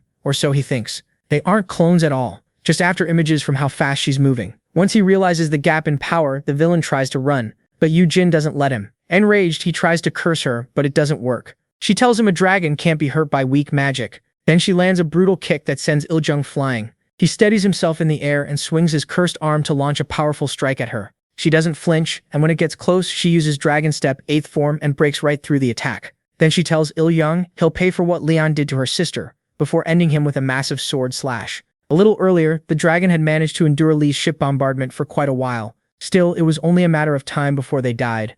And yes, because it's fused with several hell spirits. Seeing that, the spirits called on the army coming through the gates of hell. They rushed in to help, but before they could become a real problem, Vladdy steps in and confidently says she'll handle it. She immediately unleashes a huge attack on the incoming monsters. Then she says she promised to stop that army, and she means it. With that, she summons all the cavalry under her command, and orders them to wipe out every demon. Leela praises her, and the others are amazed by the vampire. Without wasting time, she tells everyone to focus their attacks on Force and leave the rear to Vladdy. Back with Park Jin-sung, he's thanking everyone for helping. He explains that for the gate to support someone in battle, they have to be ready to die there. Seeing his friends keep fighting after everything they've been through amazes him. He didn't spend those 4 years in Satan's world, but he knows it was terrible for the ones who did. After that long, holding on to hope isn't easy. Then we get a glimpse of the fast girl who made it possible for everyone to gather there. Park thanks her deeply and says he'll keep his promise and end this hell. Right then, a guillotine traps him. In fact, everyone gets caught in guillotines. And yes, that means all of them. The villain did it, tired of them getting in his way. Bai Nujang says that guy's control is unbelievable, using guillotines that precisely takes a terrifying level of genius. Just as the villain tells his weapon to finish them, something strikes him, a holy spear. He has no idea where it came from, but the sacred power hits him before he can think. Everyone is freed from the guillotines, and it's revealed that the protagonist was the one who attacked Satan. He warns Satan not to complain since he attacked them by surprise too. Then he tells Bonehead to get up. Bonehead starts evolving again, and strange symbols appear on his chest. Then they rise into the sky. The dragon tells the protagonist to watch his new power, before firing a huge beam at the villain. Annoyed, Satan says that's nothing, and blocks it with guillotine. When the blast fades, he tells Bonehead that a dead dragon can never compare to him. Bonehead fires back that the only thing Satan has over him is talking too much. Park says the same. Then portals open above them, and the chains of judgment burst out, trying to trap the two of them. They dodge for a while, but soon get caught. Then a guillotine appears at Park's neck. Satan quickly orders the execution to finish, but just before the blade drops, the protagonist uses assassination assistance, and survives by using Vladdy's ability. That leaves Satan stunned, and before he can figure it out, Park Jin-sung charges straight at him. He smashes him hard into a wall. As the villain gets back up, the protagonist appears beside him, and coldly says this fight ends now. The villain refuses to accept that. He unleashes a storm of attacks at Park, but MC easily dodges them using another friend's Adela. He counters right away, but Satan knocks him back with his wand. The protagonist shields himself with one of Coral's abilities, and seeing those Adelas aren't enough, switches to the ones he knows best. He lifts Rubble with telekinesis, and Satan asks if he's joking. Those powers have never matched his, but when he looks up, the protagonist is gone. Before he can find him, the boy uses his wife's Adela at full power and says he'll kill him right now. To make the attack stronger, he splits into several copies and unleashes the elf's thrust. Satan blocks with guillotines, but it's clearly taking effort. The protagonist notices that fast, so he activates the holy power of the spear and breaks through the guard. Then the huge slash crashes down on him. Park brushes off the dust and then looks surprised, because he didn't expect the floor to collapse. Below them, the villain is still wounded. The protagonist says he's impressed by the hiding place they had down there. Satan tells him to shut up. He built this through his own effort. It wasn't handed to him by God the way power was handed to Park. Someone born with a superior Adela could never understand him. The protagonist says he's wrong. He hated his power his whole life and only accepted it a few years ago, thanks to the captain and Shuyi. Ignoring that, Satan calls him God's puppet and says without that power he's nothing. The boy smiles, then uses Captain Sun Yai's Adela and says now they're on equal ground. The villain asks what trick that is, and Jin Sung says he'll understand soon enough. Then Satan's Adela shuts off, and he returns to his original form. The protagonist tells him to get ready. The man begs him to stop. That's not what he meant. Park doesn't listen and drives a hard punch into him, and he doesn't stop there. Another punch hits his stomach and lifts him off the ground. Beaten up, Satan asks how he's so strong. The protagonist says it's because he's always believed Adelas don't define them, and he grew stronger thanks to people who believed that too. People who trained non-stop even when they were already strong. People like Jue, who chose to protect instead of destroy. People like Bo and Gilyung, who pushed themselves to become true leaders. And people who kept fighting even when everything was against them. But Satan has done nothing, and even rejects his own race. So of course he never grew, and that made him lose from the start. With his power back, Satan says he still hasn't been defeated. Then his book suddenly appears. The protagonist recognizes it at once. It's the one that started the mental hell 5 years ago. With a twisted grin, the villain asks what should be done with the losers. Park quickly realizes people are still trapped inside. Satan shouts that more than 19 million people are still in his hands. If the book is destroyed, everything outside will return to normal, but those people will stay there forever. Does he understand what that means? That chills the protagonist, because he spent more time in that hell than almost anyone, and he knows how awful it is. Satan argues that if they still haven't escaped, they never will, so he'll end their suffering himself. The protagonist rushes at him to stop him from destroying the book. Grabbing Satan by the neck, he demands that he free those people. The villain refuses and warns that if he dies, those people die with him. That terrifies Park Jin-sung. Then Satan calls him God's representative and begs him to kill him so he can carry out his master's will. He says not to worry about the trapped people. They're useless, too weak to overcome their trauma, and by now they've probably gone insane. That cursed gate of God ruined his plans, but the people trapped inside the Hygas Codex are what he'll use to shame both God and Park Jin-sung.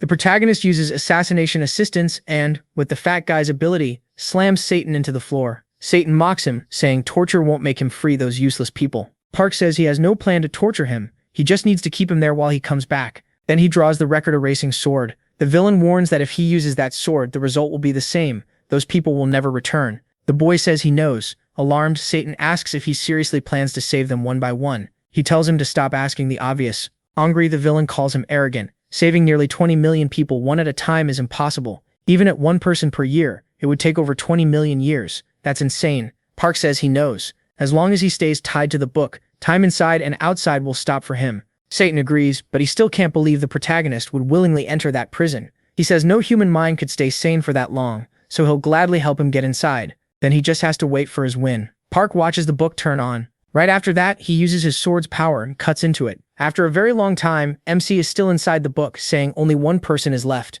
Without wasting a second, he places his hand on the door and is instantly pulled into that person's hell. To his surprise, he returns to the moment when the Codex Gigas first activated, the instant that mental hell trapped everyone. After a while, he finally reaches the last person. The moment he sees her, he's shocked because it's Yin Chong, the little girl Satan used before to bring hell to Earth. She looks completely lost, repeating, "I'm sorry," over and over. Park quickly realizes her trauma comes from using her power by accident and hurting others. Knowing how heavy that guilt is, he sits by her, takes her hands and gently tells her it's okay, that none of this was ever her fault. He keeps repeating those words for a long time, so long that when she finally hears him and comes back to herself, his hair is turned completely white. Even so, he greets her with a warm smile. Jian asks why he's there. Then she suddenly screams and covers her ears. Park explains that every time he pulls her out of the trauma, they get dragged back to the day it began. There, Satan blames her for the suffering of millions. Back then, she cried out to him for help, but he couldn't answer her. Through tears, the girl begs not to see it again, and little by little, the trauma starts swallowing her.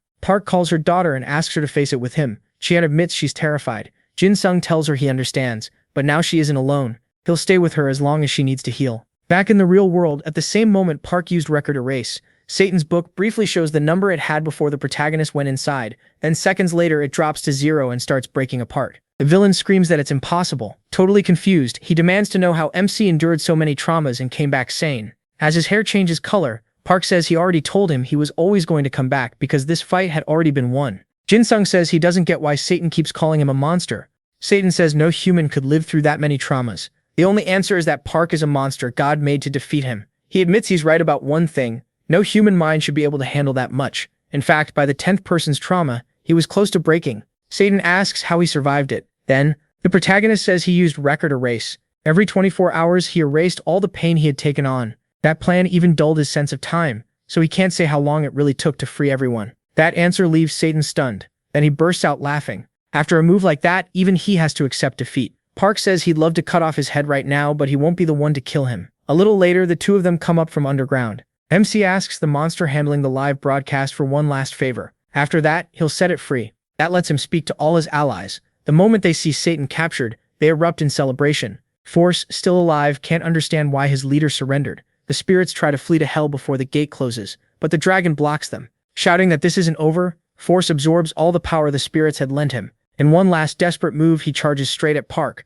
He doesn't even flinch, and before Force can reach him, he uses assassination assistance. This time, he calls on the monsters from Daniel's book, more exactly the power of the dragon. As he fights back, the creature curses Park. The protagonist coolly asks if he likes this kind of violence. Force says this is nothing. His violence will be the one that wins. MC says he's glad Force still thinks that, because now he'll be crushed by the greatest violence he's ever felt. Then he starts repeating the words "bend the earth" again and again. Each time, the attack grows in power. And when he closes his fist, the dragon is crushed by a massive wall of earth, finally ending that stubborn enemy. After that, Park takes Satan to the top of the mountain left behind by the attack on Force. Satan asks if this is where he'll be executed. He says yes, his death needs to be seen by everyone. Satan tells him to get it over with. Park says not to rush. First, he has to prepare the ceremony that will end the war. That catches Satan off guard. Then he smiles and praises the protagonist for acting just like God's puppet. In his place, he would have used his own death as an example too. So he won't resist the ending MC has prepared. He uses assassination assistance again, but not on himself.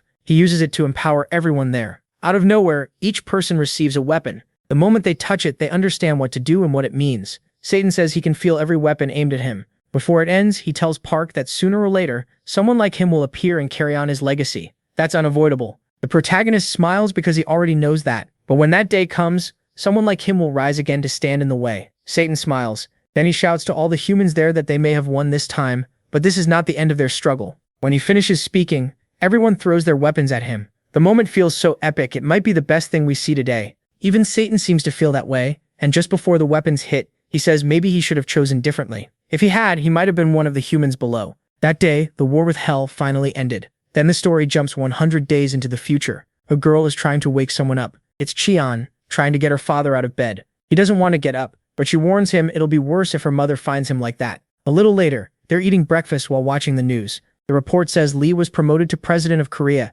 and is setting up a meeting with the temporary leaders of each country. Then Park asks Cheon if living with her mother might be better. She says that house is too big and makes her feel trapped, though if he wants her to leave, she'll go right away. MC says that's not it. He's just away so often that he's worried she feels lonely. Chaemin says if he really cared about that, they would have gotten her a little brother. Then she goes to answer the door. Chaemin has just arrived. She calls Chaemin her daughter and asks where her father is, and Chaemin says he's inside. They were just talking about getting a little brother. From inside, Park tells her to please drop it. A bit later, the dragon asks if they'll be long. They say no, and ask him to take good care of Cheon. Bonhead tells them not to worry. As long as he's there, nothing will come near. Then he says he's exhausted, and Juya tells him everyone is. They've only managed to free a few areas from the monster's influence. Park explains that after they won the war, the corruption stopped, but the world was still wrecked. The monsters left behind still caused trouble, and so do the people who got used to chaos. The protagonist says now isn't the time to celebrate that victory, but Juya disagrees. They deserve this. Byeon welcomes them,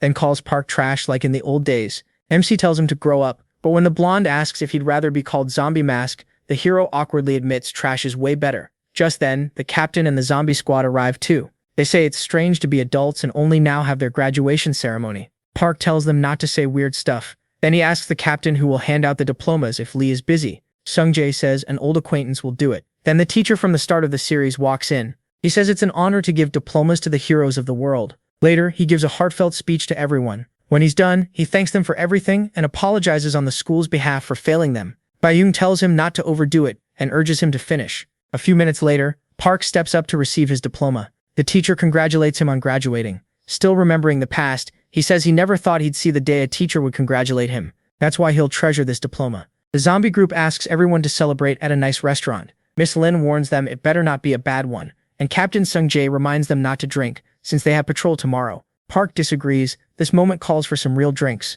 Then he looks back at the school and says to himself that he feels a strange emptiness. At first he had nothing, and now he has so much. Ju-jae calls him honey, and asks if he forgot something, then holds out her hand. He smiles and says he didn't forget anything. Right now, everything he needs is in front of him. More than that, he can finally say his school life of pretending to be useless is over. Thanks for staying with me through all of this.